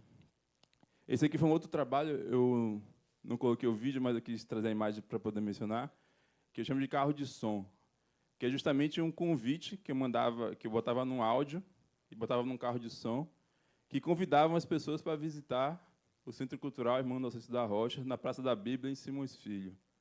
Só que era uma ruína. Então, o que é que eu fazia? Eu pegava aquele som do Big Fone, do Big Brother, que todo mundo estava já esperando, né, tocar e tal, botava nessa mídia e saía rodando pela cidade, convidando as pessoas para visitar esse centro cultural, que, na verdade, não existia, né, que estava lá em ruínas. Tem um vídeo no YouTube, ficou bem, bem divertido, né, perceber e ver essas reações. Tem vários outros trabalhos que eu fiz nesse período, e tem uma coisa que eu comecei a perceber, especialmente nos territórios periféricos, que são, como o Francisco falou, né, muito pautados a partir da imagem e a partir da informação da violência. Simões Filho, assim, também, se você botar no Google, vai aparecer só imagem de violência lá, né? Eu comecei a perceber que, para além de provocar essa reflexão sobre a cidade e ativar esses imaginários sobre o que pode ser o território, era necessário também trabalhar uma outra perspectiva nas pessoas, que era em relação à autoestima.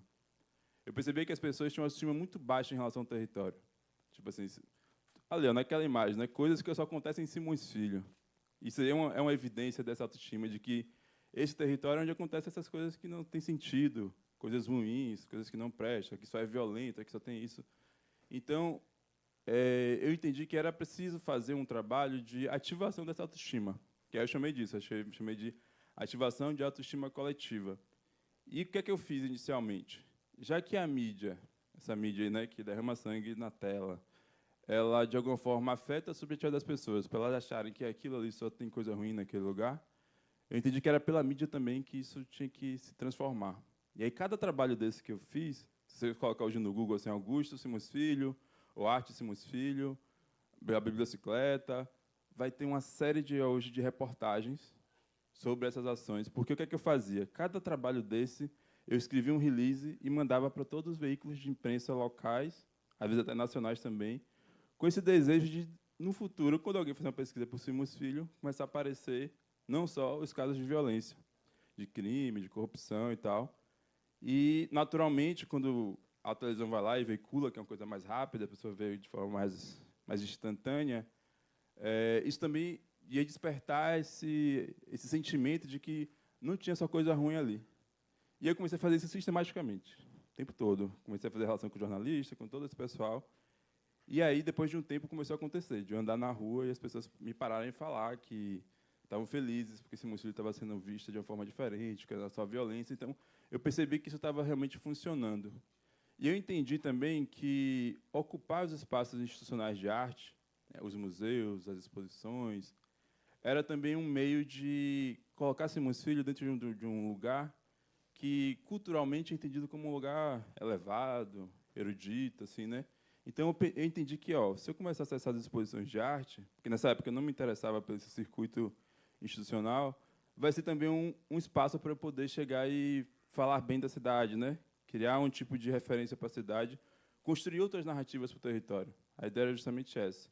E aí eu passo a me interessar por esses espaços, exposições, me inscrevo nos editais, crio relações com as pessoas, aí começo a ser convidado para poder participar das exposições ou passar nas chamadas e tal.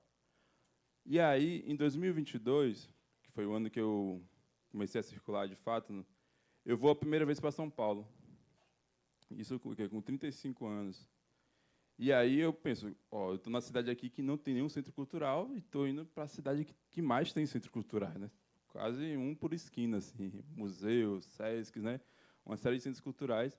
E eu aproveito essa viagem para poder visitar o máximo que eu podia dessas exposições de arte, desses museus. Só que aí eu tenho uma experiência complexa.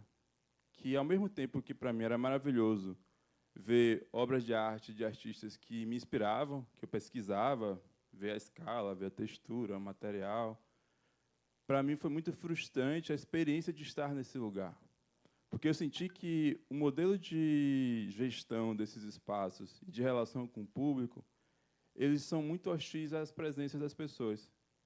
Por exemplo, eu visito um museu que tem lá uma exposição com 800 obras e não tem um lugar para você sentar. Então, você começa a circular 30 minutos, 40 minutos olhando as obras, você fica cansado e você vai embora, porque você não vai conseguir ficar naquele espaço. Você não tem dificuldade de acesso até uma água. Ou museus que cobram uma entrada de R$70 para você entrar e que você não consegue nem comprar o ingresso na hora. Não tem nem bilheteria, você tem que entrar num site, fazer um cadastro num Simpla, pagar com seu cartão de crédito para você ter um bilhete. E eu comecei a entender que essas eram também barreiras de acesso a essa fruição, a essa experiência cultural. Então, o modelo de museu que eu conheci nesses espaços, em São Paulo, nessa época, mas depois entendi que era um modelo hegemônico de pensamento do museu colonial, como o Francisco trouxe, não era um museu nem um centro cultural que eu desejava para Simões Filho, porque eu queria ter relação com as pessoas, queria estar em contato com elas, né? E usar, de fato, as experiências de arte para poder criar esses encontros.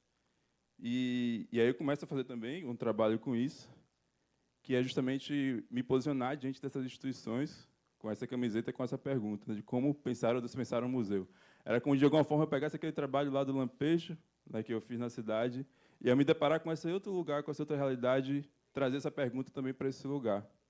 E eu acho que é importante trazer isso para esse debate, para esse seminário, justamente porque a gente está aqui pensando em instituição cultural e nessa relação com o público, né?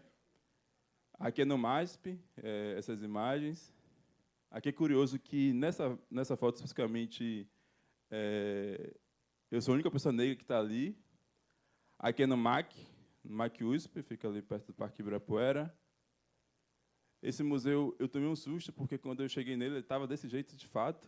Então, para mim, para parecer um hospital, só faltava o cheiro de éter, assim, né? Ficava... Que lugar é esse, né? Que não tem pessoas, né? Que é, assim, tudo branco, não tem um banco, não tem nada, assim. Você não tem presença, você não tem vida nesse espaço, né? Então, foi um estranhamento muito grande chegar nesse lugar. Aqui foi na Pinacoteca. Na Pinacoteca, curiosamente, eu fui impedido de fazer imagens dentro do museu. E aí eu fui, cada lugar que eu ia fazer uma exposição, em vários estados do país, eu comecei a fazer essas imagens. Aqui no Mano, aqui no Rio, aqui no Petrópolis, no Sesc Quitandinha, estou com a exposição lá, e acabei fazendo essa imagem também. E qual foi a minha experiência? Quando eu volto dessa viagem de São Paulo, especificamente, a sensação que eu tinha era o quê? Que o museu ou o centro cultural, que devia, dentro do meu desejo, na minha expectativa, né, ser um espaço de permanência, ele tinha se tornado um espaço de passagem. Você passa pelo museu, você passa pela exposição e você é jogado para fora, você nem vai embora, você é impelido a ir para fora. E aí, quando eu volto para Simões Filho, geralmente, quando eu faço essas viagens, eu fico muito desterrado mesmo, sinto necessidade de me conectar de novo com o território e tal. Eu gosto de andar pela cidade quando eu estou assim, né? E aí, perto da minha casa, eu vi essa escada. E aí, na hora que eu vi essa escada, eu pensei assim, já que o museu, que devia ser um lugar de permanência, se tornou um lugar de passagem, eu vou transformar essa escada em um lugar de passagem, em um lugar de permanência. Vou criar um museu nela. E aí eu entendi que, para fazer isso, era importante fazer isso de forma coletiva. Então, eu convidei amigos, artistas, moradores da cidade, para a gente fazer junto esse museu, que seria também esse primeiro museu, esse primeiro centro cultural de Simões Filho, né? E desse jeito, na rua, feito de forma coletiva com as pessoas.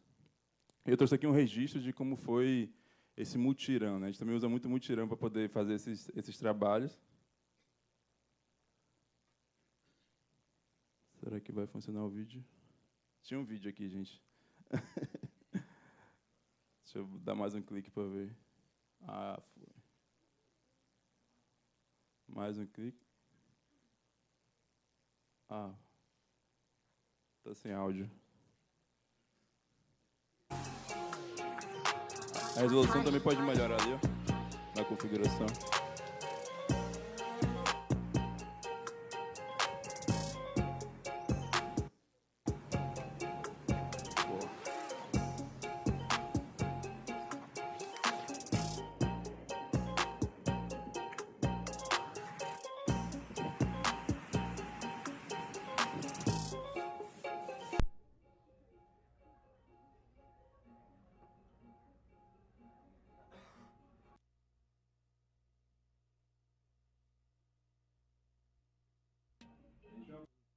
And there was this thing, the people who were getting there was no project. You can do whatever you want. And at the end, everybody did whatever they wanted to do. It's a more spontaneous movement, and everybody expressed themselves in their own fashion.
These are the people who took part in the project with us.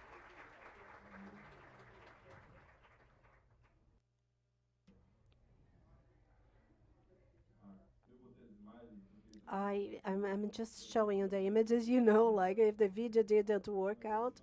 But oops! Oh my gosh.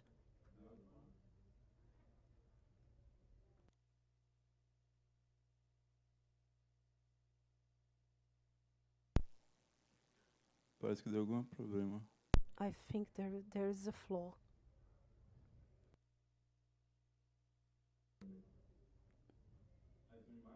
These are the images we have taken, the pictures, and it's something very important that was in Francisco's speech, like painting some stairs. It's something like, it's something common, like here, Celeron stairs here. It's a postcard for Brazil, but to us, it was very important to label it. And label it as a museum was an artistic gesture to empower this movement. And this plaque was something very important. And after that, we had this challenge. Now we have a museum, and how do we make it work? So I started working a project to start activating it. At the time, we were talking about this award museum, and at the time, the award was 30,000 reais, and I started writing about this, which constituted 3 exhibitions to occupy us for more or less 6 months, and then it went on for some more time, and then I'm going to show you some images of these exhibitions. Oh, okay. And this is the first exhibition Janeiro Araújo, who has been photographing things in the town for over 40 years. I had never had an exhibition talking about his work. Specifically at that time, his exhibition opened up the murder of Bernadette from Palmares, something that happened last year that shocked Brazil. So we paid honor to Bernadette. And there is a question like this. The integrality in order to build all the resources, all the possibilities of these art exhibitions. So the stairs themselves become exhibitor with the mirrors. And it was very important that we had some information about the artist, and the artist had this follow-up, the curator follow-up, and they received an ID, and that we thought it was very important that they were appreciated.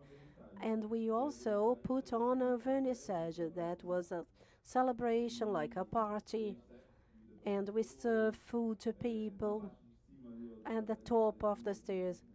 We use it as if it were a stage, so musical instruments, sound box, open microphone. Whoever wants to get there and sing a song or say a poem, and there is a lot of affection. There is also this educational aim. It depends on the interest of the artist.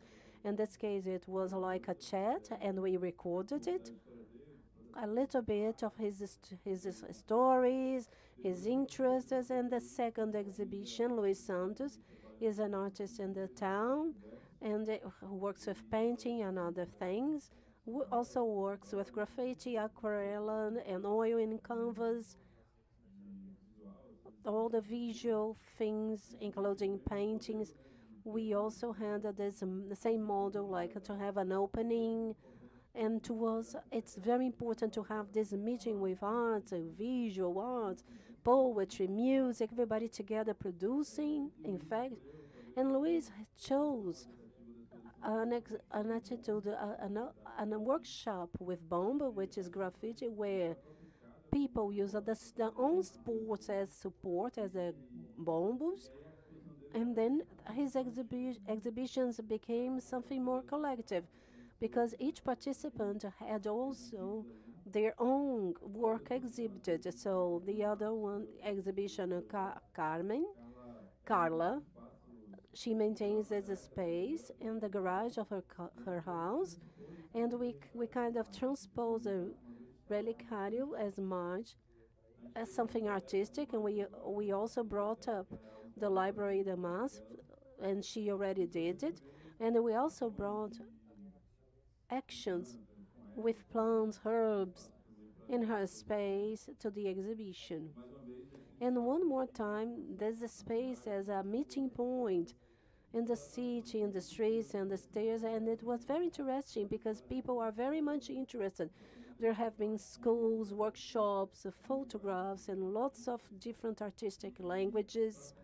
And to end, I just brought you a video for you to have a look at how these openings are.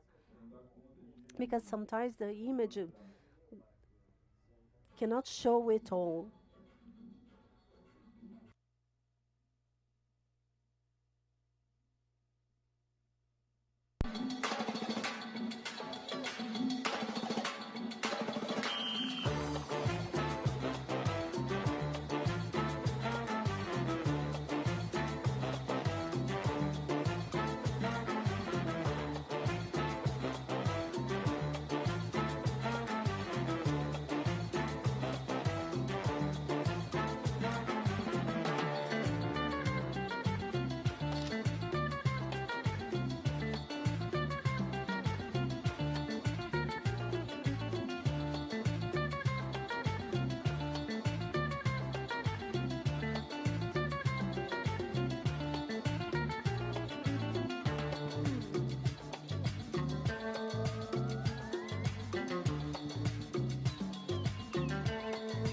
Faço figa pra essa vida tão sofrida, terminar bem sucedida. Luz do sol é minha amiga, luz da lua é minha instiga. Me diga você, me diga o que é que sara a tua ferida. Me diga você, me diga.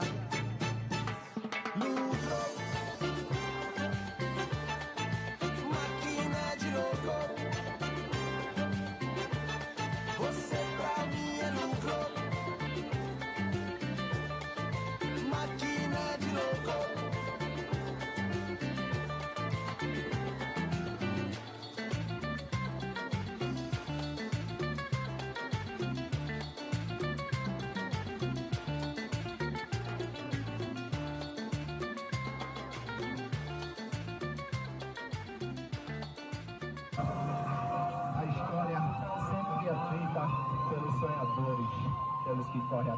History is always made by the dreamers, those who make it happen.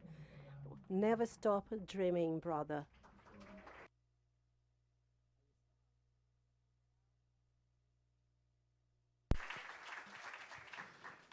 Obrigado. Thank you, Augusto. Very good.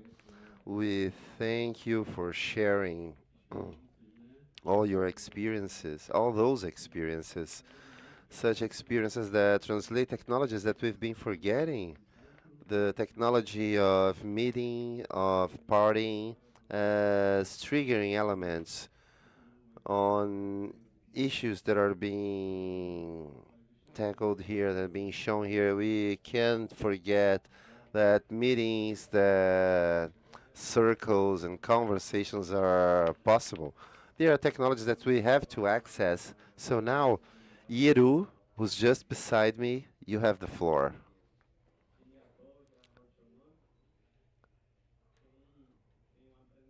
There is a presentation. So, I am an indigenous person from Pataxó. Hiru and the Pataxó speaks Pachohan, and Pachohan, when I say Cheniató, there is a response which is Miriau. So, I have given you the answer and I will wait. So, don't leave me answering Echeniató, Echeniató.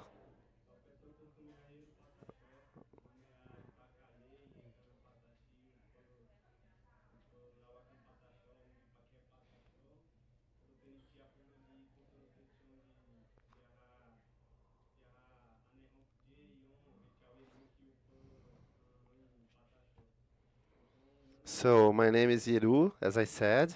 I am Ipacaye, in my language means professor. Back in my community, I teach biology, chemistry, art, physical education, among other topics too. Besides that, I am a student at FI, the Faculty of Education at the University of Minas Gerais.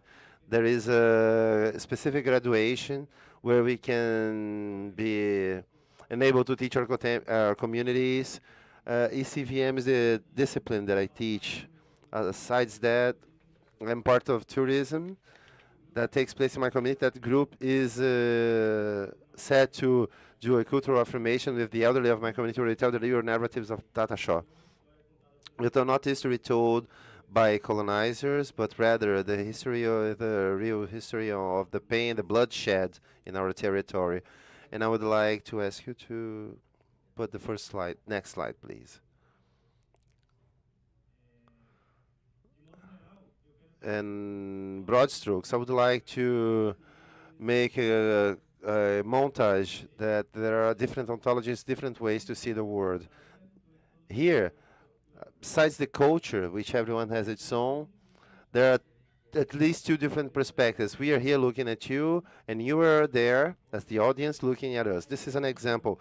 But in our social dynamics, we will notice that culture implies in the way that either me or the other will express themselves, and how will they behave with the word. So we will have to make this exercise of looking back in order to understand the history of Pataxó. And at Pataxó, just like any other indigenous culture, we have our own methodologies to learn. And one strong way to learn is by orality, by talking with one another, by listening and observing. Like this, we're able to build our values. And I will tell the story of Chopai, the creation of Pataxó people and the culture of my people. Pataxó has Yamisum, our god, Irichopai. In the beginning, there were just Kamaru, the trees, the animals, the river, and Nau, the spirits of the forest. So my mission is Yamisu sent us down here where Chopai is. Chopai comes in a cloud of rain, a huge cloud, and only one single drop of rain falls. Not a storm, but one single drop. That drop, once mixtured with clay, creates Chopai. Chopai is the very first indigenous person of Pataxó. He rises very curiously, and with his curiosity, he found out the secret of the woods, of the rivers, the keys nature bears. He learned everything he had to learn, but we have knowledges that we only learn when we have someone else beside us. And there was something that Tio Pai knew, that Tio Pai did knew, the presence of someone else beside him. He felt alone, and in this sentiment of loneliness, he asked Niamisu the presence of others, so he could exchange. Niamisu tells him that he would give his presence, the desires he wanted, if Tio Pai taught what he knew to the ones. Tio Pai agrees, and in the horizon a huge cloud of rain comes, and once it falls on the ground, it creates the Pataxó. Therefore, the Pataxós were born, and Tio Pai was teaching his knowledges to this nation, and these knowledge are shared still nowadays. In this story, we are able to see, to perceive the presence of the other as something important in our lives. Pataxó relies a lot on one another in order to carry out any activity. Alone, by ourselves, we are unhappy, and happiness is one of the main things for us to exist. We have a chief, the very first chief, the Red Crown, Benedito Cacique, who says that poor people are those who have no community, because we need a lot from one another. And this is a tenet that cultures are based on, not just indigenous culture, but the cultures that state the need for one another. And there's also something very strong that the culture of Pataxó and our knowledge comes from this beginning, from this genesis, and those tales, they were not written because my language, Pachohan, doesn't have a writing system. So many of our knowledges remain stored in our minds, and this is why conversation was so important. Pachohan is the mixture of three words: Pataxó, Achohan. So Pachohan is the language of the Pataxó warrior. So, saying that throughout the history of Pataxó, after Tio Pai, our movements on the earth happened until some fellows arrived and they disturbed our development. They hindered our development. And let's say that Pataxó people was a nomadic people. They were hunter-gatherers, and they lived in harmony with nature. All indigenous people, not just Pataxós, have their cosmovisions, their worldviews based on the contact they bear close to nature, but not the contact with material value, but indeed the emotional value.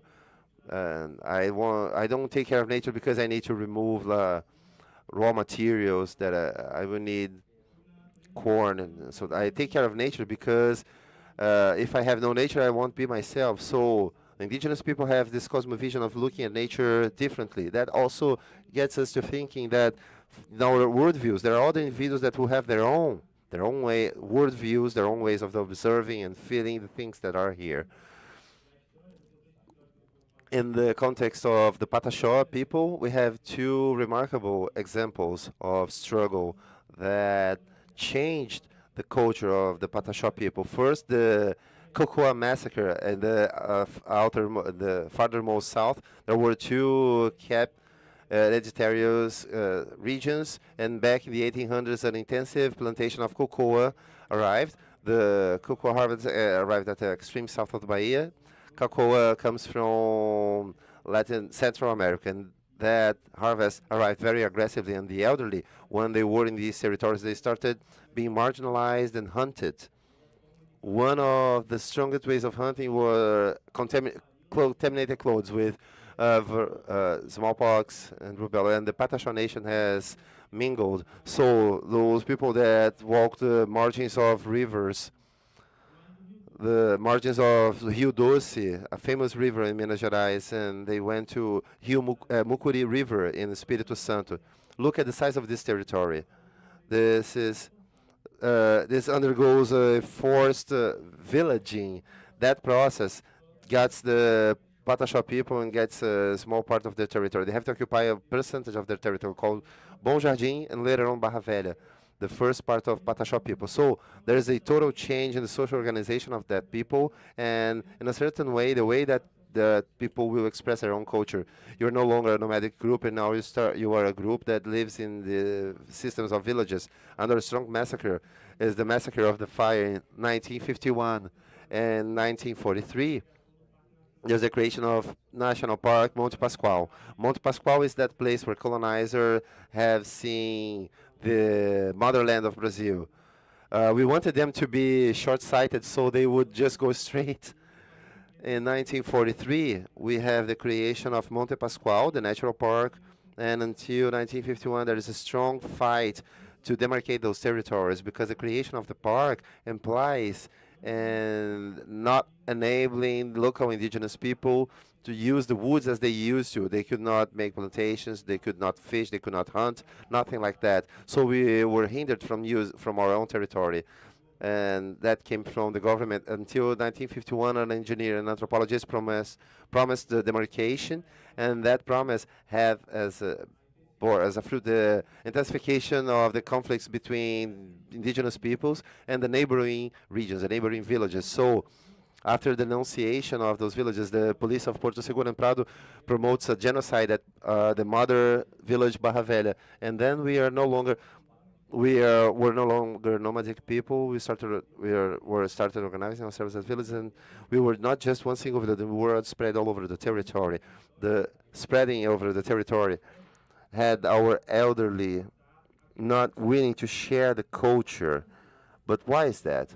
Because they believed that if their son learned the culture they practice, they would be hunted, they would be killed. So there is a superposition on what the other is to what I should be, because they don't see it like that. And we need to understand that the world is made of diverse cultures. There won't be a greater or minor culture, worse or better, but rather cultures that will understand the cosmovision of that people, the way they exist. And here I would like to bring a quote from Abdias do Nascimento, that culture is the expression of our soul and our resistance against the oppression. We have art very strongly in all our cultural manifestations of the Pataxó people, not just in the handicraft and our massacas, our colors, or in our tupsai, our clothings, but art becomes a sort of a resistance for the Pataxó people. And then we will see the sacred ritual of Yahweh. There is a strong importance in the continuation of the Pataxó people, as the elderly silenced themselves, so the new ones didn't felt the damnation of maintaining the culture. That we have our Heroe is a way that by means of the chants and the dances, we will share our history. The chants of the Pataxó people have as inspiration the silence that the rock does, the noise by the birds singing as inspiration, the way the rivers walk, and that tale will tell the stories of the elderly ones. It will be like a continuity. So the chanting, it becomes sort of our methodology, where we will learn the stories, we will learn how to act in a territory by means of the practice of singing, but gazing on the sacred. Chant is the way to communicate with Nau, with the Pataxó people. And besides the chant, we have the dance. The dance of the Pataxó people will be sort of a strong portrait of reality after the conflicts and so many struggles that we have endured. Our elderly were tired, and their tiredness had them often feeling weak, not able to walk, but they had their strength from within, and they were able to move on. Our dance is also organized in such a way that it's always moving forward, one beside the other. If we turn around, there is always one beside the other. So you dance more or less like that, slowly, but always forward, because one follows the other. And this is how art will be expressed as a way to state that I am here in the world, as a form of resistance. I brought a chant to give you the understanding of the musicality of Away Head Away from Pataxó people.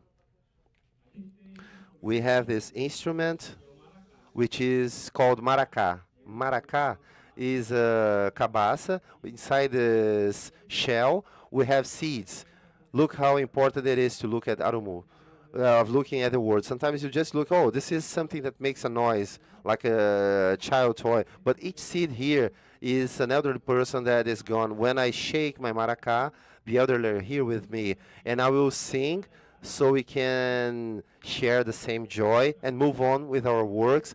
And the lyrics are there. If you would like to sing, feel free to.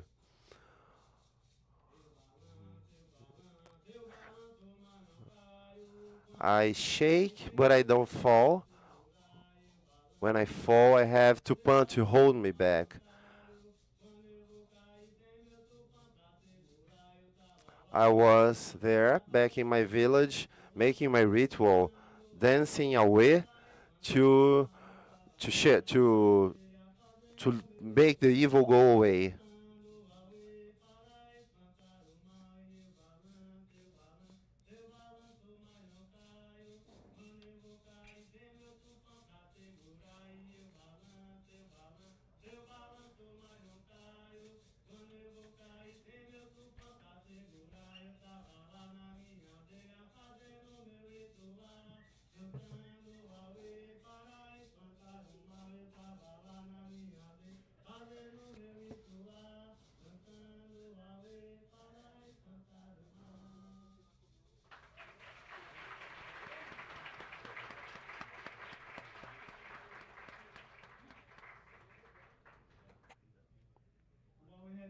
Aweherue, let me put it back here. Aweherue, aside from the dance that I've mentioned, because sometimes you want to say something, there is a step or a specific expression, but let's move on. So, can you feel some of the energy of the Pataxó chant? This is the way to keep ourselves standing tall as a resistance. Here we have some of the graphisms. In our productions, in our graphisms, we see that graphism isn't mine. I done that painting in my head. Sometimes people think that it's just like to look pretty, but it's not about that. This is a way to protect ourselves. It's a sort of a protection. This is how I close my body and protect that against any type of ill energy. Within this painting, we have red that comes from urucum. Urucum is the seed that helps dyeing our shirt, our clothes. We also have tawa, the yellow one down on the right, and the black one is cold, can be either genipapo or water. Genipapo gives this painting that will take a little longer to exit, more or less 15 days. Black is the memory of the elderly, the struggle of the elderly, the late ones. But when I paint that with myself, I am covered with their knowledge too. Red is the expression of our fight, of our blood that was shed, and yellow is the joy we have that is present in our territory. The paintings of Pataxó will vary, but they will depend on elements from nature. This, for instance, it's in the back of a beetle at the rainforest, so we produce that in ourselves.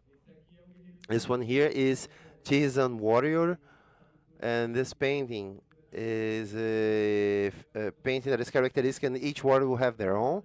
The painting of the Pataxó people will also show when someone is married or single, because it's not nice flirting with married people, right? There's this thing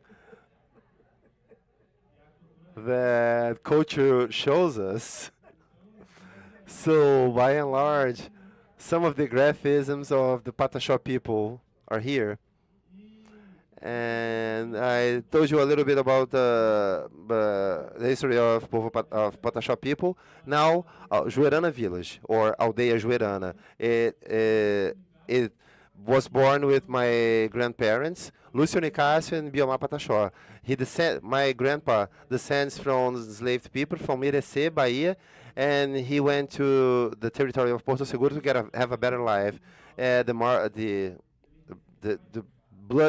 bedside, the riverbed of the rivers, they didn't allow them to be together. He met my grandma there, and they had to escape from Barra Velha village. First they escaped to Santo André, a little bit distant from Porto Seguro. They had their first 2 kids, and later on they went to the territory that nowadays is Aldeia Joerana. It was always a passage of the elderly when they were nomadic, but it wasn't their place to stop. This is where they started the construction of their people. While constructing that history, they have 14 kids, 128 grandkids. The community undergoes a demarcation process that starts the struggle more or less 2003. And there is this historical context that involves our community and our struggle. But the village started with that term that is called confluence or convergence, according to Nego Bispo.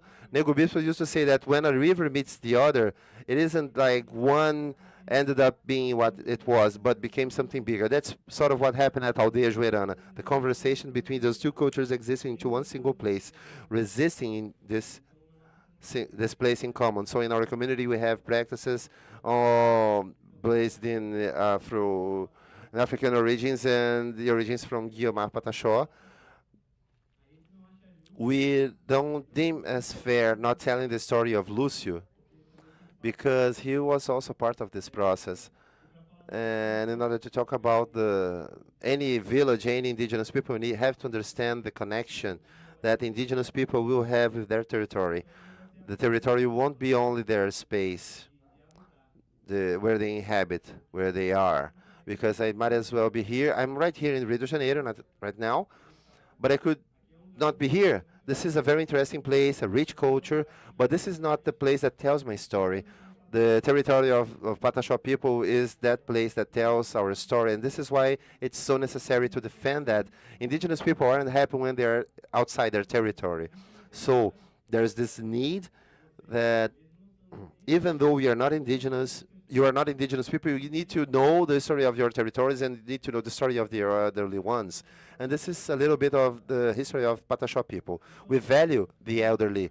I am an university student at UFMG, the Federal University of Minas Gerais, and the very first time that I arrived at Minas Gerais, around at Belo Horizonte, it felt strange with that territory that wasn't a sacred territory like mine, but rather a urban territory. I saw that territory as a space that gives no room for other different types of existence, of being.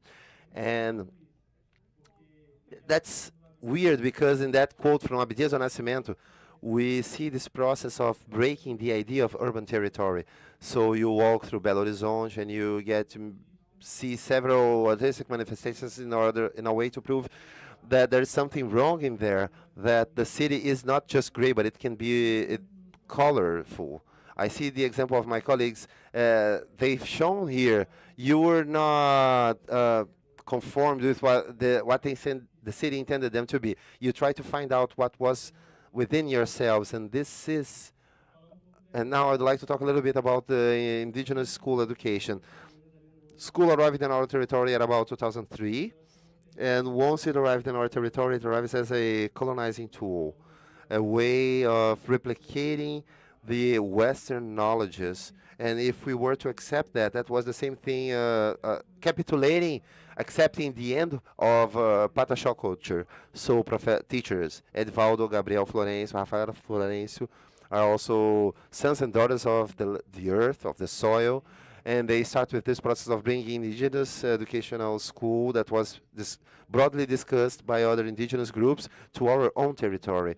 The indigenous school education is counter-colonial, and it has in mind cultural features. Let's think like this. If you bring a school to a community that will just teach the same knowledge that are taught in the basic school, what will happen with the culture of that people? Because, for instance, a child that studies early in the morning, if they were not at school, they would learn a lot of things in the morning. We have our plays, our child plays, which are part of our own methodology of doing our kids. We play like we are adults. We play like we're making business. We play like we're fishing. We are riding horses with a stick. And we play in different ways that prepare ourselves to become adults. And when we put kids, register kids in their school, they will unlearn things. So school must be a space inside the community that will also have the knowledges and the history of that community. So this is what happened while building the school at Aldeia Joerana. We brought several different methodologies, including the listening methodology of listening to the elderly ones that were uneducated, and they would have no room. My apologies. No, it's not that they were uneducated. They had education, but not the formal education proposed by the system.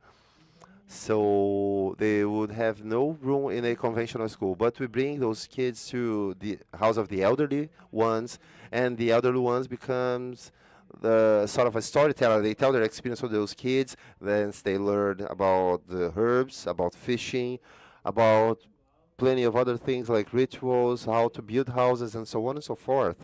But throughout the story of the school, there was an issue, not in the school, community school, but that was the scarcity of didactic materials. So we started producing the didactic materials. We start producing those didactic materials, telling our own stories with our own way of making things.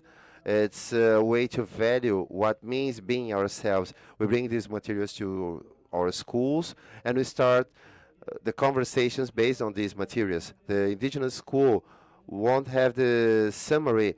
It won't be limited to one building. It goes far beyond that. It will work throughout the whole territory. One class in our school could be go to the river and bathe in the river. That teaches a lot to kids. Perhaps it won't teach what you want them to learn. Maybe it won't teach them what system needs you to learn, but it will teach you the dynamics of being within the child place. And the school will also demand on a specific calendar because, for instance, you study in the morning time.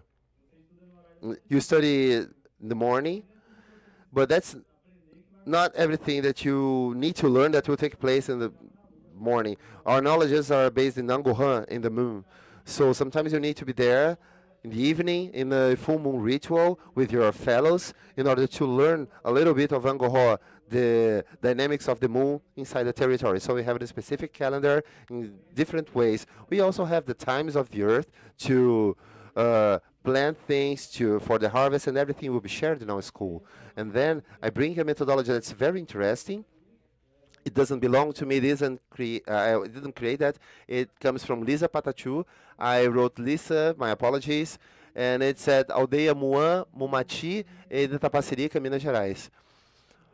The terrei is a tool. You get the fish in the river when the current is full, the fish comes, enters the terrei, and you have your food. Terrei for fishing is a way of fishing knowledge. It's a methodology that won't work with handwriting, but rather it will have students by means of their drawings that Lisa does. It will have students interpreting things. Terrei has something very quaint. When you see it, you work with your reason, capturing knowledges and linking things. Terrei works not just with the reason, but with the practice and the use of emotion in order to understand how things are happening. In the corner, you see kids playing, right? If you had your feet on the floor, in the soil, most likely when you see that, you will remember, you will recall something in your memory, and you will link things, you will learn. Os terreis become sort of a drawing, becoming part of these processes. A drawing that has its explanation not as something written, but as a conversation with one another. So Lisa develops her classes while talking, showing drawings, hence developing her own methodologies. Now, I'd like to say that everything I said was a little bit of everything we do in Experiences. Of course, if you were there, you would spend a lot more time, you would have a lot more time to have our conversations, but that work somehow is something developed with the youth, Urumã. Urumã means youth in Pachohan, so it's something developed with youth together with the elderly. It's a way of generating income inside our community, because what happened was that inside the community, People, kids in their 16 years, they needed to have caiambá, money. And what happened? Sometimes at Porto Seguro, they had to work in hotels and supermarkets, and they weakened their culture within them. Due to the experience, they had to walk 7 kilometers to leave the village. They had to return late at night. They were tired. They had no time to listen to the elderly. There was no time for rituals. There was no time to swim in the river. So the ethno-vivencias, ethno-experience project is something that strengthens our community, our culture, in order not to leave behind what we are. That work is something relating the experience of feeling. We can state that because you will submit yourself to walk into the woods in order to understand those keys that I say from where knowledge comes from. For instance, you see Juerana here. This is the tree that baptizes my community. This is Juerana tree. But you don't know, for instance, what's the texture of its barks. You don't know how are the fruits it bears. So this is the experience of feeling yourself, feeling the territory, being as part of the territory and walking within it. So this is a little bit of the work behind ethno-vivencias, of the ethno-experiences. This is a little bit of the Pataxó culture. And I'd like to thank you for listening to me.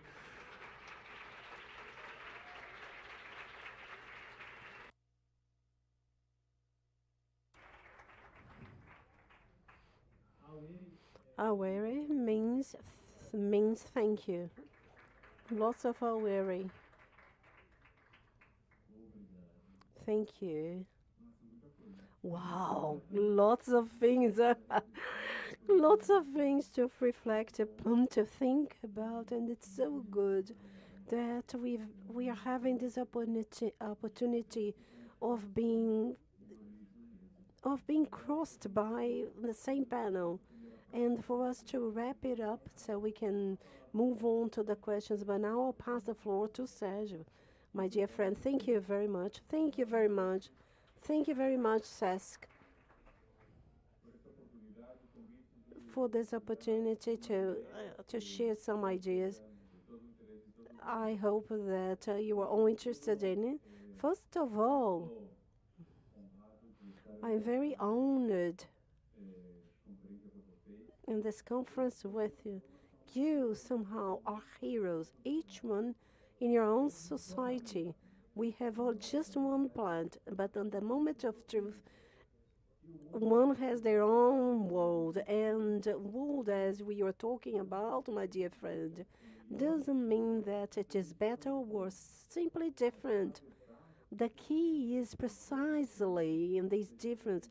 They be respected because all of them have the same value. I'm Sergio. I come from Lima, Colombia, and I intend to give you a presentation, but let's imagine not in an individual way as our friends here in the conference, but as a society. Why? Because I want to show you how culture, how education has moved and changed the society in such short period. Do you know Medellin, Colombia? No. Sorry? I know Cartagena, a beautiful place, and do you know Medellin? Oh, I've heard about it. And does anyone here know Medellin? And did you visit Medellin last century? And you heard about this story. What did you hear about? I heard about the issues, about Pablo Escobar, all these things that happened, and the fame that had was generated from it and has been until today. The Medellin that I've known has nothing to do. The Medellin she has been to has nothing to do. When did you go there? About 2 or 3 years ago. That's effectively what you probably read in the newspapers, in the media, perhaps to hear from other people who visited Medellin regarding what happened there at the end of last century. That was not science fiction, that was reality. There was no viability there. There was no life. And we could also say that state had failed and society was desperate for change. And that's exactly what changed. Very simple thing. In Medellin, there were no opportunities as there are opportunities in other cities all over the world. Why? Because it starts from education, because it's exactly in education where the foundation is for our respect, our progress, our development. But this doesn't come alone, but it comes with culture, art. And what I want to show you here is that art, culture, education make the biggest difference. If we are not educated, we don't even know where we are. If we don't have art or culture, we don't know how to expose ourselves, who we are. You have seen here the culture of Tabaju, but you also saw the urban culture from of Bahia, Minas Gerais. All of this has their own value, but also the way we have life. Medellin was a city, and listen well, there was no life after 6 p.m. There was no theater, no cinema, no restaurant. There was nothing. Everyone was afraid of being killed by the violence that was there. You were talking about the number of crimes that there were in your town. I want to say to you that Medellin was the second city with the highest number of crimes in the world. And this is not a question to show with pride. I'm not proud. I am ashamed to talk about this. Nowadays, after 24 hours, 24 years, because this is 2024, I'm going to explain to you how Medellin is a 24-hour peaceful town, tolerance, and that has thrived and has managed to change. And how did this happen? First of all, it was not a political leader, neither the mayor nor the governor. They help, of course. But don't forget that all of them have a team that needs to work together. We're talking about a team from the government, a society, and I mean the academy and the civil institutions, and of course the private sector, known as Comitê Universidade Empresa Estado. And all of them have decided one of these two decisions. Either way, we hand in the town to the gangsters or we fry them. And they chose the second one. They send their families away from the town, many are out of Colombia, but the leadership stayed. And this leadership, many of them were sacrificed. Why? Because they were fighting for us to have Medellin as like a regular town. No paradise, no place is a paradise, but it was a town that it was not even at the ground level, it was underground. Nowadays it's a regular city, a normal place with life. All of this was also possible because we socialized with people. You cannot impose a certain norm or rule or attitude without effectively understanding what's happening in the society. From then, when you try to socialize, you find out effectively what the opportunities as a city may thrive are. And this happens in many different ways. Many of them I'm going to show you, but I'm going to explain one that is not here. There is a suburb in Medellin known as Comuna 13, and this suburb is a war zone 24 years ago, And when I mean war zone, I think that I'm sure that you have seen in the newspapers, on TV, Mosul, Iraq, Afghanistan, Lebanon, and Gaza. This happened also in a town like Medellin, here in Latin America, in a suburb. This was a war suburb.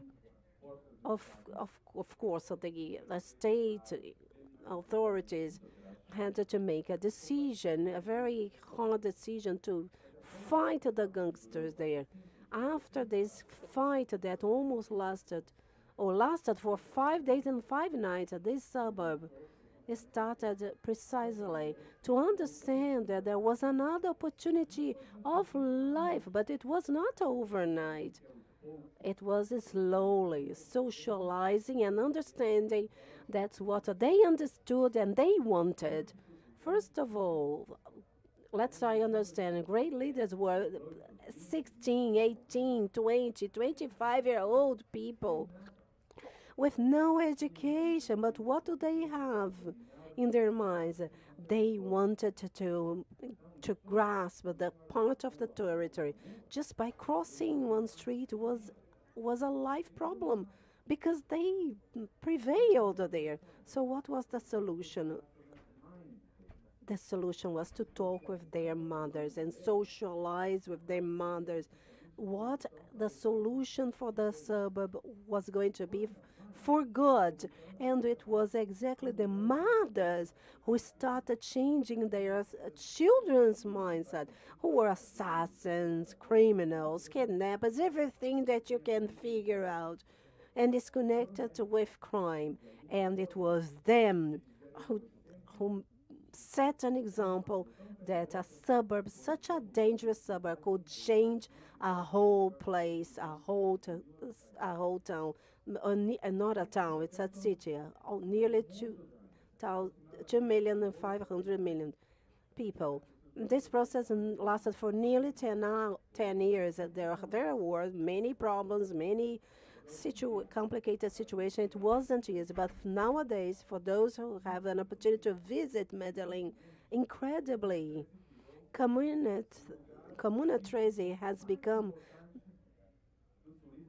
the touristic site, the most important touristic site, mostly visited in the town. Why? Because we had another component who was very famous, which was very famous, and it was urban culture through graffiti. And graffiti became the means of expression for each one of the components that lived in that community. And that graffiti and that type of art became even business. And they started, and then some graffiti schools started existing. Well, by the way, a Brazilian like Carioca is a teacher of a graffiti school over there in Comuna 13, and they get along very well. It was art, culture that those social measures worked out. This is the evidence of how art and culture can change the mindset of society. And from then on, many other changes started happening when they discovered that the culture and art could be the key to the solution of a violent society to become a peaceful society and with a future. And then lots of other needs started happening. And then a network of libraries was created. Medellin, it's a 2,500,000 inhabitants. There was just one library. And nowadays, nowadays we have more than 30 libraries. But things didn't stop there. The public schools started not only logistically, but also technologically and overall, and to have better teachers. And from this type of change, we started having a series of results that for the society in Medellin, for the whole Colombia, the whole of Latin America and the world, it became a starting point in how we can invest in culture. By investing in culture, you can bring happiness to a community, to a city or a town, a place. It's not easy, of course, we know. It doesn't happen overnight. I could be here, I could be here with you for 4 or 5 years explaining every single detail, because these are examples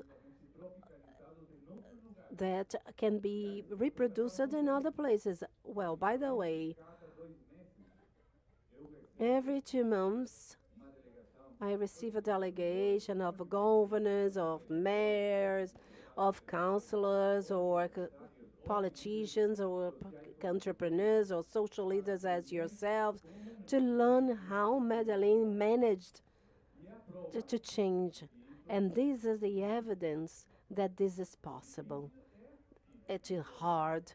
I know it is hard, because you have to convince lots of people who think differently, as the 6 of us who are here. Of course, each one of us thinks differently, has good intentions, of course, but each one of us thinks differently. You with a museum, if you are very curious museum and original, and you teaching people. I've been thinking about photography. I don't know if you noticed, most part of the children didn't have some slippers or flip-flops. I was very surprised about this. How does the state get there? It doesn't get there, but you got there. You have been getting there, each one in their own way, because this is also true. The state cannot do all. And education, come on, cannot be just in the hands of the state, also at home. Our education starts. And this following, and with this in mind, I want to show you a series of differences regarding this thing. This was Medellin: violence, easy money, narco-traffic, insecurity, corruption, poverty, fear. Where did we get that? Resilience, tolerance, cohabitation, integration, inclusion, culture, education, and logically creativity and innovation. Medellin was a city or a town for you to have, just to think of an industrial. It's just more or less the Colombian São Paulo. And nowadays is a science place, technology, innovation. It's practically a place of services. In some, this symbol. Do you remember what this symbol means? A phoenix. Oh yeah, it's the phoenix, the bird that was resurrected from the ashes. This is exactly what we can say about Medellin. I'm going to show you some examples that may shock us. These were real. It's not a science fiction. Moraya was practically the headquarters of the rubbish of the town, within the town, and this started precisely to change as well, to change and show that this type of life could not be compatible with the society in Medellin. All these things that generate a visual shock and also like a feeling, this cultural shock and this cultural feeling. And then effectively we are going to create a new suburb. That place that was rubbish became a suburb. It became a cultural center, which precisely there's an opportunity to offer new services to a community that had no options at all. Nowadays, it's a cultural center that offers services more or less for 24 hours. The dump became a garden All these show us that it's possible to make this change, and of course, they are not made just in one day, but they are made effectively. This is, of course, we're talking about a small town in the valley. There was not much public space, and where the cars on these, and they became a public space, an open public space that generates opportunities of social integration, neighborhooding, and cultural activities in the open, and of course, in life quality. Parques de Rio became a new center of community, for social integration in different ways, and somehow a reference, an international reference, not only to enjoy during the day, but also at night.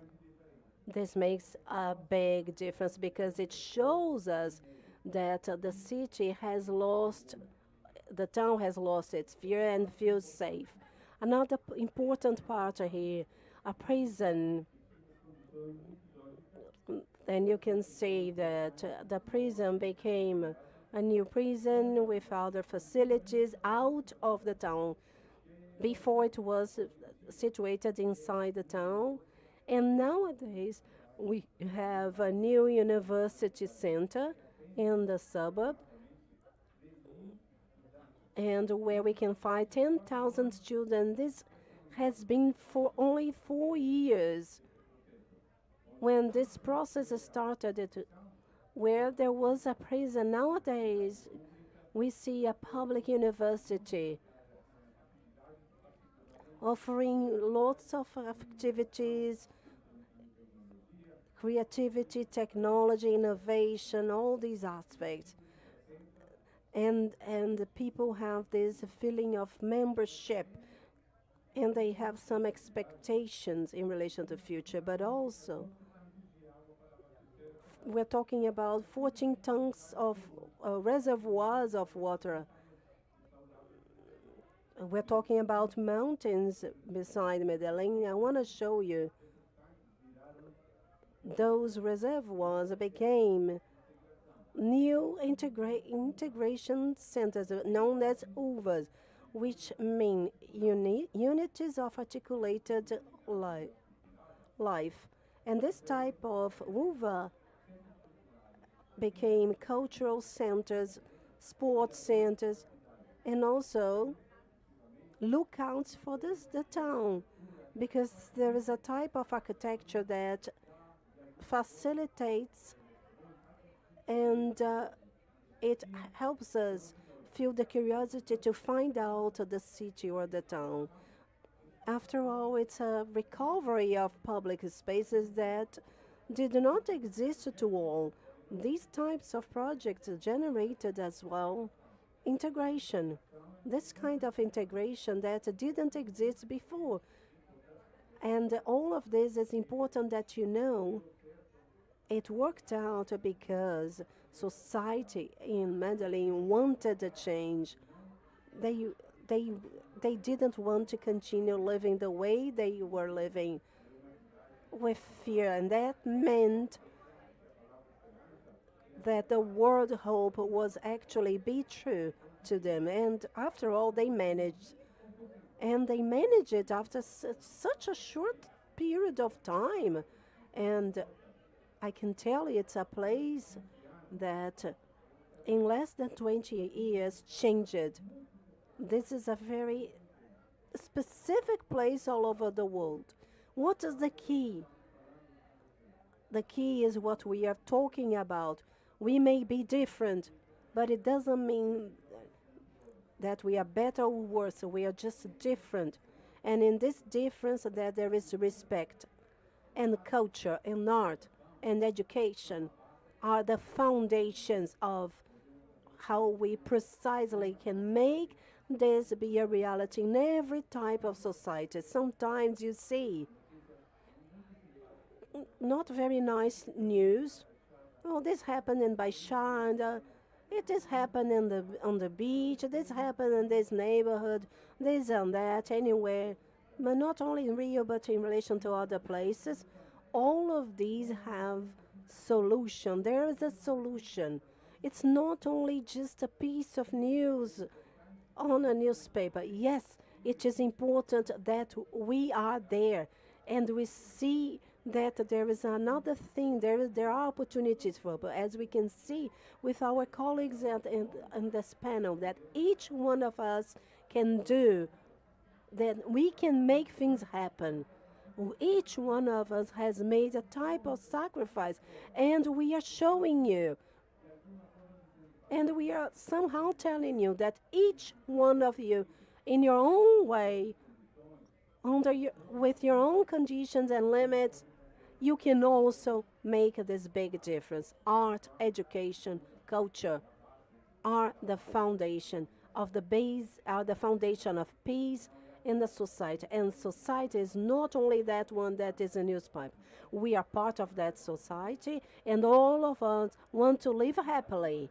And this happiness is on our hands, so we can build a better future together.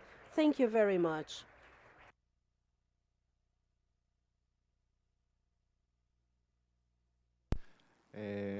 Thanks, Sergio. I think we are a little late. I won't extend myself too much, but I would like to make room for some questions. Does anyone has a question? Well, we have several. Nice. Just could someone help me out? Could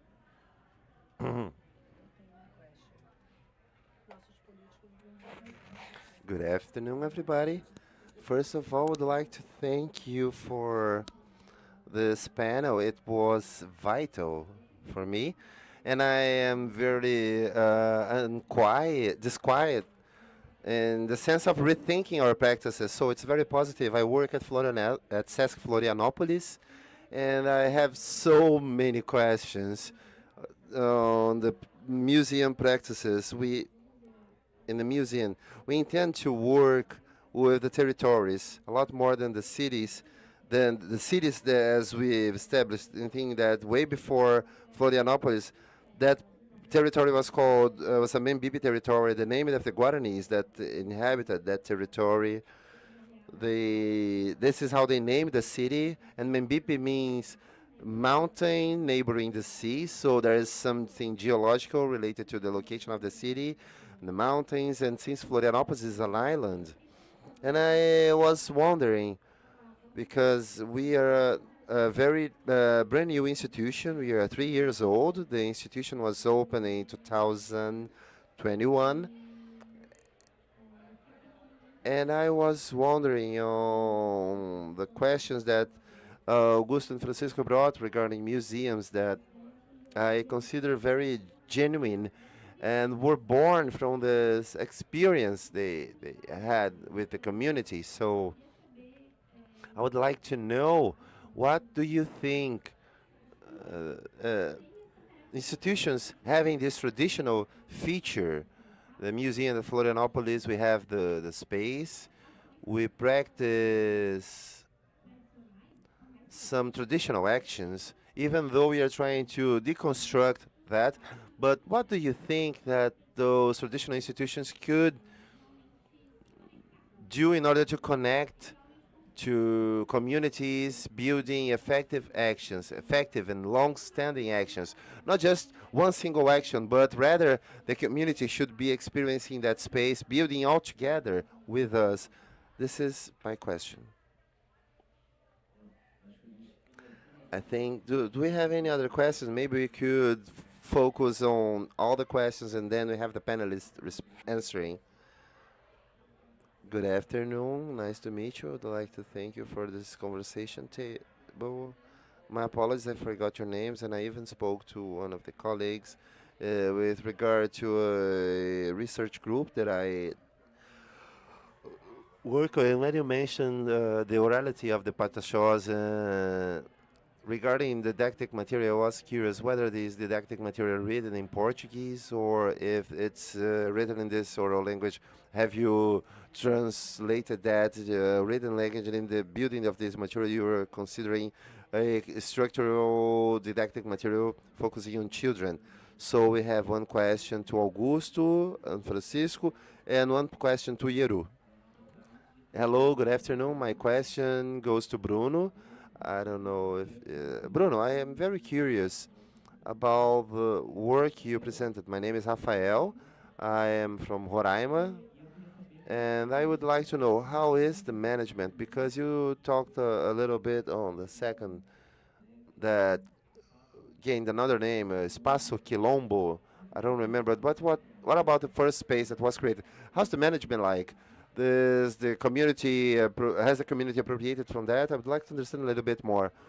Well, I think that's the main challenge, answering those questions in a short time. So now Augusto and Francisco, then we go to Yeru, and we wrap it up with Bruno. What is your name? And thank you for your question. Really, it is a challenge for the traditional institutions being able to do that thing we've been doing, because they are pretty much based on those practices that, as I said, detach people. So I think one of the first points that I think about and I recommend people to extrapolate the walls of their institutions, because I think those barriers are crystallized for those outside, and they don't recognize themselves within that space. They don't see that space as belonging to themselves. So there's this thing that in our work, in my work, as well as in Francisco work, producing things far beyond the construction walls that historically are inaccessible for the territories, for people belonging to the territories. And more than that, perhaps before that, in fact, opening this process of listening. What about the vocation, about the necessity? Bruno mentioned that in his process with kids and adolescents. From that moment, we make room for listening, and we are interested in listening, and we are making whatever lies within the vocation of those people. Those people themselves will bring the ways to transform this museum into something more community-oriented, because as you said, there are those differences from each location, and there are no formula, one size fits all. There are the foundations. We need to recognize the difference, and especially listening to them. I don't know what would be the vocation or the feature of the people from Florianopolis, but perhaps in the first moment, a first gesture would be trying to identify this.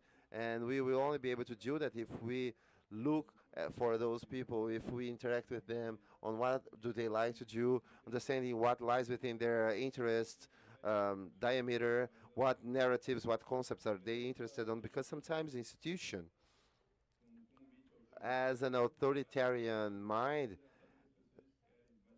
tends to believe that they have all the answers, and this is something that we need to leave behind if we are interested in working, connecting territories and communities.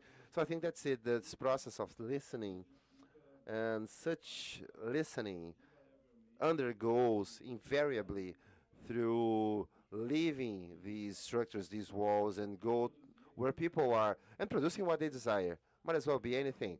It may not be a museum, may not be an exhibition, might as well be a photography. I think Bruno mentioned that in his work, because it shows several actions that come from the desire of these people in their territories, identifying their desires, that will open this path to transform the Museum of Florianopolis in something that people will appropriate from and experience that, in fact. Yeah, very nice. I think just to give a compliment, because what happens, there is a certain model of museum institution where Actually, it doesn't even matter the territory itself, because if you get a museum from a certain model and you apply that at Maré or Simões Filho, it will have the same conditions.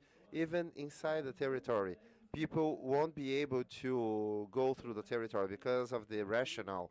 So maybe perhaps the main dream of me museum contributing to society, and I think it's a little bit of what Augusto has experienced, is actually we are trying to activate things with relation to that, in relation to that institution. I do generally I do sort of an activation when I present me that Maré. I ask people how many times the audience in the interaction have been in a museum, and the answer is very curious. Mostly, never. So and how many times have the museum visited you, have been to you? But this gesture of some of not of them going to the museum, but the other way around. So I think in museum, me and I work with the idea that Bispo is one of the references in the idea of the museum. The idea of going around places, but it's not just going around. Something must return. There must be an exchange, because that's like Medellin. The idea of sharing. If we think in a city, an isolated city that creates barricades on all sides, the city sees to the point that it will bear no future. Things must be shared. Things must be in the square. So perhaps if MIM could contribute in thinking at on a museum, is that actually you need to share. There must be interaction. And now to wrap it up, there's this gesture at MIM that due to the fact that people can touch things, that brings forth something amazing that you may not find in a gallery, in a museum. The gallery has a limit. You can touch some things. But at MIM, the sole fact that touching gives some authorization to people to propose things. So some things were born at MIM because of the proposal. And some people said, hey, well, how about you do something like this or that? So they feel like they can contribute to that. So I think the institutions, the museums, also need to reconsider their role in sharing in several levels, because they work with artists, they work with society, there is an educational sector. So I think the museum must reconsider itself not as a place that attracts and holds things or people, but it might as well visit people. I think touring could be helpful. Just one thing to wrap it up, then I think it is important to put forth, is that when we build the museum, we build it in the streets, one of the main goals is that turning the experience of the museum of art and culture as something that we have in a bus stop, with a square, with a store, with a bakery. So if we can create, we can be radical in accessing cultural spaces and accessing those places from this position of conversing with the work, I think we'll be able to reach an integration. At Mars, there is a very nice story that a dweller from the whereabouts of the museum, in the very first exhibition, the very first photography exhibition, she sent me a message on Instagram saying that she went to the schools that she undergoes on a daily basis, and there is one loose plate due to the wear and tear, and she said that she kept that in her home until I could put that back again. And I was surprised with this type of gesture of caring with the spaces. We wouldn't have requested that. It was something totally spontaneous. When I arrived there, she was like, oh no, you don't need to be worried because I'm the guardian. I'm the museum warden. She titled herself as the warden because it was something that was impacting her life directly.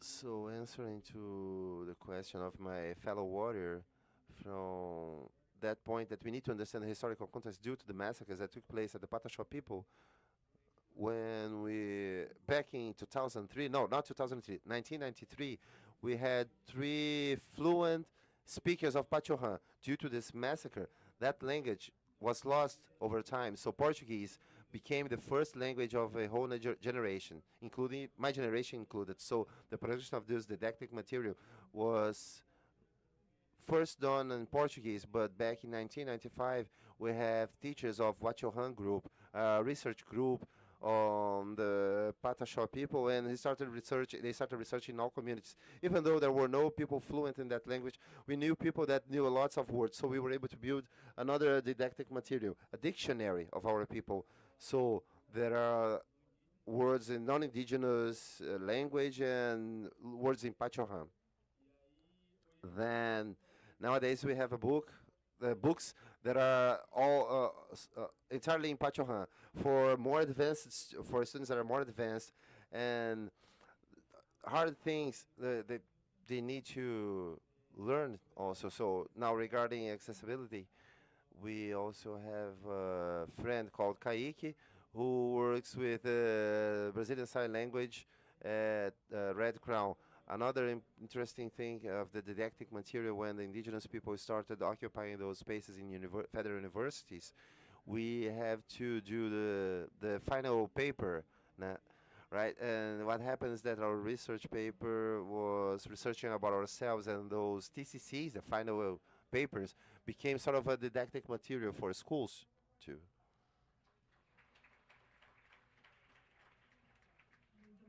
Thank you very much, Felipe. I'd like to thank you.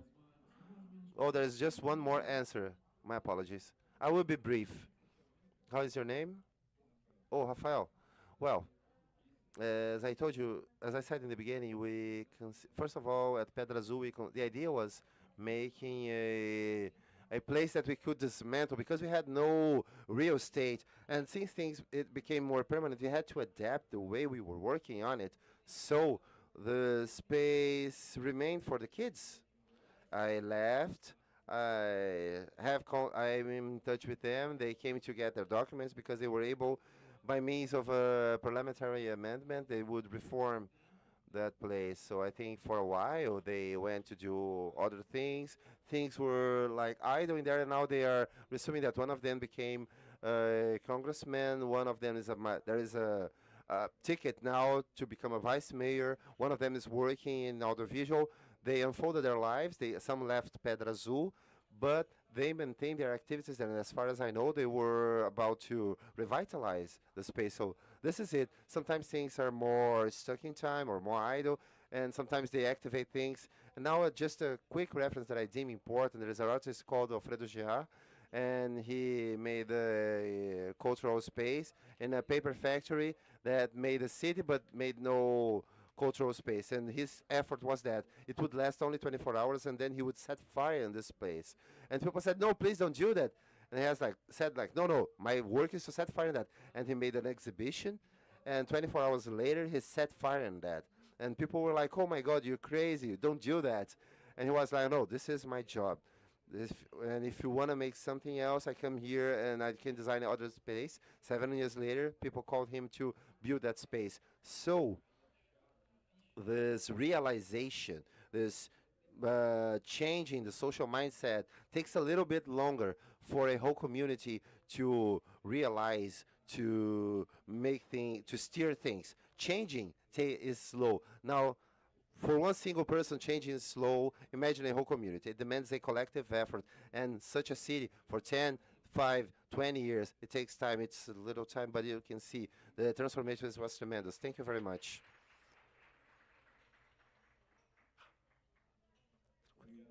Thank you, everybody. I would like to invite you to remain for the last panel. I would like to thank our panelists, my fellow panelists that were here. Thank you very much on behalf of Sesc. And I would like to invite you now to see the last panel here. Jana, all yours. Thank you, Felipe. Also, I would like to thank my fellow all the panelists. And you have touched your hearts with such beautiful works and inspiring words. Let's wait them to leave the stage. We'll move on soon. My apologies for my interruption, but our time is short, and we will go straight forward to the last panel.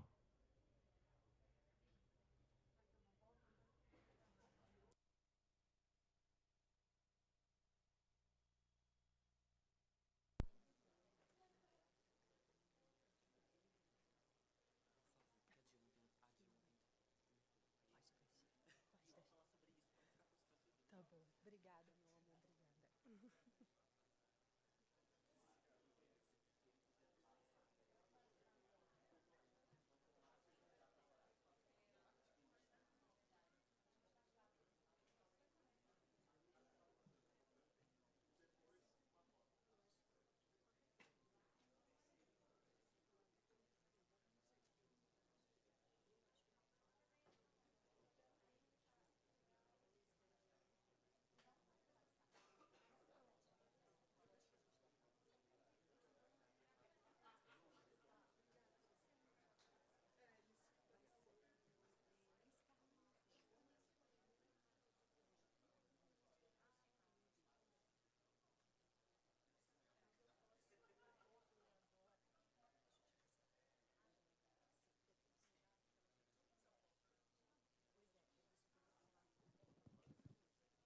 E, 2.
Porque elas subiam os pés.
Bom, vamos agora para a nossa última mesa de hoje. We're heading towards our last panel today, and it is cultural mediation for whom, how, and why. Exchanges and narratives of experiences accomplished in the national, international institutions around the strategies of mediation, cultural mediation, and its audiences, building walls or bridges. Our first guest is a woman from Northeast, and she's a cultural mediator. She has postdoctorate at University Cape Town, and she adjunct associate professor in the Federal University of Santa Catarina. She was given the Merit Medal Cruz and Souza. She directs Apple Club and publishing house, and offering workshops and tutories and mentorships. I invite to the stage Ms. Itamara Freire. Now I'm gonna call another woman, a mother from the Northeast, educator and cultural mediation. Her work in theater mediation in the city of Salvador reflects her commitment with the development of programs, cultural programs that connected the public with the arts, promoting experiences on the right to culture. And she acts as an artistic coordinator of PETIS, and she's also a PhD student for the multidisciplinary program of Federal University of Bahia, Ms. Poliana Bicalho. Our next guest has a degree and a teaching certificate and the Unicamp, and also a PhD student in history. He was a collaborator and a researcher at the University of BC, History and Memory LGBT in São Paulo, researcher and educator of the collections of Juba, and assistant of research of Vote de LGBT, and he has HIV for HIV, publishing texts in many journals. And then you can explain this, okay, Marcus? In 2020, and everything that I didn't speak in a loud voice in 2023. Please come to the stage, Marcus Tolentino. Our next guest is a visual artist from Ilhéus, Bahia, who has been living in Boa Vista, Roraima for 11 years. He is an art teacher in public schools, audiovisual artist, curator, cultural producer, and the founder of Emboa, cultural producer, and art educator and researcher in the program, and the PhD in the Amazon, the Federal University of Roraima. Please join us, Rafael Pinto.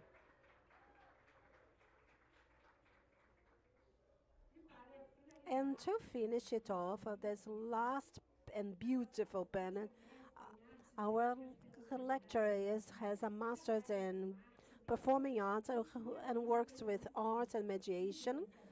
Started doing it in 2006, and Mediato, a company that makes people together with art. She has worked on a project, has benefited lots of people.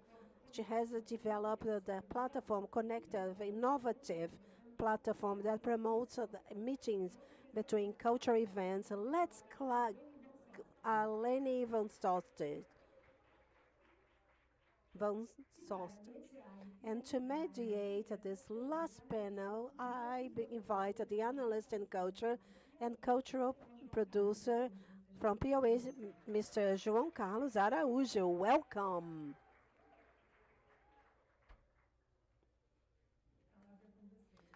The floor is yours, João.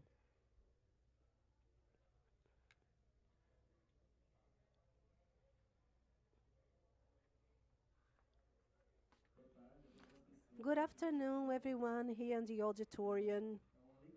Such a pleasure, and I'm very happy to be here with you, people from the resistance sector, to mediate this panel I'm an analyst in culture. I'm also part of Sesc, Network in Education.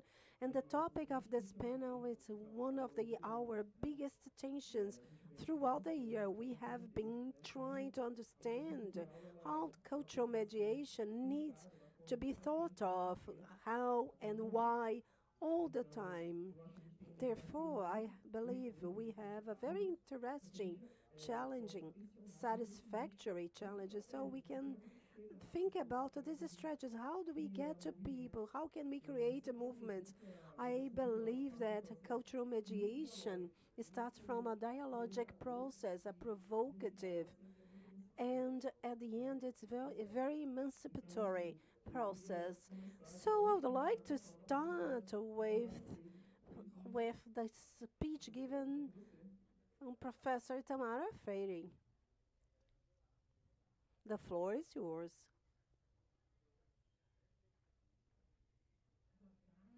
Good afternoon.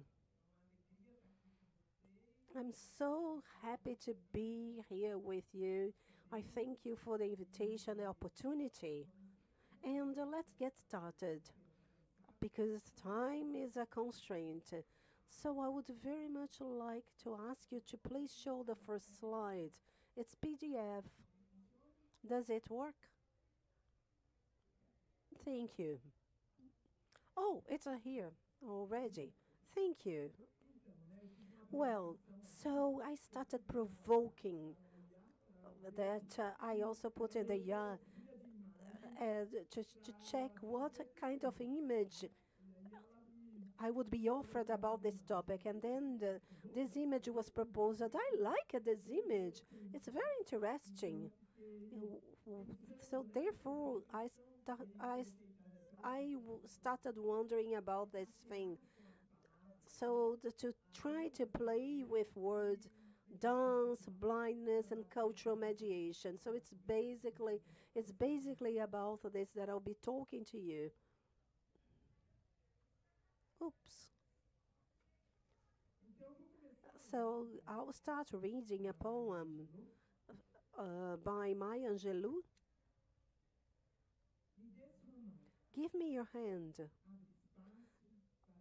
Give me space so I can guide and follow you.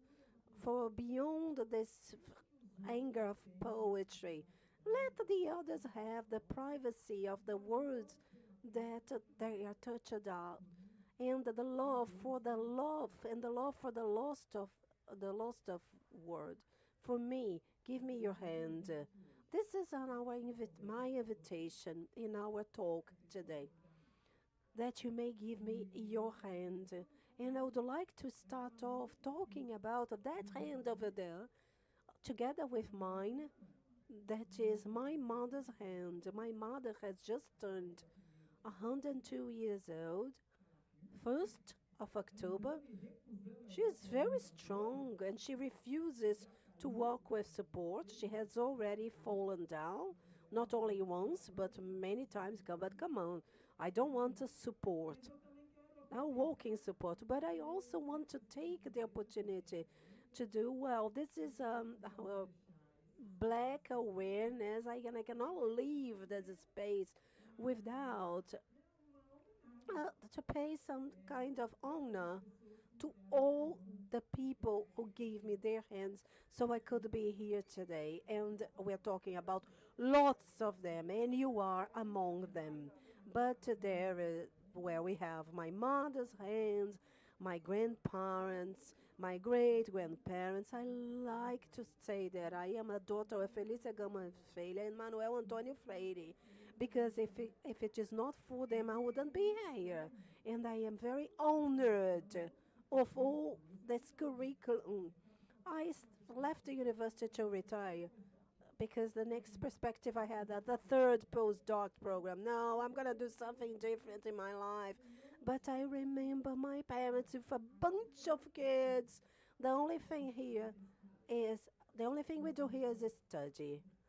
And my parents had the basic of the bare needs. I'm not sure if my father finished elementary school, and if my mother finished, she barely finished it. But they made it crystal clear that, and they demanded that we studied. Anything else could be lacking in our home. For all the 7 children, there were not only us, 7 of us, there were some appendixes. There was always somebody else that my father would pick up from the street. This one doesn't have what to eat, so they will eat here. Everything that I am today and all the relationships, I owe it to my family. Everything started there, and I'm very grateful for it. And I really wish that our families and ancestors that paid such a high price for each one to be here, they could be honored in the heritage. And this is month of Black awareness. We need to become aware of this blackness, to think about what we think, to think about what other people think. And there is a movement that I've been taking with me, and I like it, the speech given by the council, and when he talks about the possibilities of changes. And I'm bringing you something else from South Africa. And my last postdoc I did there, and they say that everything takes a whole generation. You say Mandela stayed in prison for 1 generation. They don't talk about years. They say for a generation. He lives there. He was a lawyer, but within the apartheid regime. He was considered a terrorist. He enters as a terrorist, and he walks out prison as a leader. He was changed in prison. I studied a lot over there, what Mandela is and his life. And one of the things is he didn't waste time in prison. One of the things he learned during prison was to speak the language of the enemy. How interesting this is. He said, I need to understand what they're saying. And during a period in prison, he learned the Africans. And that was a language of many children died to defend that they didn't want a country with 96 languages. We have more because of the indigenous tribes, 345 approximately. Wow, how wonderful it is. And they said, why just one language to dominate? And the children faced the apartheid people with stones in their hand and dancing. And this impacted me a lot. When I was their age, I read this in the newspaper. Wow, I said, wow, how strong they are. And I identified myself with them, and I wanted to be like them. And this is what took me to South Africa, because I prepared about 20 years to go there. I'm not going there just for nothing. I need to know about it.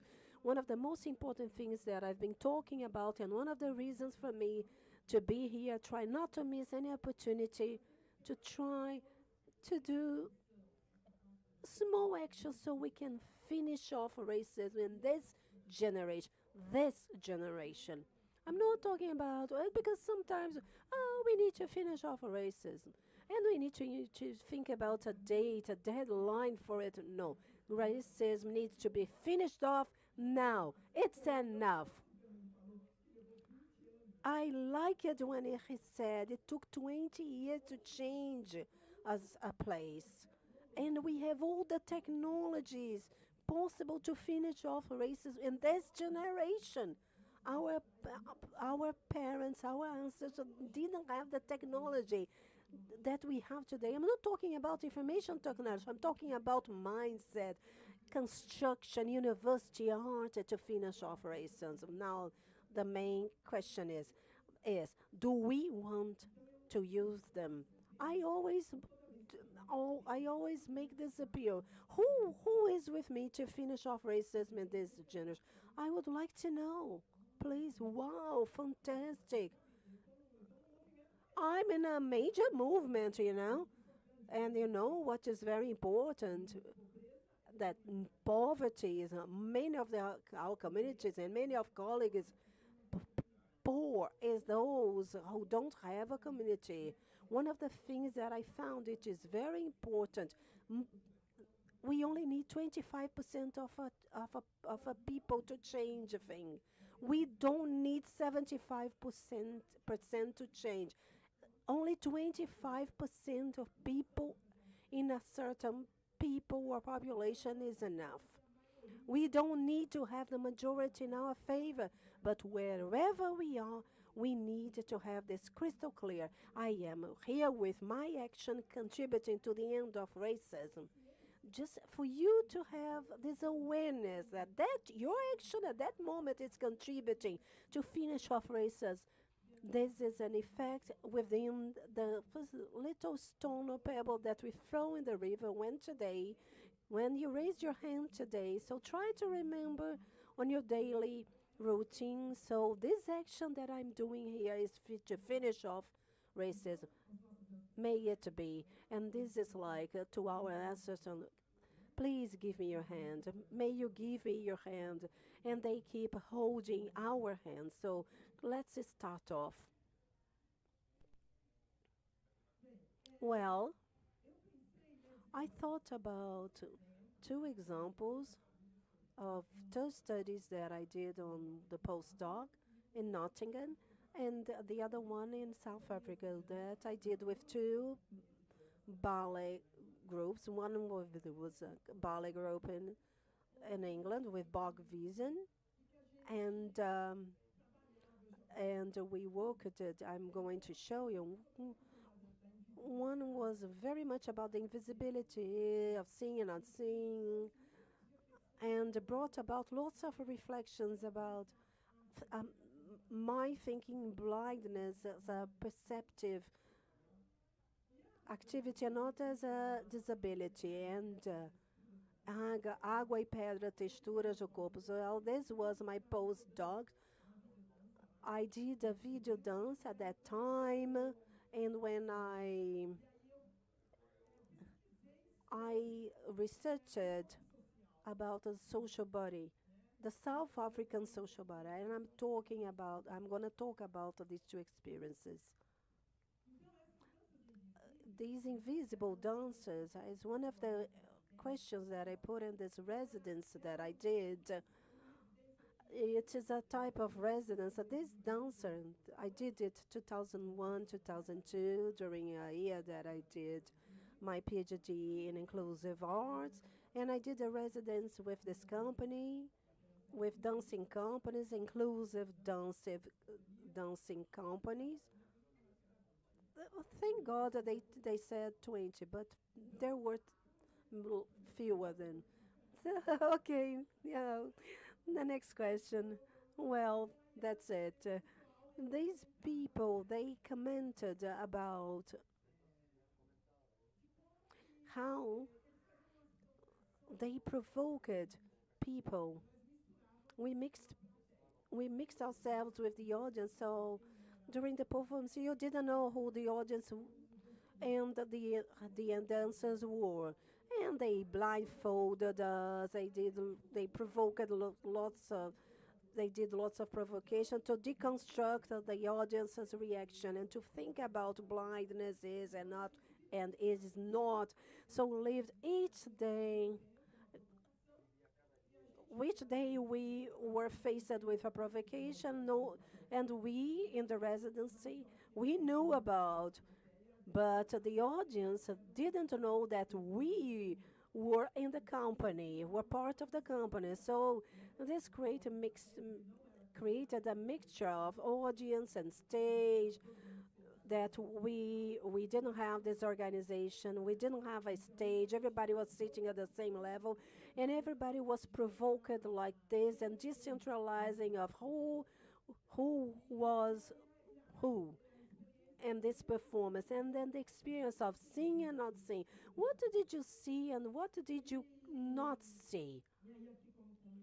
And as I commented, it was not just to show something, but to prepare something in space where the people presented had to offer something from themselves to learn according to learn in the experience. So the person was not there alone. And they had to understand, like, what am I doing this performance? So this relation of seeing and not seeing, what is beautiful and what is not beautiful, all of this was deconstructed in the performance. Regarding, oops. Oh, I skipped my seeing or not see the difference. Oh, what is happening? Oh, what is happening? Fantastic.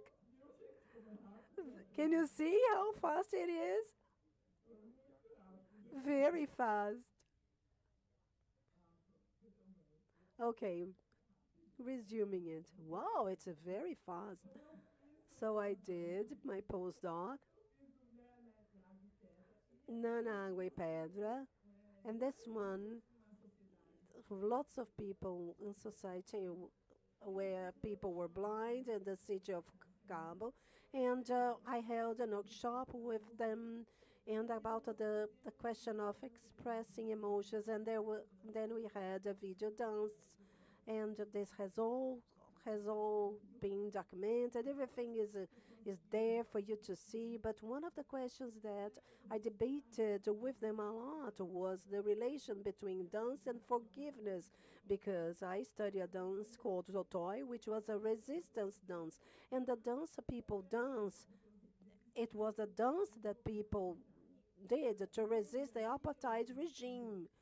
So when I was there, I visited dancers and spiritual leaders from different religious traditions, because we're talking about forgiveness.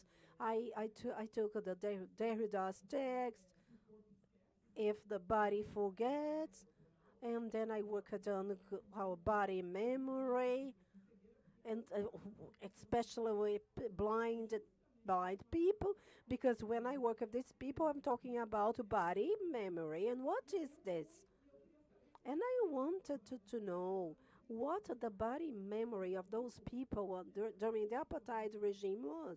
What was left of this memory? And they just gave their account of it, because many of these narratives are extremely heavy. And they taught me during the period that I stayed there, when I attended lots of groups while I was there. And some of them told me, there was a very interesting one. She said that a friend of hers, a psychoanalyst, asked you, but this is only trauma. There is only trauma. How do you deal with trauma? Don't you have therapy? We dance and tell stories. And I thought that this was wonderful. Yes, I'm advancing. And then they said, I found that this was extremely interesting. Well, when they tell a story, she constructs this narrative, and she is able to change the person who is listening to it. If she only talks, that this objective is not achieved. So this is the main thing. So I listen to these people's stories. What is the mediation, which is a topic, how these experiences with blindness made me think about the cultural mediation. And I believe that everything that I saw today and I heard or saw online yesterday, like mediation is a contact, not only physical, but also contact when you know where you are, because a blind person knows where they are. And one of the things that I learned with these people is that they know very well. And when they don't know, they go and find a place where they are. Their territory is very important. There have been some studies that say people live much more in time than space. Dance makes these people have a notion of space in a way in a in a fantastic, brilliant way. And by my dancing with them, I could perceive the apprehension of space that they had. Then I directed this situation, and I had a notion of their capability. And sometimes we criticize and we make assumptions about what a blind person does without being blind ourselves. But they think that we should ask them before we make assumptions about what they do. And this is exactly what I've been doing when I dialogue with them. I ask them lots of things. Cultural mediation, for whom the different body is on stage. There are challenges for the spectator. How can we do cultural education? Educating the team and visitors with questions and talks of real life about who we are with people and cultural groups. Why to do this mediation? As institutions, cultural institutions of reference, the spaces are culture that must account for and treat all categories of the audience equally. So this cultural mediation must account for everyone. And here we have see or not see the different distinct cables. I interviewed Invisible Dancers. He died in 2017. He was an actor and dancer, and I think he was interviewed and took part in an exhibition in 2011 that it was reframing, and then. And they presented 28 historical portraits of people with deficiencies. So he brings this example that I think it's very interesting. He says actually that there was a program on people with disabilities on the television, and he heard the producer saying on the radio, she was saying that the disability is something very funny, and we need to give people excuse to laugh from that. 2011. Now I would like to give you an example. The tactile questions that I said we must do. The cultural mediation is something that must have some way to treat tactile questions. Tim asks, why do we need, as a blind actor, Tim asks, why do we need to give, allow people to have no disability to do anything with that? And he says he feels the pressure all the time that he must make funny stories about that.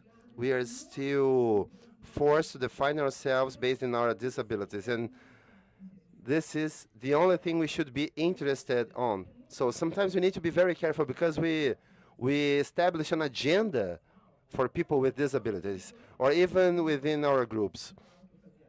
Remember when I used to say that I dance, people ask me, do you dance Afro? And I was like, no.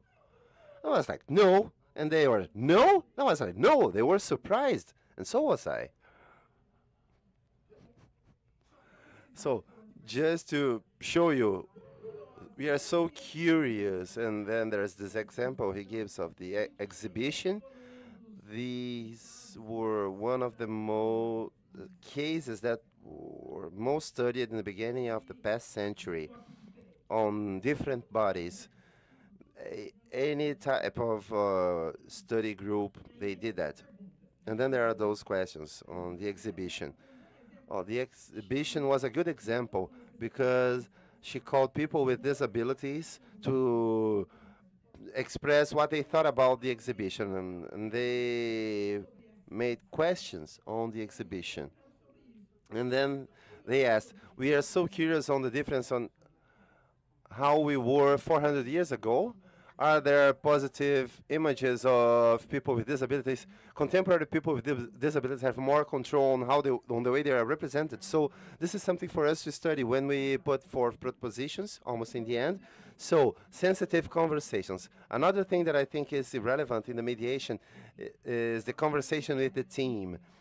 I was reading a study on, they work with culturally specific museums. One is from Asia, one is belongs to the Jewish community, the other belongs to the African community.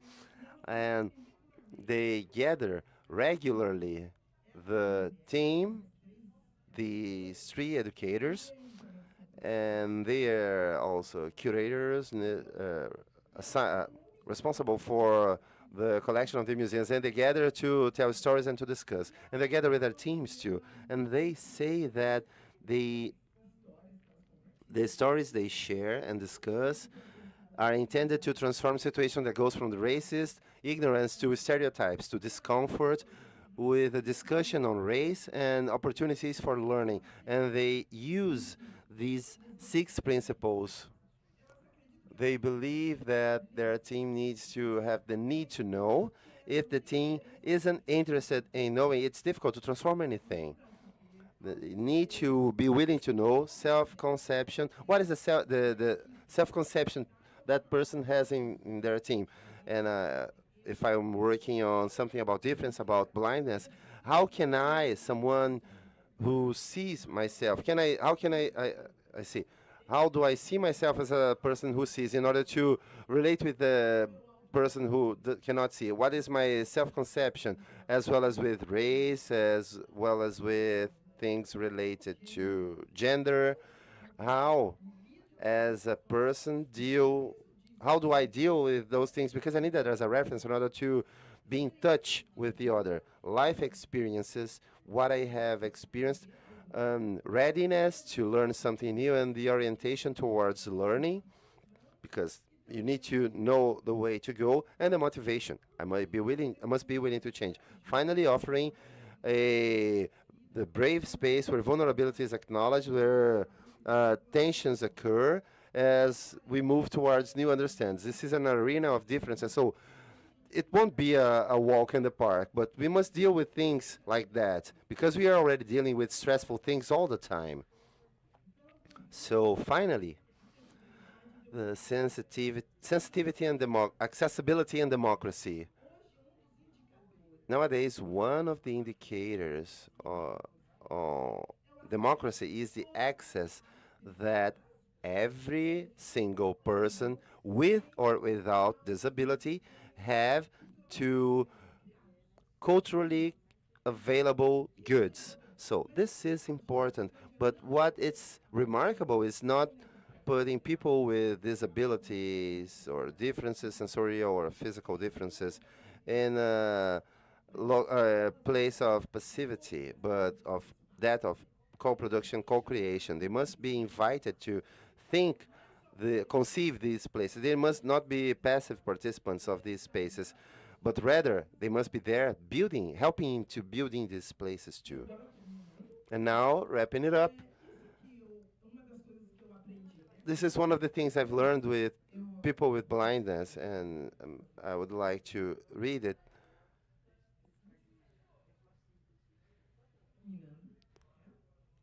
And I learned with the experience of dancing with blind people the attitude of paying attention, the necessary attention to witness the pain and the wounds marked in the memory, identifying subtleties and the limitation of language while facing the pain that is experienced and recalling. Non-visual artists have a peculiar way of bounding perception, time, space, and movement. Such features are relevant not due to the desire of touring on the disability or a journey in the land of the blind, but it tackles on a genuine interest of researching the elements of dance that are difficult or that we are resistant in representing, like the invisible and silence. The tension demands a intertwining in between words, silences, absences, and consciousnesses of the cultural conventions that intervene and shape things. Being attentive is delicate. It's a deep effort, contrary to the limit of the culture. It is a call to action. Return to the things themselves around seeing, listening, yourself, and the other. Give me your hand. Thank you very much.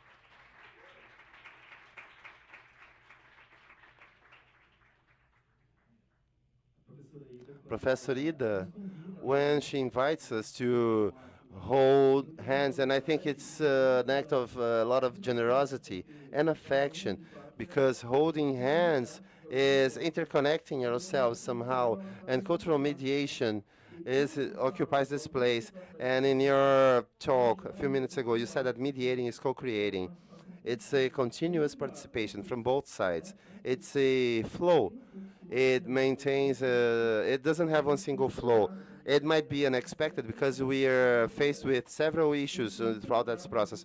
So I was engaged when you provoked us to hold hands, and I think that with your sentence, I will invite Poliana to keep our chat on mediation from that perspective. Holding hands in this panel. So let's hold hands. Well, good evening. I think it's not, we are in the evening already to everyone. I will describe myself. I am a mid-sized woman, brown skin. I am wearing a pair of trousers in crude colors, blue shoes. My hair are long, dark. I am wearing a red flower in my hair. I use in my left arm some guidances for protection. I use a color, red color and red lipsticks, and my eyes are brown. I would like to celebrate this gathering, this meeting in this panel. I'd like to tell my fellow panelists that you strengthen me in the act of mediating. I want to register the importance, the political importance, the effective importance of this event, and I would like to say that we have a lot to be done in this field of mediation, but we need to start and persevere. Well, I will do a synthesis exercise with some of my thoughts. I prepared a slide, but I think I'm not using that. I will only use the video, but then I will signal. I'm from Salvador, and my talk to contribute in this panel has to do with a specific audience, namely children. So I will start putting forth I would like to think three words: imagining, culture, and infancy. So imagining is all our capability for creation. We fly, and soon we will get our plane, but we didn't fly in the past, so the act of flying was materialized from desire, and that desire exists, it happens, because it is possible to dream. So keep that in mind, imagination. And one question that I think mediation isn't an answer, but rather a question. What is imagination for? So our very first question of our very first word, culture.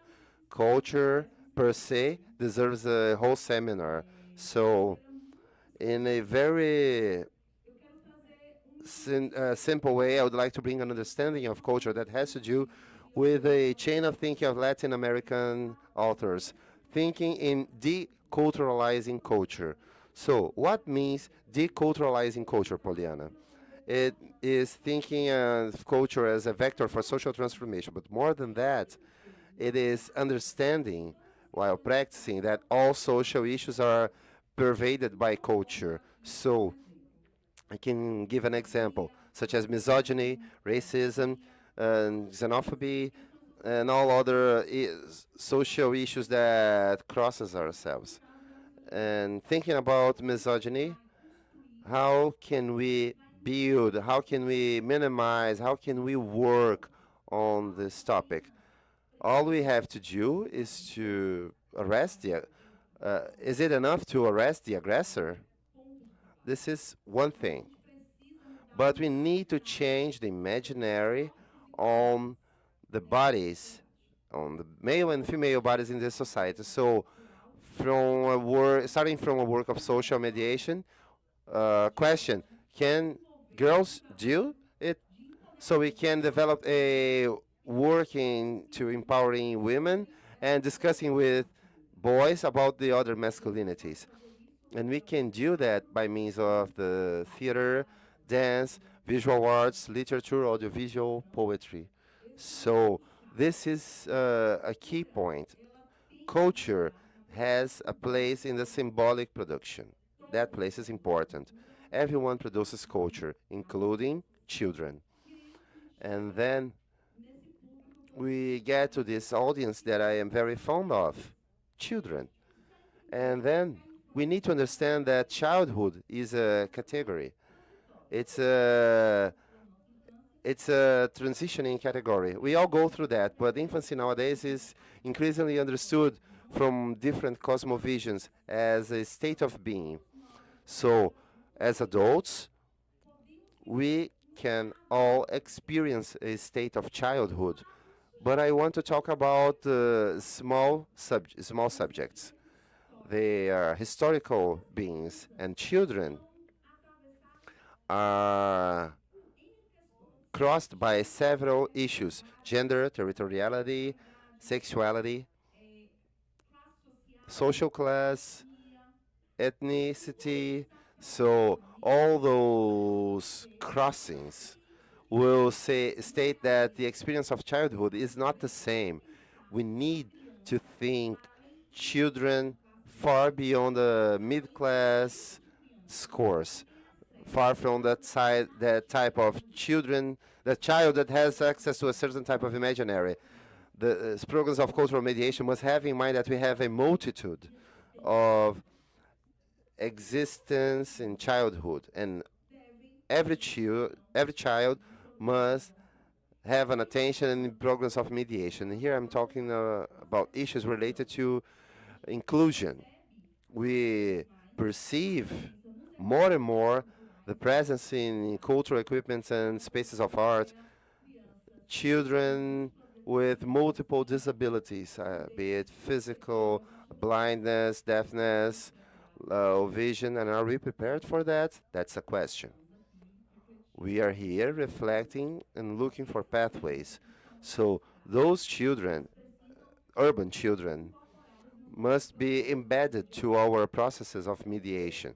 Well, this preamble, we need to think about the admission of right.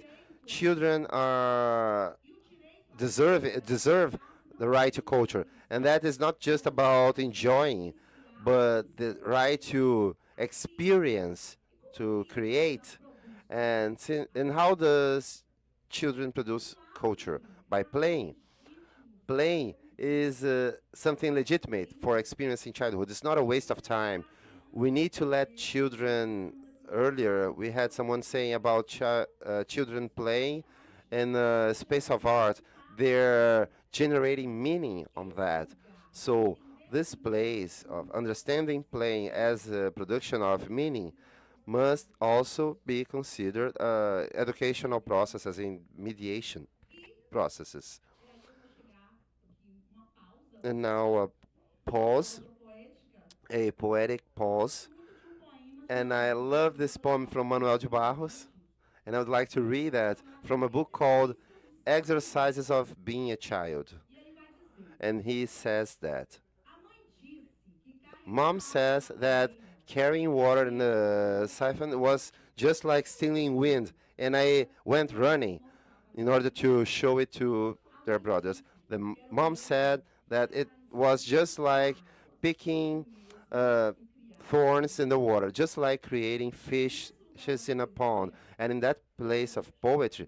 And now I would like to play the video to show what I'm trying to make it more dynamic, to use as much as I can, inspired by poetry. Or I think the place for artists and cultural producers is materializing desires, dreams, and projects. I am from Salvador. I live in Salvador for 15 years, but I come from the countryside of Bahia, almost Mineira. And in 2016, I belonged to the theater. It's important to say that I was trained in theater, and I am a dramatic arts teacher, and I work with children. I understood together with Renata Bernstein, a cultural producer, that in the city of Salvador there was no project for childhood in a systematic fashion, bringing those discussions from the field of mediation. So what I want to tell you is that Petis, the Festival of Art for Childhood, is not just an art festival, which would be great, because the festival itself is a very important event in the productive chain. But this is a project of cultural mediation, because mediation is something that structures the very conception and the execution. So every action follows a chained rationale, having as the principle children in the center. A child as a individual deserving rights, and since children don't go to theaters alone, they need a network that help them in commuting to the theater. So we need to think about the family, and we need to think especially on basic education, and in this case, teachers. So I would like to ask you to play the video. It will start with a few images. Can we establish a code? When I sign like this, you stop the video. There was a song.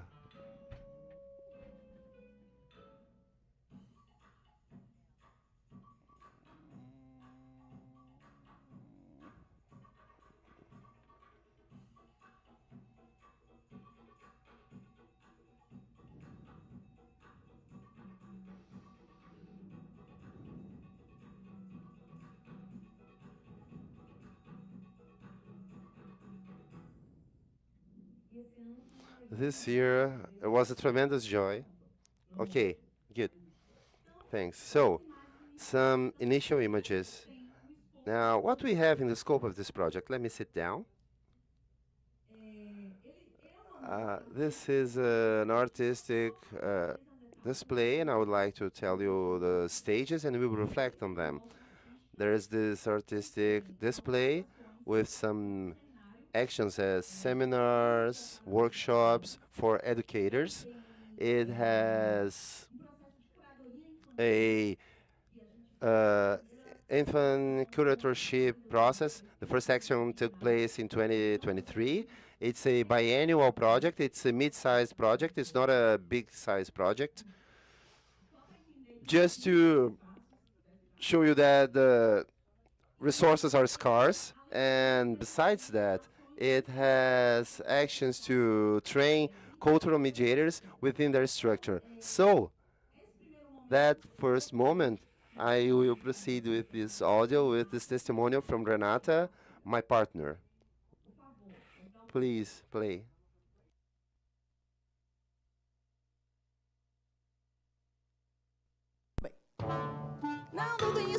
No, not from the beginning, not from the beginning.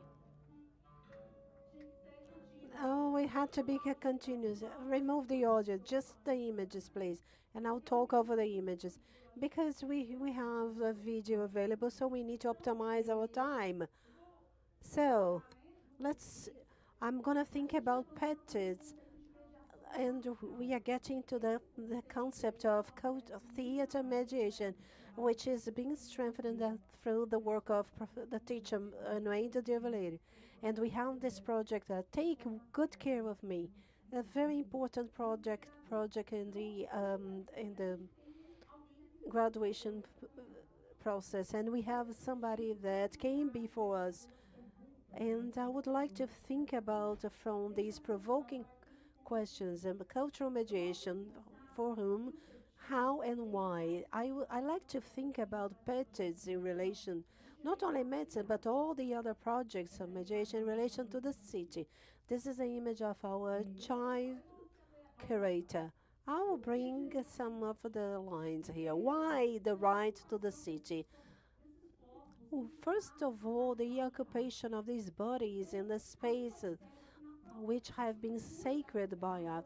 The architecture of the city itself is hostile to the family, to a stroller, to a disabled person, etc. So these spaces reproduce this logic. There isn't a changing room for children. We don't have adequate furniture for children. It is as if the child didn't make part of this place. And this one, we call it a fair of exchange, and which has inspired the movement Balana, which is different from the occupation of the city. And it's done in fairs, in squares, done by anyone. And what's the proposal of this activity?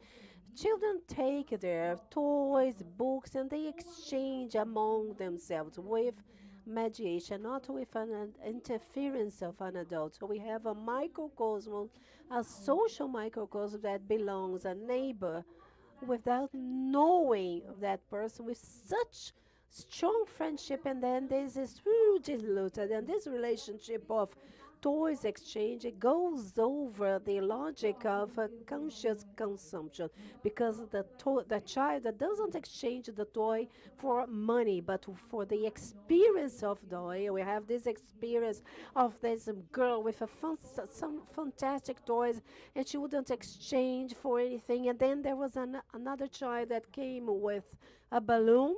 Oh no, we are talking about bubbles, soap bubbles. This mobilizes this child who had a very expensive toy, and I quote, for a cheap toy, and I told, it's the experience and the opportunity. And these are some images of the exchange affair. And the pet is also in relation, not only pets, but I like to highlight this, but in order to relation to the other projects, the mere commuting of these children. We're talking about a city.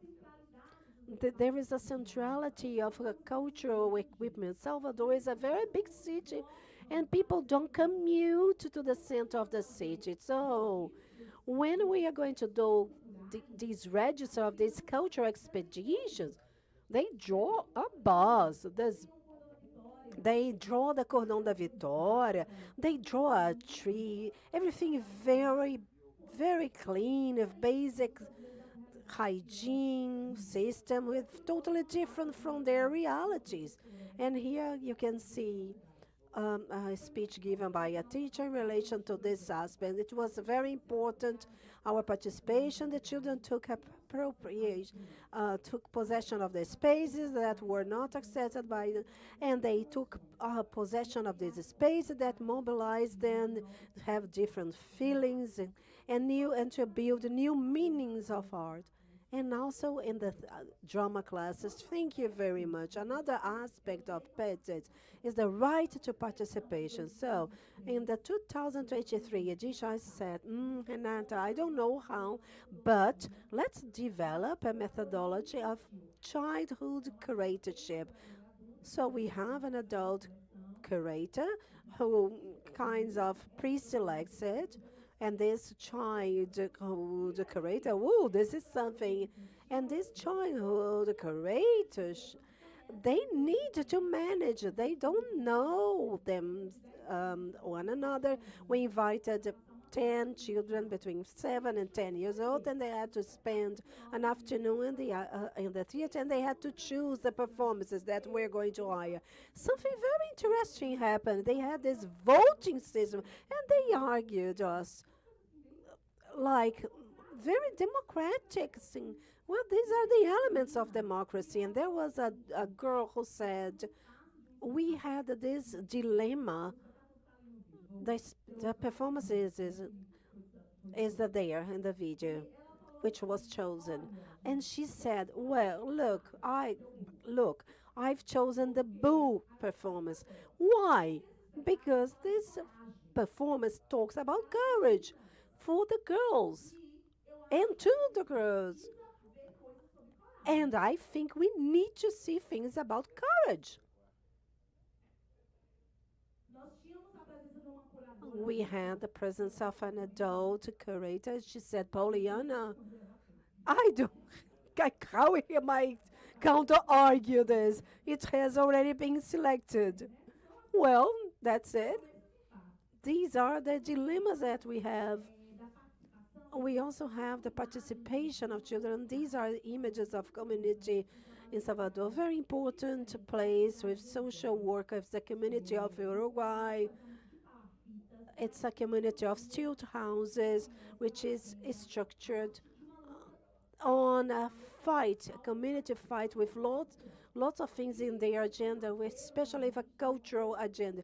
They are our partners, and they said, come on, Poliana, you just give us performance, but come on, we want to do something together. And then we invited Alessandra Flores, who is a visual artist, and she has this project called A Place for Giants. And then you saw this fantastic giant person, this dragon. It was conceptualized in the community for 10 years in an interactional work, which is also something very important. We do need to aggregate public. We need to gather people, to gather experiences. And the elderly woman and sold, and the younger person do manual job, a child that did painted, anyone, people offered what they could offer at that moment. So in this sense, and experience was extremely important to us. After that, we paraded through an avenue in the community, and we brought about this materiality of creating together, to do mediation with collaboration.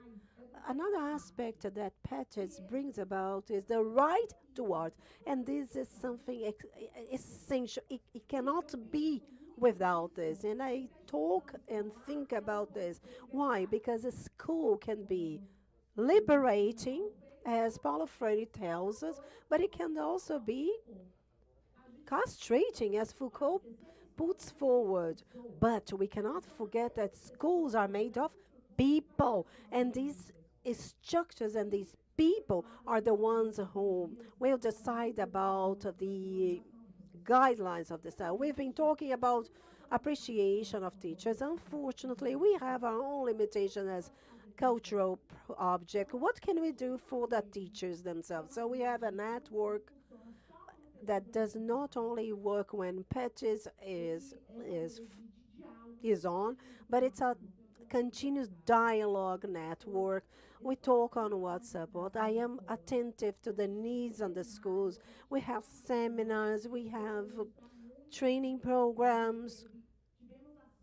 We were lucky enough to have a guide on the first editions, Elise Ortelio, who is a great reference in the culture of childhood and also has very important work here in Brazil. And to bring the presence of these teaching bodies, because we are not only this, we are this, and this, and to revigorate and bring these teachers through projects of dialogue and listening is essential. I need to end up, because I saw the final notice to me, and think about these meeting of affection. We need to think about this. We need to do with gentleness, with listening, because it's not easy to enter space that was historically denied. It's not easy to enter a theater that is normal, that is trivial. It is a sensorial experience. Everything is very magic, very enchanting, but it's very powerful as a transformative place. And to end, I would like to tell you a speech given by a person that takes part in this project, then my own words. I received a testimony of a teacher, and she said, Poliana, and this is a reverberation, okay?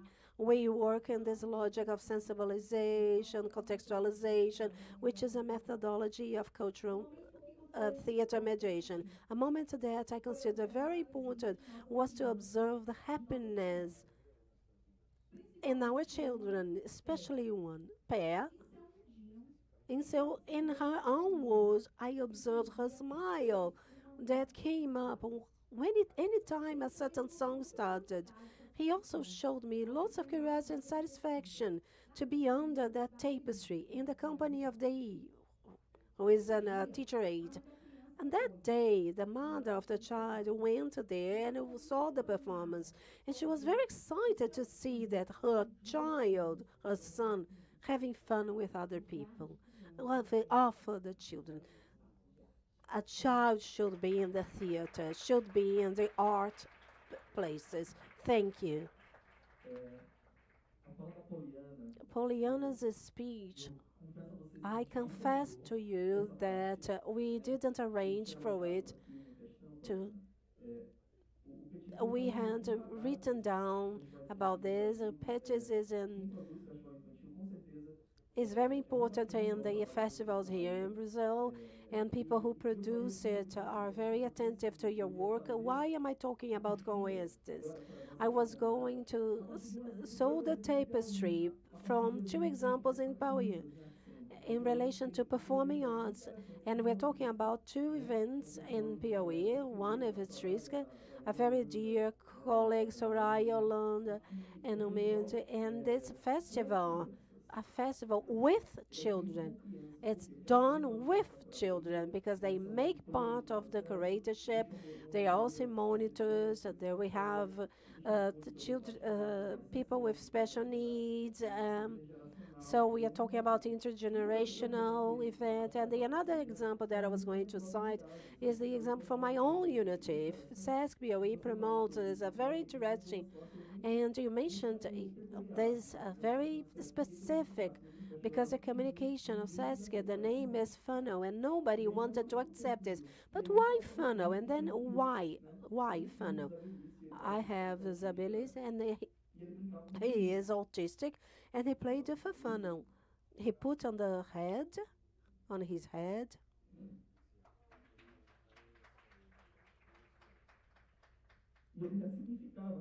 and he resignified that object. And when we are thinking about, and there was no name, that very boring thing, very Cartesian. What is a festival for children? And then I was having lunch, and Benicio was playing with the funnel, and like funnel is very meaningful because it's where we can put something, and this something comes out in other ways, and it can become other objects, other things. And I think this is it for the children's festival culture of art, the resignification, sewing and carrying on. I would like to invite Lane to carry on with this work, and the floor is yours now.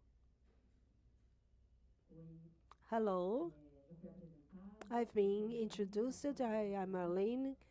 I'm part of the Mediação. The best contribution that I can offer you here at this event is the Mediação. What have we been achieving? But before I do it, I'm going to talk to you about something. 2007 was a very important cultural aspect where I lived, and I started being a mediator, and then was a balcony. Weekend, Saturday and Sunday, we were just there at the balcony to have this group of visitors to guide this visitor, a British artist. And we were waiting for this group to form, and then a small child came up, and then he looked up to me and said, "Hey, auntie." And then like the relationship. Do you remember me?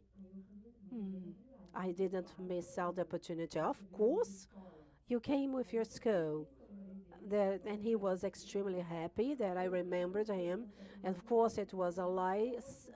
Hundreds of people, hundreds of schools. It's impossible for you to remember one special child unless they were very naughty during the mediation. I'm not removing the importance of children during the mediation, but you can imagine it's a lot of children just on a day. And then this person was very happy because he was remembered and he introduced me to his family. It was a weekend and came during the week and came back during the weekend with a family. It was not a small family. It was not a core family. It was like a family that wouldn't fit a car. A car that doesn't mean anything to you, but Brasilia is a city for those who have a car. And this is an excluding factor. So the cultural equipment are not in an easy way, in an easy place to get to. Exception of the Republic Museum, beside the bus station, but this is not part of the rule. So this outing to the museum, it knows how to, it needs to be planned, and people who plan it, and they need to bear this in mind. This boy, to be there, to have taken his family, a 10, 12-year-old, it was very meaningful to me. And even more meaningful when I welcomed the family and when I told them that I was going to show to them around. And he turned to me and said, no, I myself will talk to them about the works of art. No, it's not explain, it's to mediate. But I held myself because that was extremely important, because he thought that was so meaningful. His experience with the works of art was so important. He took his own family, a family that was clearly a bit embarrassed. They were not familiar with that space, so that's why I welcomed and I met. That was a turning point. I changed my graduation from BA to a teaching license. Why? Because that made sense to him, and that made sense to several other kids to go back to the space. It's to enlarge their aesthetic repertoire. So I became touched twice, and I talk about this in my master's thesis because this answers this question: why mediation? Because I saw myself in that boy. I was that boy. I was that poor child from the outskirts who didn't have access to museum, to the theater, and through school, a project of cultural mediation was able to access that. But why didn't they go there? Why? Because there are no buses? No, it was talked about that in the previous panel, because this is not within the repertoire.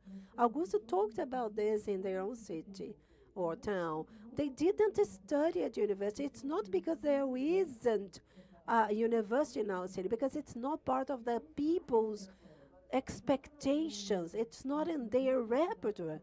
I was born in a small town, which is very more than 30 kilometers away, and the satellites, the so-called satellite cities, they are far away, the 20, 30, sometimes 40 kilometers away. But you understand, with it, we're not talking about geographic distancing. It is also aesthetic, symbolic distancing, and also lexical.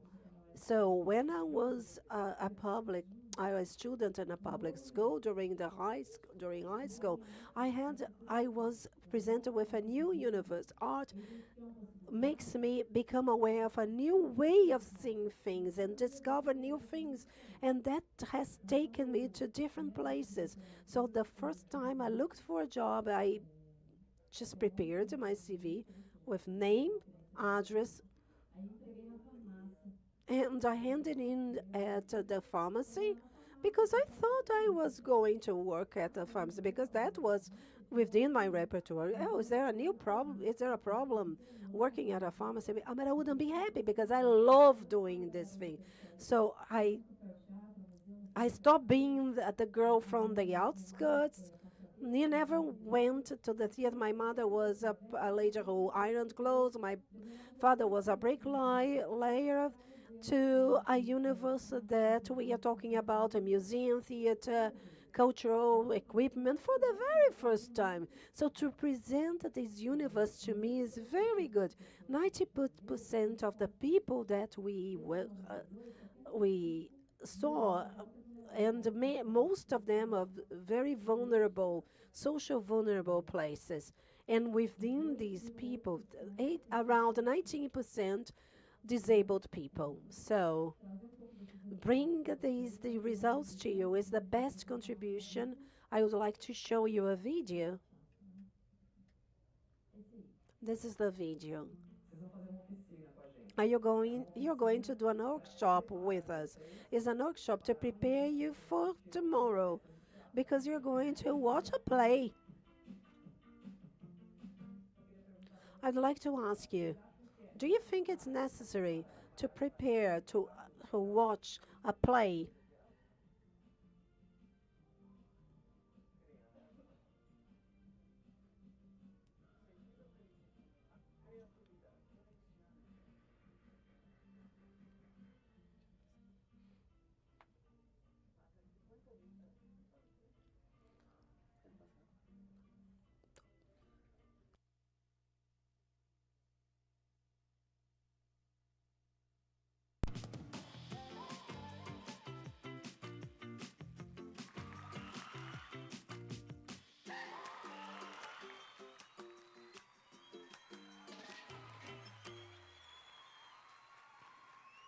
A Mediato surgiu de The Mediator came from this project, dialoguing with a spectator. So I was a mediator in lots of museums in Brazil because I was the performing arts. Why didn't we have this for theater? I think people were inventing the wheel when I created the project. Right after the research, my advisor presented me to Wendell and the Grange, who has lots of published books. When I created this project, I thought it was, very innovative. There were lots of people doing, in fact, but sensibilizing people, dance methodology to discover, and after that is going back to school, and after this, cultural equipment, and we do include the two keywords to reflect and to create. We also have educative material and training with the teachers, and then it became Mediato, a company with have the educative program for museums, and another one since the 2018. Well, we're talking about things that start from one different way, and including lots of my experiences. Some of the other panelists also talked about this. We bring lots of our own experiences.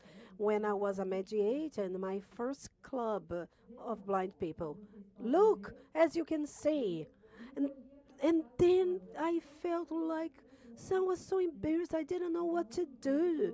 Nowadays, when I designed a course with 7 modes and what is important for the mediator to know before attending a group, and we have the student here, like closer to the entrance or to the exit. So this is a very basic things for universal welcoming of the audience.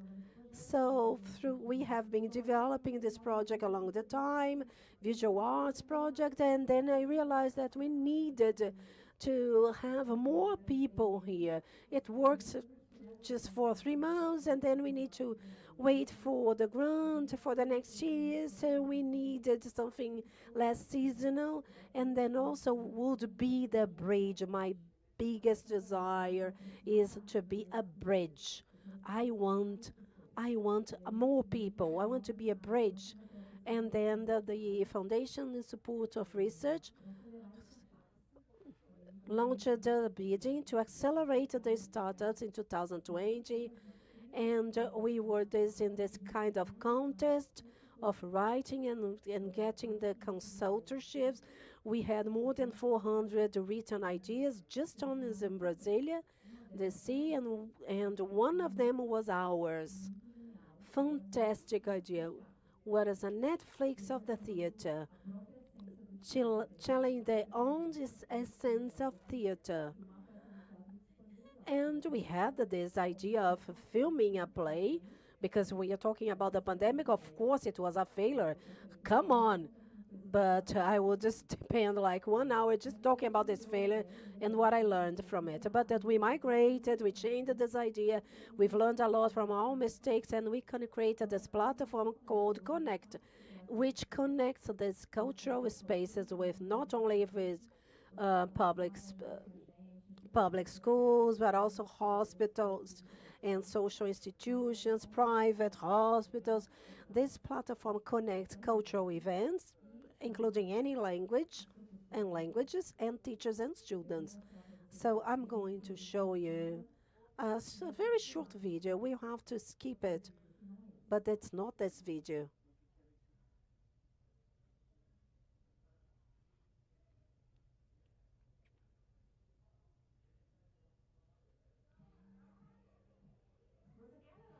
Do you want to take your group to the best cultural events in the city? Don't know how to do it? Mediator Connector is your answer. Here you can find for free transport back and forth to school, a selection of cultural and all accessibility and educative prep material to prepare students before the cultural outing. And a very organized for you to find and schedule the cultural activities with your students. Connected .mediat.art.br. Mediat Connected, approaching art, putting art and people together. This was the video produced for teachers.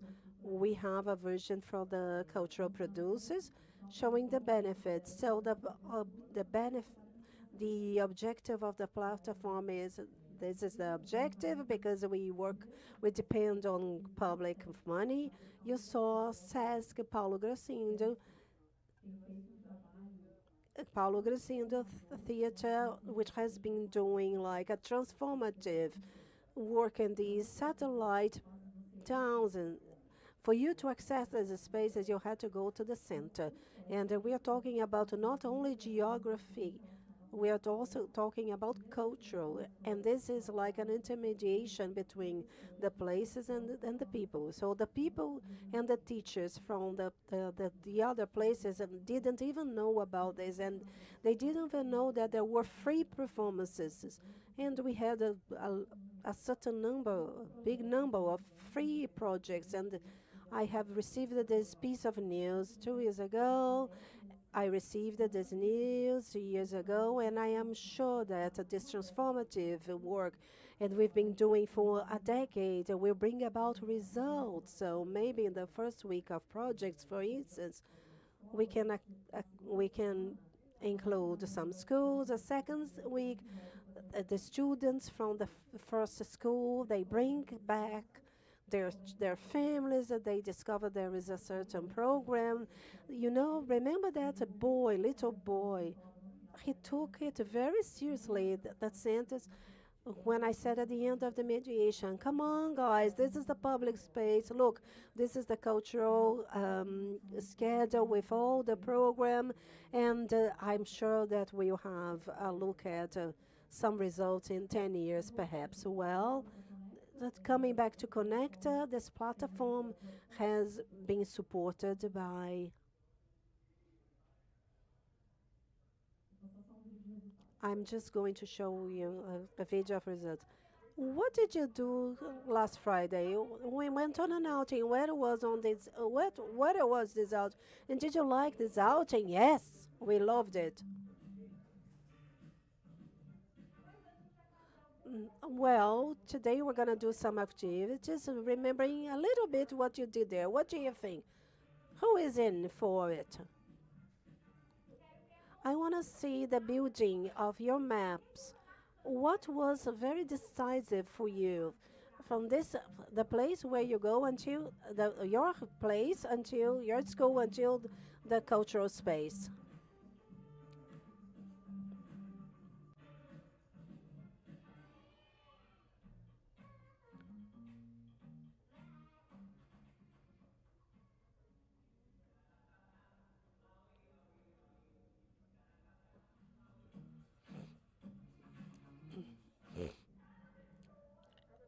Every person will find a work of art that has the core, the color that you talked about, that will show you what you were also feeling. In our podcast today, we have brought a very special person called Sarah. Hey.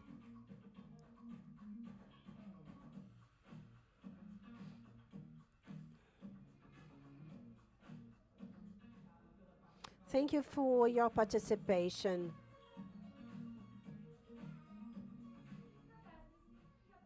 Register and enjoy it. Connect.mediate.art.br.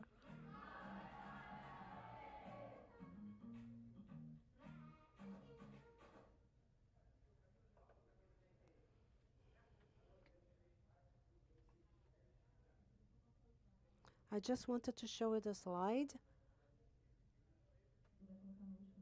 If you can just position the last slide, can you pass it on, please?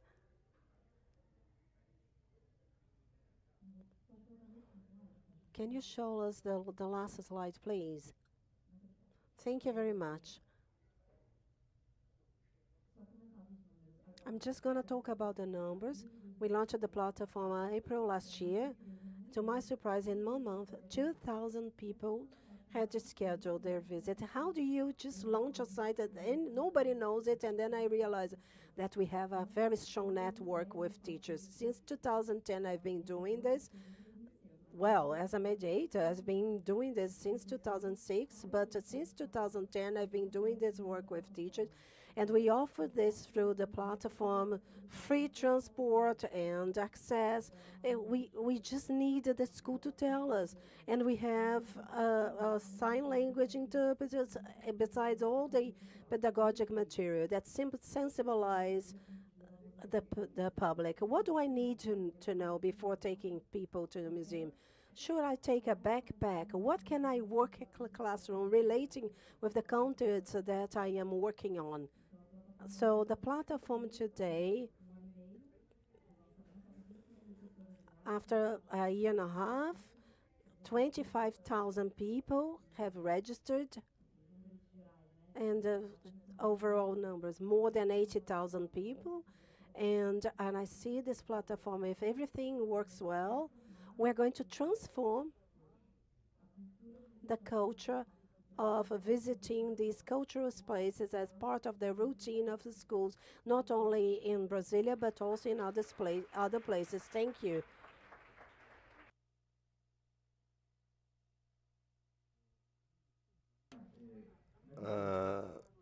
Besides from observing Victoria's methods in cultural mediation, is very important because we are here sharing, and there's a lot of people seeing us live on the internet right now because it's a huge network.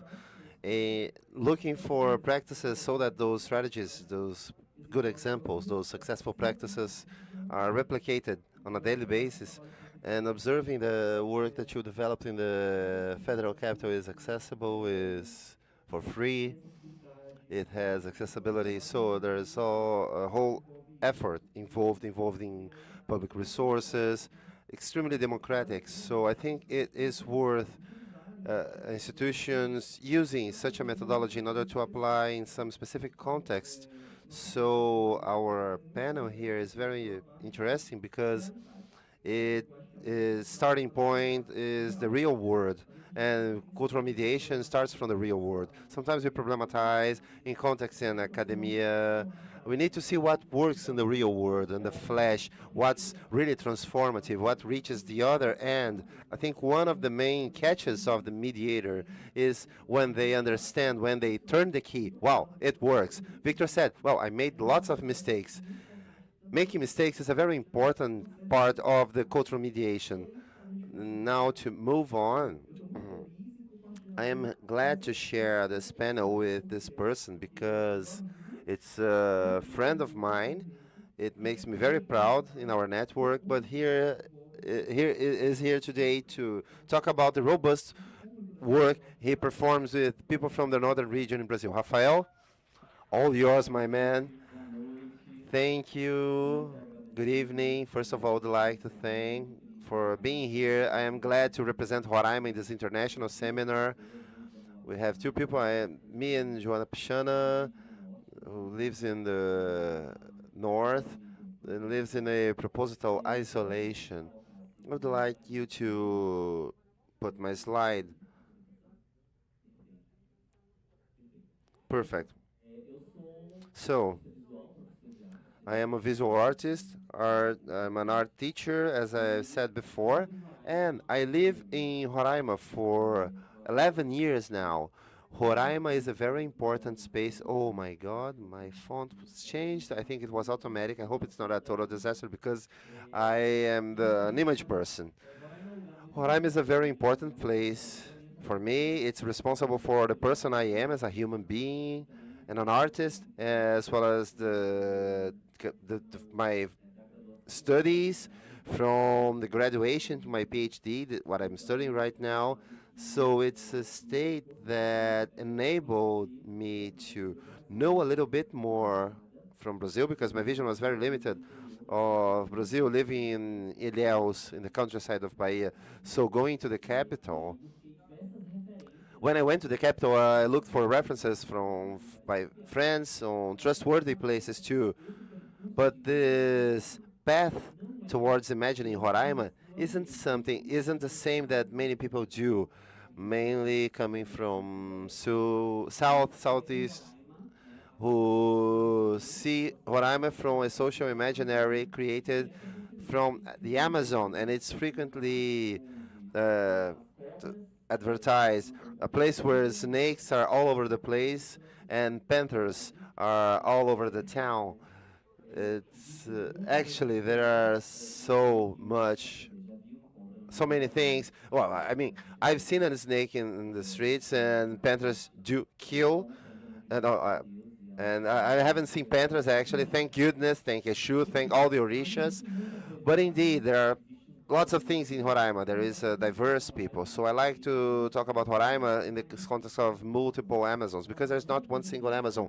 So the Amazon that inhabits Roraima, a cross-bordering Roraima with several flows that I will explain to you a little bit.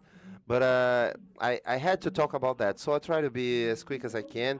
And this is so important that even the exercise that people do, the same exercise people do with artificial intelligence is with my researchers. So I requested AI to give me images on the Brazilian Amazon, together with technology, information and communication. This is the browser I looked for. And then I changed Amazon for Brazilian Southeast. Brazilian Amazon and Brazilian Southeast. So you can see the difference between these two images, a natural landscape, and then you see that the use of technology is in the very last image with a hand. And what is the color of this pair of hands? They are white, they are explorers, they are recording, they are registering, they are filming, so they can show you later the woods, the animals that live there. So I brought here a collection of images that will last 3 seconds, so you can record them, those images about Roraima, about the place where I come from. And they're right down here. We have the Southeast. It's fully connected. You see it attached to a worldwide thread, connecting to the whole world. Well, okay. So, in Roraima, we have Macuxis, Taurepanques, Ingaricós, Wairiri, Tuari, Matamona, Yatamona, Wapixana, Xirixana, Yanomami, Warau, and Inhepá. Besides other indigenous people, Warauís, they come from Venezuela, they're nowadays living in Roraima. And non-indigenous people coming from other places from Brazil, especially from Maranhão, Pará, Amazonas, Ceará, and bordering countries, such as Venezuela and Guyana, besides Haiti and Cuba. What's important here, the images and words mean a lot to me. The Cooperative Republic of Guyana, when I studied geography in school, we learned British Guyana, English Guyana, and it's a country that struggled to try to stain this marks of colonization. So it became a Federative Republic, so we should call it Cooperative Republic of Guyana, and we, as neighbors, we call it Guyana. Now, English Guyana is an offense. So amidst this diversity of people, we we experience a cultural matrix with different contributions. Maranhão has such an importance with religious traditions, the traditions of the folk parties. IT also has its feet in one foot in Roraima, and we can see a little bit more of this cross-border relationships. Well, the font has changed. It isn't that nice, but we'll do this exercise. It's Roraima, okay? We use it for several reasons. We embed a foreign vocabulary in our daily basis, like Joby, the girls and boy, the bike. I heard it here today. Why can't we say Roraima? Because it comes from indigenous etymology, meaning mother of the seas or green hill. Roraima. So it's not Roraima. Neither Roraima, people from Roraima don't like to hear it like that. It's the most septentrional country, so that idea from Oiapoque to Chuí is refuted, is rebuted. The most noble part is met in Monte Caboraí, that is in Brazil, so the correct expression of Caboraí is Chuí. It rhymes and it's still beautiful. It's a very new state. It's been acknowledged 34 years ago. It is part of this triple border, what makes it be having a migratory process and an immigration process. We have people coming from Haiti that arrive via Guyana, and they go to southeast, hoping for a better life. People coming from Venezuela that follows this path, but some of them stay there because there are many people who live in misery, because we all know that it's a country that's been suffering humanitarian, political, economic crisis that had forced this diaspora for the dwellers of this country. So it has 140 indigenous lands, what eliminates the idea of making it become a corridor for exportation for husbandry and agriculture, things they dreamed for Roraima. There is the presence of several indigenous people. As I said before, it's a population that has doubled due to this migration processes, almost doubled actually. So we live amidst all of that. There are only 15 municipalities, 2 neighboring countries, 2 neighboring states that create this connection with Roraima. Roraima has faced isolation, which is a deliberate isolation. Sometimes we have no internet, we can't communicate with the whole of Brazil. And I have worked at Sesc, and I am proud of being graduated and trained in this network of art and education. I was there for 7 years, and I was a very problematic person, staying live. People who are here know me. I fell like 15 times once. So it happens, right? Having no internet. We have an energy crisis that's tremendous. It lasts for years now. We rely a lot, and this is the state, as you can see. And everything hinders us from having this information. We are asking for help several times of the year. The algorithm doesn't deliver that information to you. And why is that? So I know people who are with their blood contaminated who live in the countryside. My mother-in-law, for instance, she has a high level of mercury in her blood due to the fish in the river. This is something you rarely know. For instance, that we overcome São Paulo and the capital of Vietnam last year with smoke. Did you hear about that? No.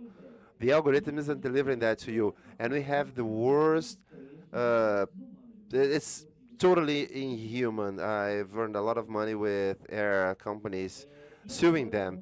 And now I would like to show you the promotion that you need to register about Roraima. So here we have a Venezuelan trade, arepa, da morida, a broth, a traditional indigenous broth. We have Dona Lourdes do Acarajé. She came from Bahia 20 years ago. We have paçoca with banana. We have Rupestrian writings. They weren't dated yet, because when they're dated, I think it will put down several theories on human formation. We have artists that use that. Isaías Miliano, who uses those inscriptions in their arts using wood. We have Jaider Belk, those who arrive here, Camesia, who has arrived here already, but this is a place of other artists too, marvelous artists from indigenous origins, from Venezuela. These are the Venezuelan drums, an Afro-indigenous culture of the seaside. Here, Arraial, dos Maranhenses, we have writers, we have theater, we have traditional dance groups, we have urban art, we have technology as much as we can. And this is it, to talk about Roraima. And now I will enter this research, and I'll try to be brief. And I start this with this graffito. Graffito is specifically my subject, my research merit comes from Italian, which has to do with inscriptions, scratches, that things we see written in the toilet walls and buses. And here I would like to talk a little bit about that. Okay, so since my experience comes from school, I bring a few graffitis so you can see. In the Amazon, we have, by and large, but in Roraima, it is that same situation, the high levels of school evasion, young people who believe that school is a possibility for changing their lives, and I'm talking about peripheral schools, and peripheral schools are formed by a tremendous cultural diversity of people, generally from Venezuela, indigenous people, black people, who descend from people from Maranhão, Maranhenses. So it's a space that gathers all those people. And the school in Roraima back in 2018, Roraima is unfortunately a very conservative state. And then it's a bordering state. We have all the armed forces present there. So there is a thought about that turns the thought on the state somewhat conservative. And 2022, we have a militarization of the schools. My school was militarized. There is a bunch of 15 schools that were militarized at the same time. And why does that happen? Thank you. The military management inserts itself, and it starts taking care of the way how people behave and how people dress in classrooms. Are the ones that are responsible for dealing with reality. Well, it's this very violent process that cuts subjectivities, earrings you can't use. You need to remove your eyelids, so you need to dress in one single pattern. So we have that. We have the strong presence of the sons and daughters of mining workers, and they rely on that. So they are in strong disbelief. Some of them want to evade from school to work in mining, and we have these thoughts coming from the people in that social situation. And we have something very serious. We have teachers and managers that are being imported, and all those people come from distinct places with no type of training on the location, and they are not even trained on that. And so this is super complex. Also, we have schools with poor infrastructure. This is something you can see. This is the last sentence. It's huge. It comes from this process of militarization. Graffitos are following the historical time of the school, and they don't stop. They evolve with time. And then school in Roraima is a potential center of art, culture, and thought and thinking by Roraimense youth. When I arrived at school, I found out that all the walls, everything was full of graffiti. So I arrived and I was like, wow, that's weird. No one talks about that. And then I went to the pedagogical meetings, and no one talked about that.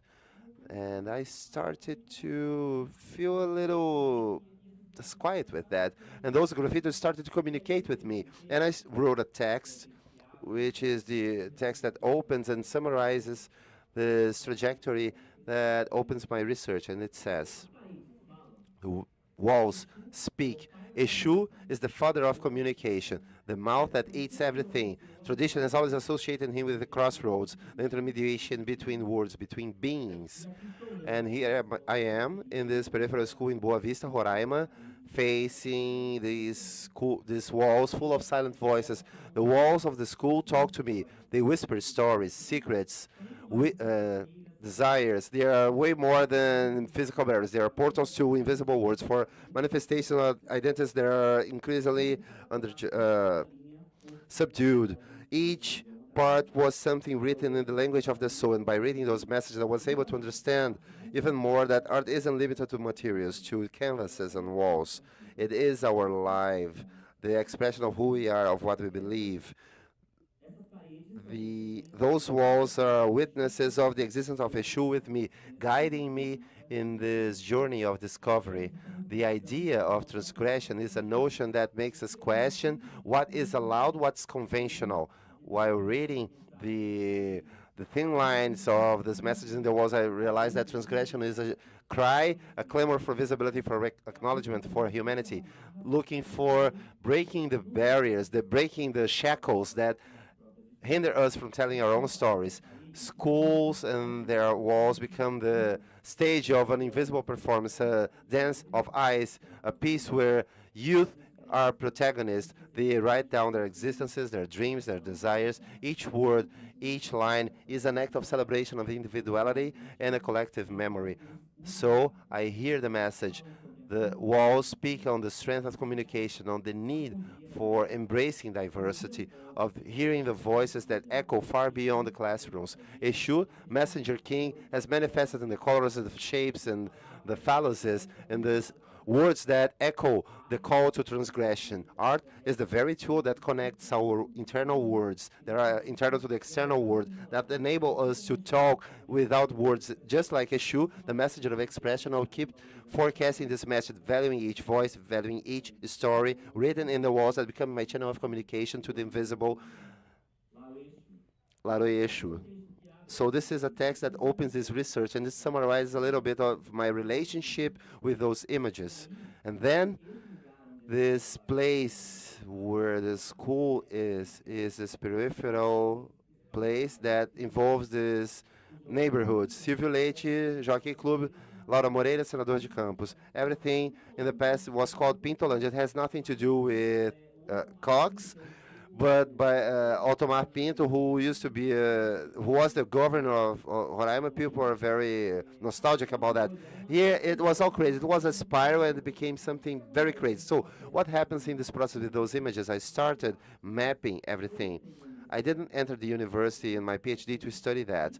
This is those writings that led me to my PhD in order to look for a reflection, a methodological reflection, an artistical reflection that could talk a little bit about the experiences of this contact with those images and with those discussions. So I started mapping that without, well, not with, of course, with the intention of using that at some point, but then I started experimenting those graffitos in the on class, on Rupestrian art and contemporary art.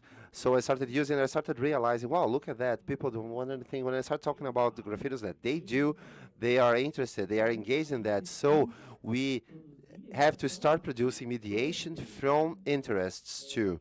And this is vital, because if people are interested in that, that thing hardly will find some room to enter into those people's minds. When I started using it, I was like, wow, this is something important. I started whispering to the teachers. And I started doing a network of professors, and later on, teachers were sending me the picture of the new graffitis that were rising.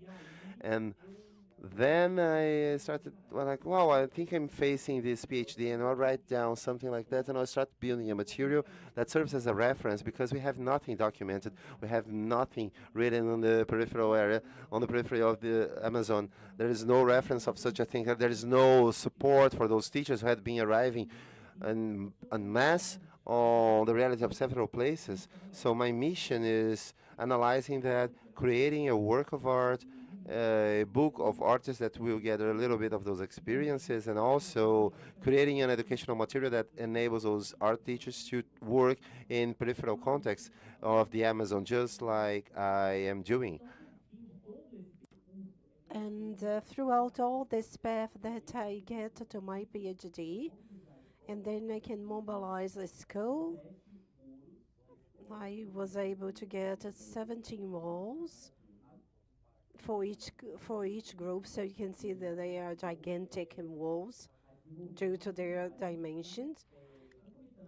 And we developed an activity at the same parallel with the research. And this research is also called If This School Was Also Mine, Urban Art and Visual Culture, Age Communication, Youth and Periphery in the Roraima, Amazon. So these are some of the symbols that permeate their culture, so that I can try to understand a way to arouse interest in those people. So this is something very crazy. You can't put together two people who have argued. So you need to find a solution for all of it. So I went to Edu Communication. So we're talking about Paulo Freire as the pioneer, and from the communication, he says that images are they're not neutral. They are loaded with symbolism and ideology. So we need to have a political view on these images. So I started trying to find, and I need to categorize this. Unfortunately, this is what the economy does to us. And then I created these two major categories to know about these trajectories and also the desires. And one subcategory I'm going to show you very quickly, the knowledges, and the subcategory of the way of seeing school. I can put together all the students, give clues about teaching, about the class, about what is allowed, about what is not allowed. So these things start arising. And the best group in the afternoon with the inadequate management, this school of shit. And so these are all pieces of information, guys. So this is ways of seeing the world. I put them together, these ways of seeing the world. This is how I can put these images together. I need to speed up a little bit. And then when I identify art, because they acknowledge the presence of art, 244 is, and it's a performance, a trick a person does when they are riding a bike. It's called a dargrão. I'm not sure if you know what this means here. And to find out about Afrocentricity, people who identify the author with a black person, rational, that crosses generations of young people. I wanted to be the girl that you would introduce to your mother, because I saw this moment. I'm just kidding. I saw it. I'm sorry. She is a black person, a black girl, and then you think about it. This visual culture has helped me in Portuguese, not on analyzing the semiotics of the image. You analyze from the context and then the students are starting understanding. That was crazy. We have this reference, unfortunate criminality, 1533. This is a reference to the 15 letters in the alphabet that repeats in the alphabet, and then we can understand the number of the criminal organization. Many times this comes up because there is a certain movement to be, but most of the times is to confront the military personnel that is there. But we understand that not everything is a criminal. So this is the reading about how the young people see. We also have affection in the category desire. We have visibility when they talk about, when they include the ads and follow me, and they include their names. And we also have the categorizations of gender and sexuality. And the curious thing is the only category is the only one that is shown in this words in Spanish. We know that we are talking about a school that is a bilingual school, because Roraima is a bilingual state. And the most important thing, the Spanish language is obligatory, starting from a bill that entered the city. So I started inserting all this in my pedagogic planning. So I start listening to them through these signs here. And I start, and after we do this listening process, which were lots, starting from writing, from listening, from audios. I can show you some registers. That image is a bit complicated to see. And this project that I did together with the students, now we're gonna produce a mural, and we have a writer to actually write something. If you had an opportunity to write down, to read, to cross, to scribble, what would you draw? What would you write? And then they started producing lots of images to represent the class.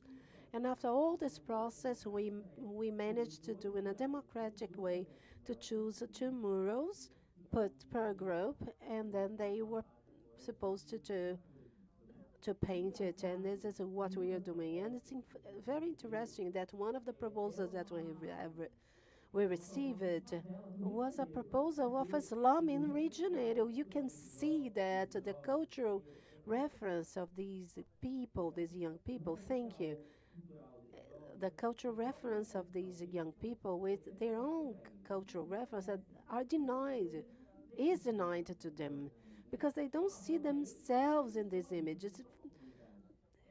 Slum to them is what they see on TV. So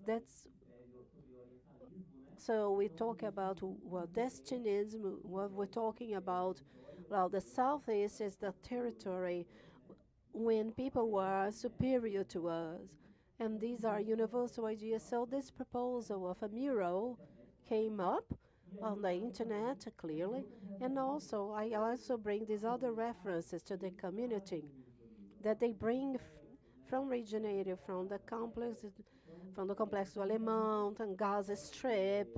These are references of the community that are not in Roraima, but they end up absorbing it due to these pouring of images on them. So they would embark with me on this trajectory. I take some professionals to school. I'm talking about urban art, and we had lots of workshops, and we have Fred and Boloise, 2 artists that are doing this with me. I invited them, so the school has allowed everything, and they are very enthusiastic with the images. And this funny thing is, like, I started mobilizing all this school. So it is a work of mediation, but in which we manage to put together these people. No, we're not going to do this. And we can open doors. So the military staff, the schools, and the teachers, everyone. And some teachers also free the students. They allow the students to take part in my class. So all of this is important. The presence of Sesc is also very important. From Sesc, with the help of Sesc, I can take these young people to some places. So we have lots of references that I use in order to do this kind of this. And there are other places of discourse and speeches beyond the walls. We try to think about crossing or scribbling on the public places, and my time has run out. I had so much to talk to you, but anyway.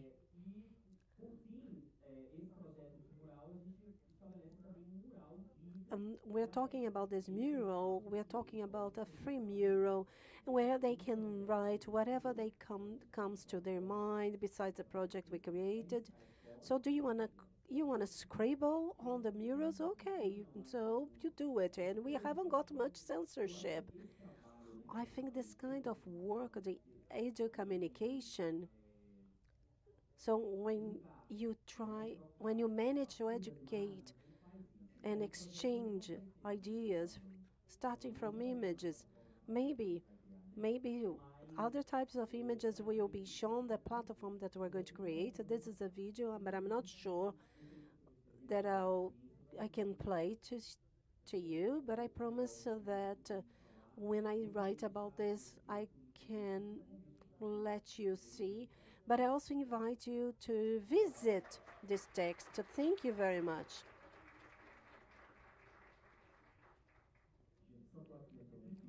This, Jesus Christ, this sign is so difficult. It comes from here, it comes from there. And the sign is coming up. Wow, what a complex task. Very nice, Raphael. Being capable of decodifying all of this and methodology with the students in a collective way at school, and this mediation process, very powerful.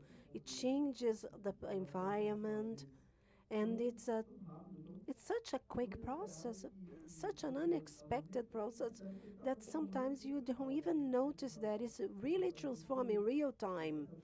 I think it's a very satisfactory result that you have brought to this panel. I would like to invite Professor Marcus to wrap up, and I'm very happy to listen to a historian. Welcome. Good evening, everyone. Such a burden on my shoulder with my last speech. Thank you very much for the invitation. I would like to thank you and to say that all the care that you have had with us, and I hope the other people have had this experience, because this is not something common with the guests. And one of the things that I would like to talk about is care, and also congratulate on care to bring regional diversity in the speeches. I am talking about São Paulo, but I'm from Salvador. But events like this here in the Southeast, they reinforce this idea that only here in the Southeast things are being done. So I'm very happy to be here in this panel, where I can see experiences from different places. And working with culture in São Paulo, one of the things that mostly disturbs me is to reinforce this place as if this place was bringing solutions to some issues. So congratulations on it. So I'm going to introduce myself. I'm going to self-describe. I am a gay, cisgender man. I live with HIV, as you talked about in my presentation. I've been talking about this for 4 years. I'm a historian. I'm wearing white trousers, a patterned shirt, black and white, and I've got a beard and gray hair. I study history at Unicamp. I'm finishing my doctorate. I'm not a specialist in gender and sexuality, but we developed this in the collections, but I work with other things. But it's been 4 years since I've been working with it, to work with people that were re-signifying this project, like in a very quick way. The Bajubá collection, we understand it as a community collection that unites LGBTQ community. I'll talk about this a little bit because it's part of a network, and is also developing a very important work, because the next National Archive also generates access to social and public policies and subsistence of this kind of project. One of the things I want to talk about in this cultural mediation from the collection point of view is to redechromatize this place, because like as if this space could only be accessed by a scholar, an expert. No, come on, just by a person who is involved in a PhD.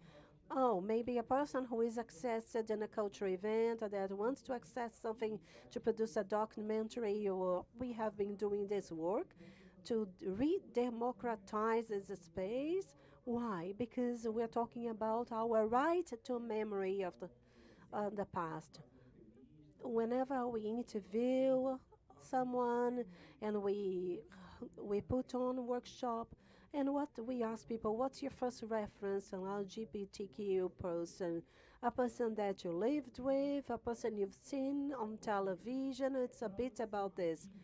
Beyond being this collection of like a regular collection, to keep a vast collection, which is in the process of being organized, that we have been doing the last few years. This group that originated during the pandemic space of cultural production, which also explains my presence here too. This is one part of the collection. We are occupying a room incentive to life in Mariana, the suburbs, a non-governmental organization of people who fight AIDS and have been acting since the 90s. And is also part of movement against HIV and AIDS and those people who already are living with this disease. And here we've been there since 2022. I'm going to talk about its history a little bit. This collection was formed in 2010. 3 white men researchers from activist experience that they started thinking about the urgency of project of LGBT people to make it public. 2010 was also that similar project started coming up at the Center of Documentation in Curitiba and another opening another museum in Salvador. So this collection is born from the urgency of this kind of museum. Why? Because the most important moment of Bajuba collection was to put these two together. And that was the effort of those 3 white men. And 2013, they started publishing on the media, on Facebook. So this group finishes in 2017. One of them is also a professor at Curitiba. He moves to São Paulo to do doctorate in public health and takes this material with him. In 2019, Casa Uno is a project that welcomes these people, and they have like a warehouse that offers this person so that the collection also has this space of consultants. And then what happens in 2020, the pandemic, when the collection is finally grabs this space, is closed for a long time.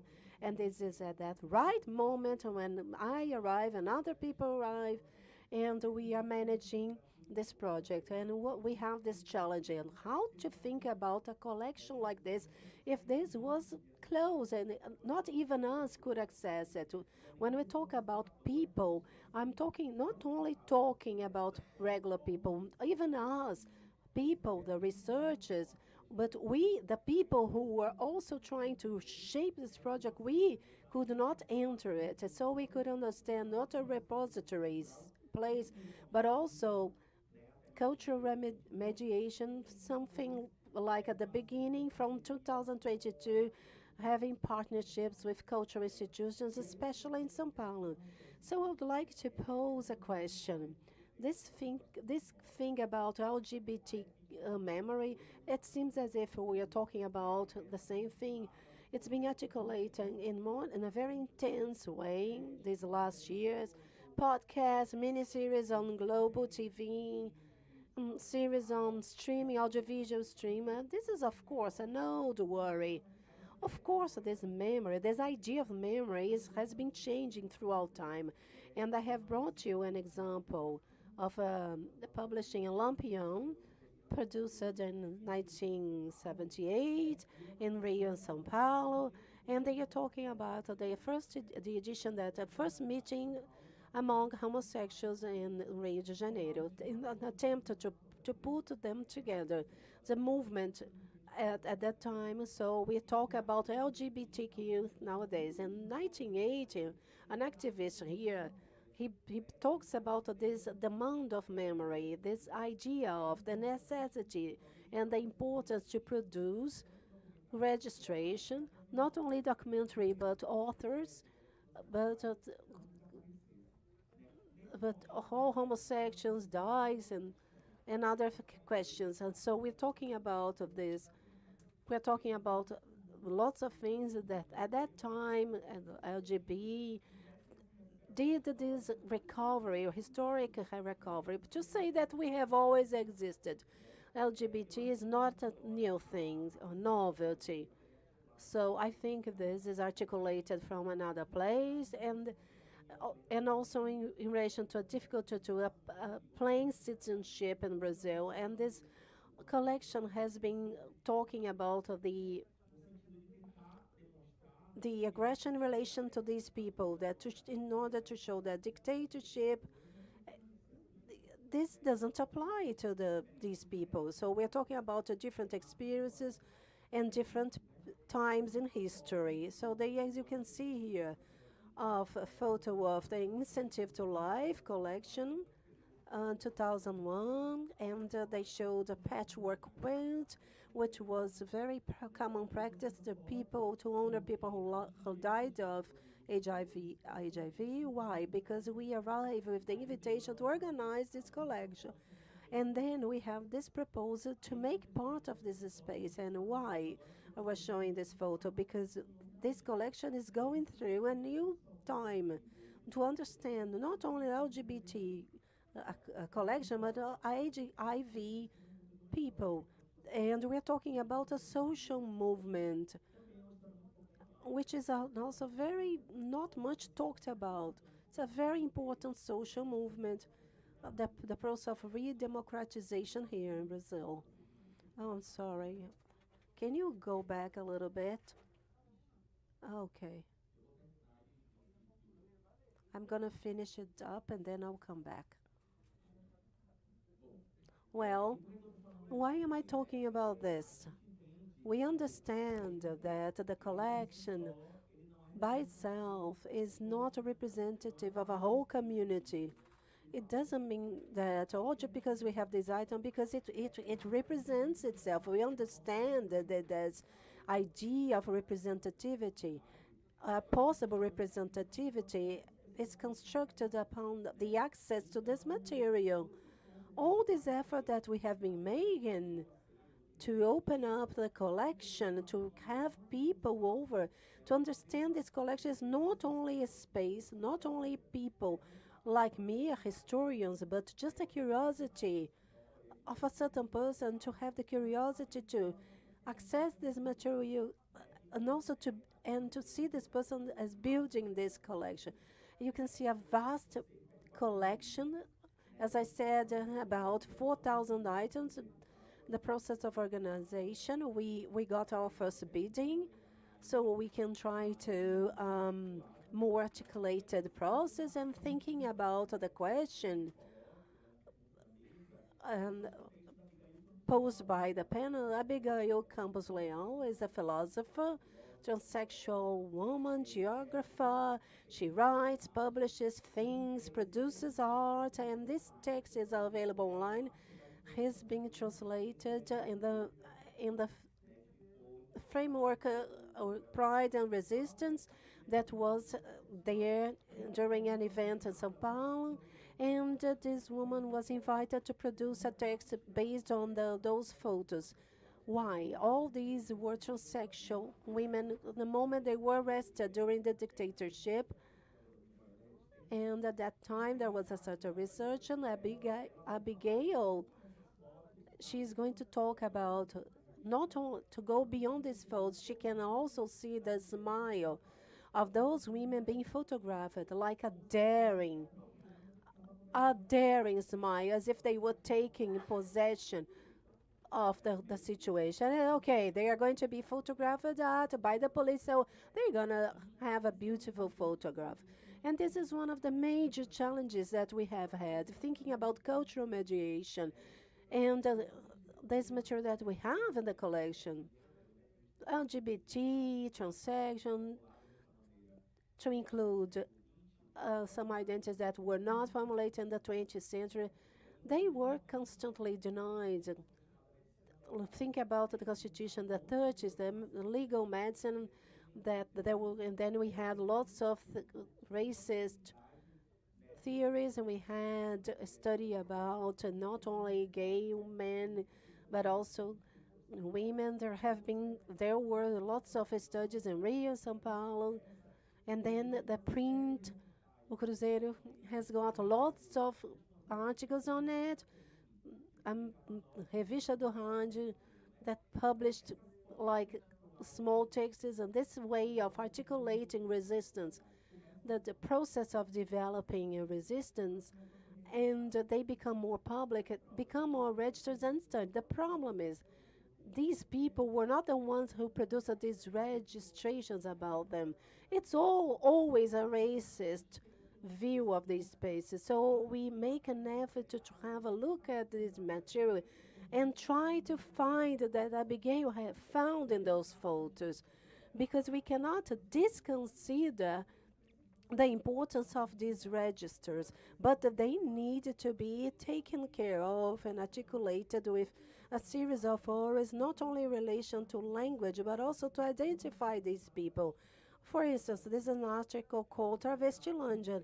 This was published in LL, a magazine, when a reporter decided to study that travestite world in the center of São Paulo, República, Roche, and Vale do Anhangabaú. Few women have been identified in the photo, but it is a process of legitimation, but also invisibility to a young person. When we do these activities, we access these young people, LGBT young people.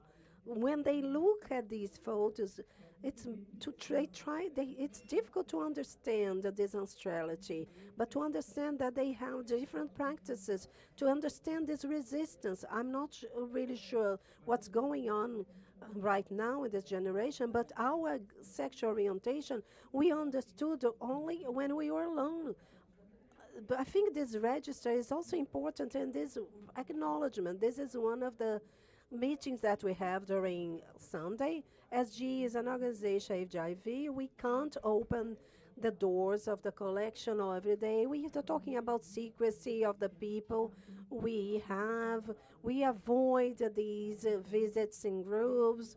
And then we started this practicing, doing this on Sundays, so more people could access this material. And the importance of these moments were to integrate more people into this project, because from then more people were understanding that this collection was something they want to collaborate with.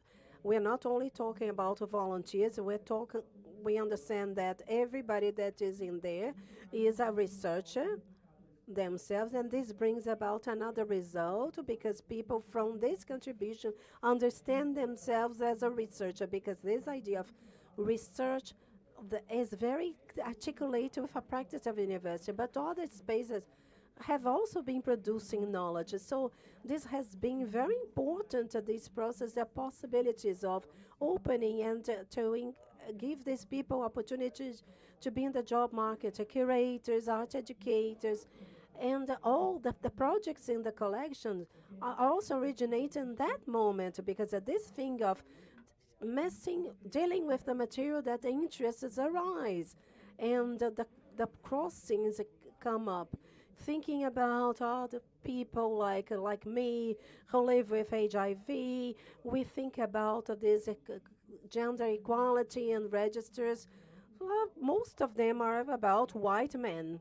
And I would like to talk about another experience, to think about mediation, not only with the audience that accesses the collection, but these people in life. We want to access their memories, to understand that these people are not only witnesses, or not only the people that we go there and we access their accounts, and that's it, we finish. This is the experience that we have, and had this podcast. And we told the story of 10 people that migrated to São Paulo, LGBT people, and then from then we started to understand some issues. From the moment we recorded this story of LGBT people is recorded, this story is about other people, contemporary to these people. who live the different things, different situations.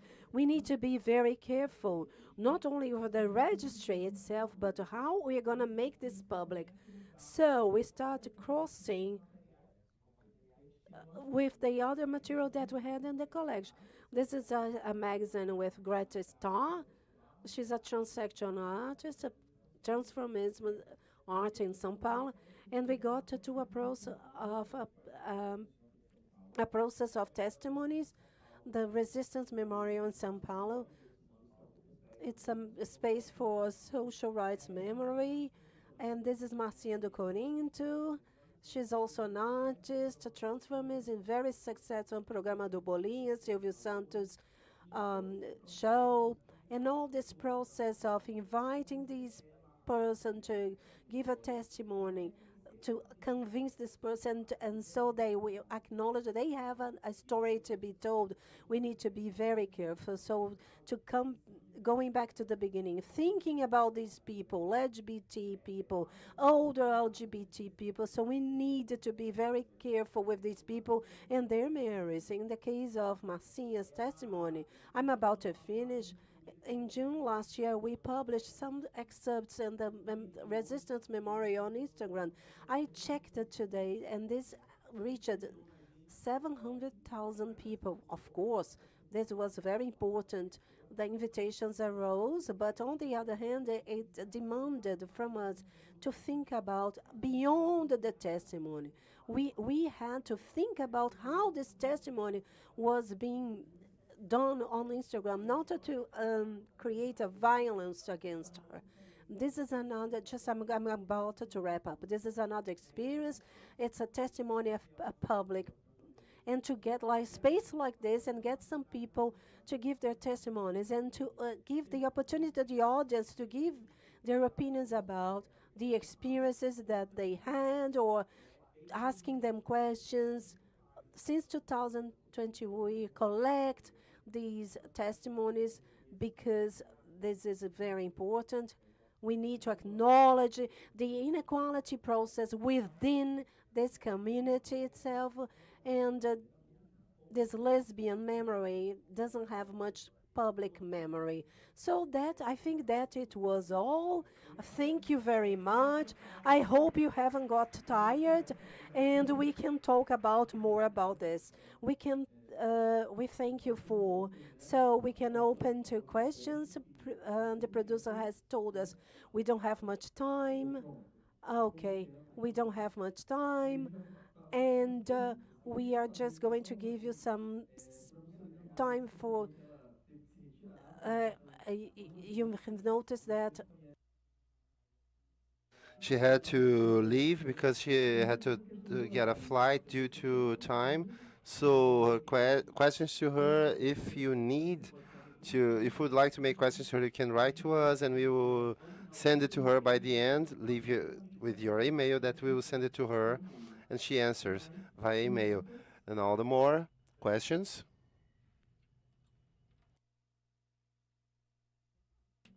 It was good. When we have no question, that's good, because you were extremely comprehensible.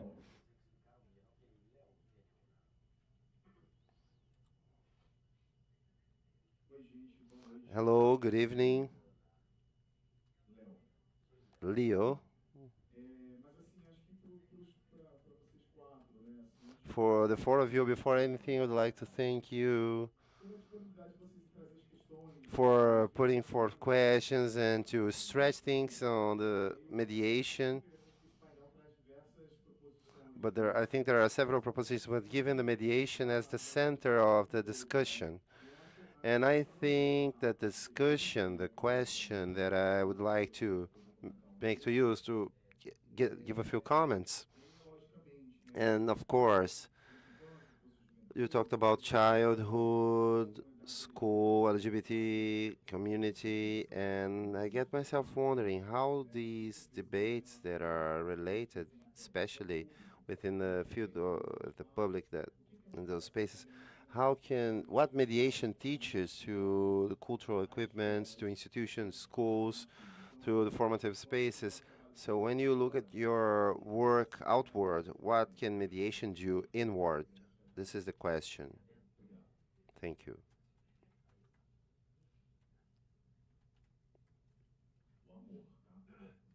With love, please. I can say one thing.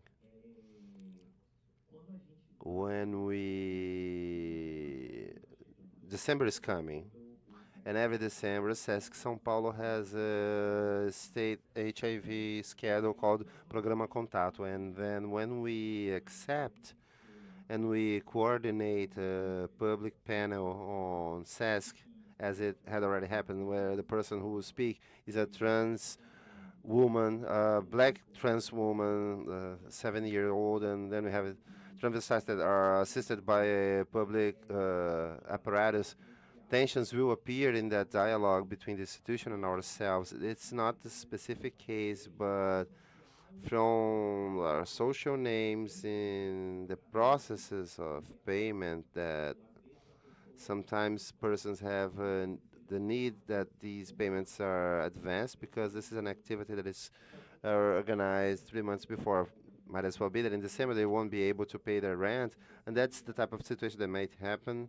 And I think that so institutions, when they want to bring the dispute of narratives, the imaginary and other subjects, they need to understand that they need to be more malleable with those processes. But sometimes it's a debate on toilet. That might be something that it's already given, but it's not. I've done activities in a cultural space that the management said which toilet they could use. So that's what I'm talking about. In my case, the collection, we are formalizing things, but we are not working from an institution. We end up going through many institutions. Now back to that issue of care of the audience, because if you intend to hold an activity on LGBT memory, you have most LGBT audience, and they are not seen inside the museum, they aren't seen in a theater. So we end up stretching things a little bit.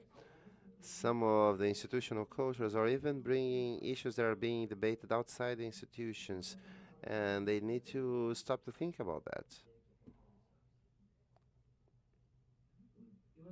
I think in my case, very specifically, an understanding in school as this space of constant confrontation, mediation arises as a possibility of negotiation with those institutions, of having a conversation, and also a space for formation, because we are doing that together with the audience, and then we go to those institutions and somehow try to touch those people, and then negotiations start.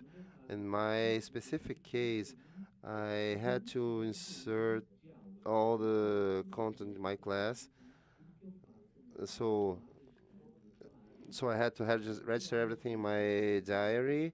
I had to create important records that could support those institutions in understanding the process and filling in the gaps. So mediation, to me, works in those spaces of negotiation or places, being able to go through these places. I will take their cue. Sometimes I ask myself, is it possible that the institution indeed really wants this audience? Because I think there is something demagogic between what's said and what's done. Because if we want other bodies to occupy those sacred spaces, so-called sacred space, we need to understand that they have other demands that go far beyond rituals that are shaped on that people know that have to turn off their phones, they cannot speak loud. So there is an issue that I have my questions whether they want all other bodies in these cultural spaces, because it generates demand. It's demanding. It takes effort. So he mentioned the toilet. For example, children are marveled by toilets. So they take all the toilet paper. They do exquisite parties. I've experienced something at Petit's that was shocking, because there was a shelter, and children, when they went to the toilet, it was a mediated visit, and we had to stop everything in order to understand what was going on. And then we understood that in that shelter there are no mirrors. There are no mirrors, so they could not see themselves, because mirrors can become weapons. So all of a sudden, mirrors that going to the backstage became a phenomenon, because there was a huge mirror, but we don't know what that is because we have mirrors at home. So I think there's this thing that we need to think about. We need to think about formation of everyone. There is no use cultural mediators understanding like, oh, welcome here. This way, please. And the doorman is rude. He sees someone entering, and there must be a there must be a formation, there must be a training for everyone. We work with third sector companies.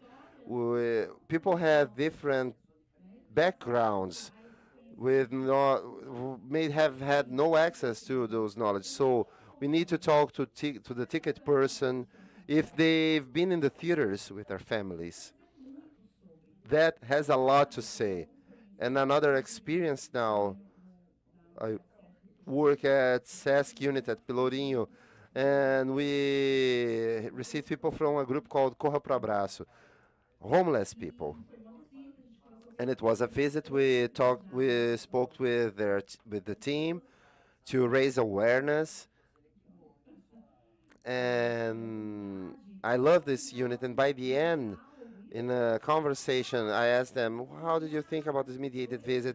And I was like wondering, because they were about to say, oh, the food court is amazing, the backstage is great. One of them said, I like that. I liked the activity. It was nice. And why was it nice? Because I felt like a person.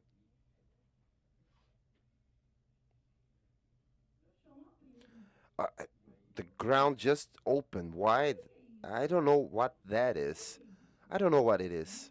I don't know the sensation of that. So there must be a lot of listening, because we are limited, and we can learn. But I went forward, because mediation is questions, not answers. And I was like, how come? Can you explain? And he explained it plainly, because everyone here treated me very well. It's not about the mediator. It's about all of us here. So, yeah.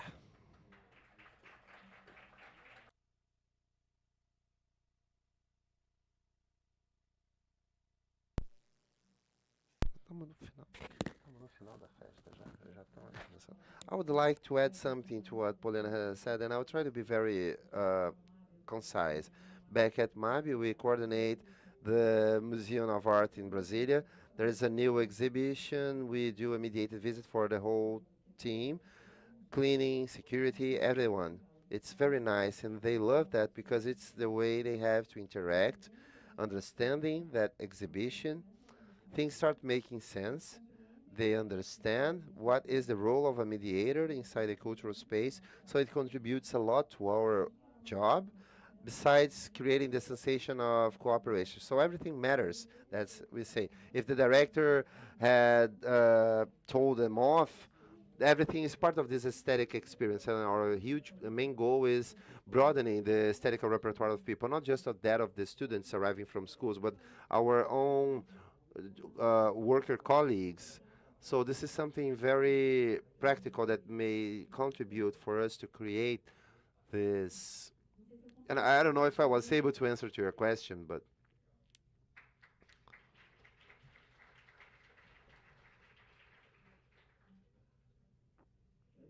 that's it. Thank you. Thank you, guys. That's it. João, thank you very much. I would like to thank Felipe, Arlene, Marcos, Poliana, Ida, who had to go, those watching us who had been here so far, online via YouTube at Sesc Rio, and to you all present here, of course, our organization, the accessibility team, simultaneous interpretation, Brazilian Sign Language, everyone was important. You were all very relevant in helping us out in this experience, and I hope you have enjoyed. And I hope to see you all here in 2025 again. Don't forget, those who haven't registered their attendance in here, because this is how you can receive the certificate. So this is it. Enjoy your night and follow our cultural programmings in our website and our social network, www.sesc.reorg. And if you'd like to watch it all over again, you can watch it online on YouTube. See you soon.